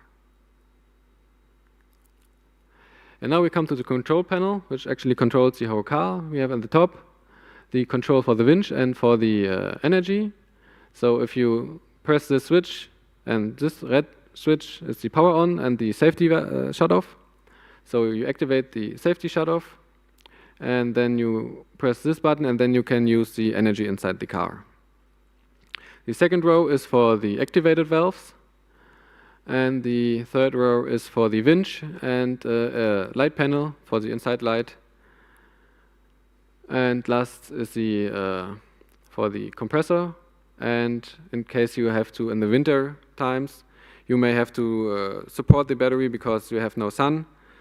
So you have to plug some power source into here and press this button to load the battery externally.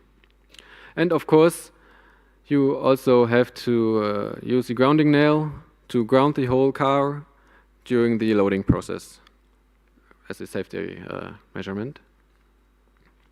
How do you actually operate the tank? Or the cryogenic vessel? The tank is situated, as you see, above the weighting system. It's secured with 3 safety belts, and also the wheels itself can also be locked in place to have another safety measurement.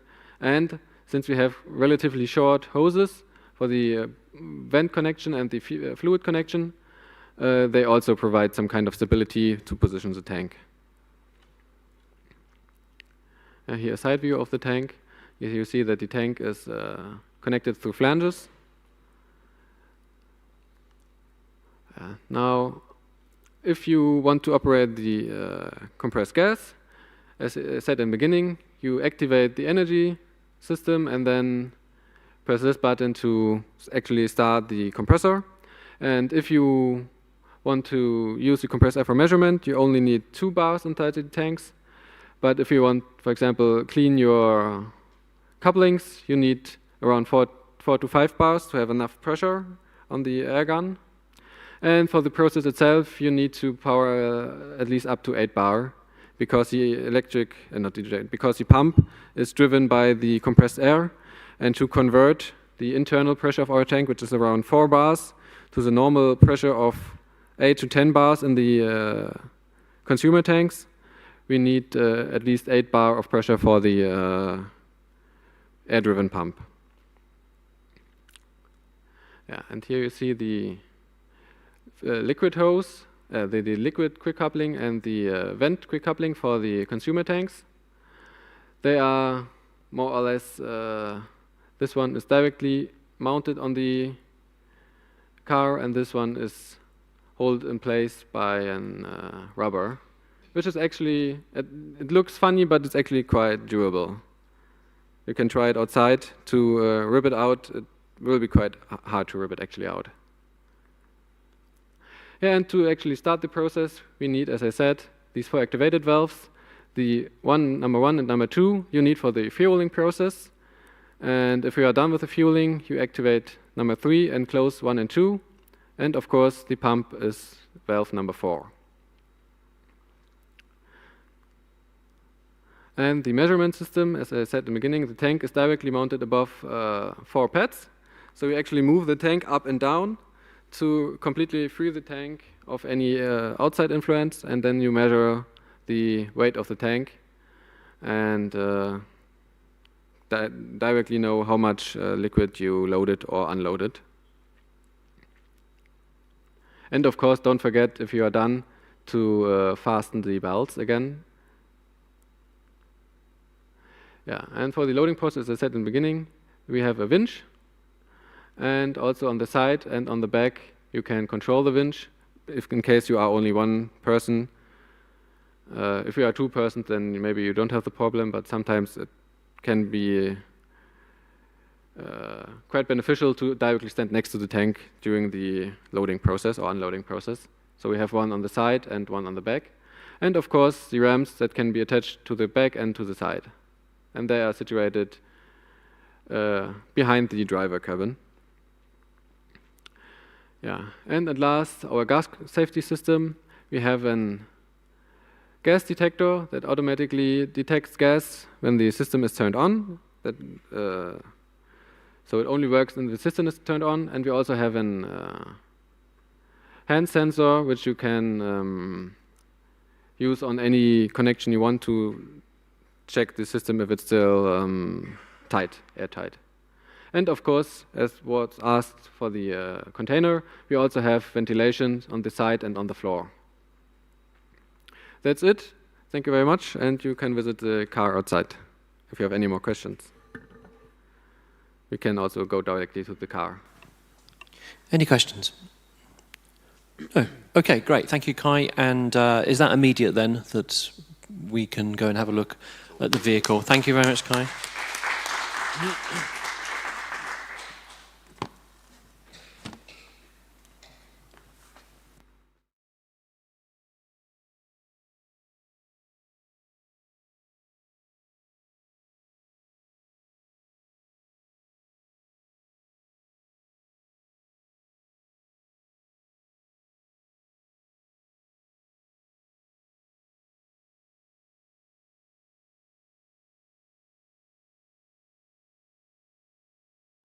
There is a dinner then, I believe, in here from 6 o'clock.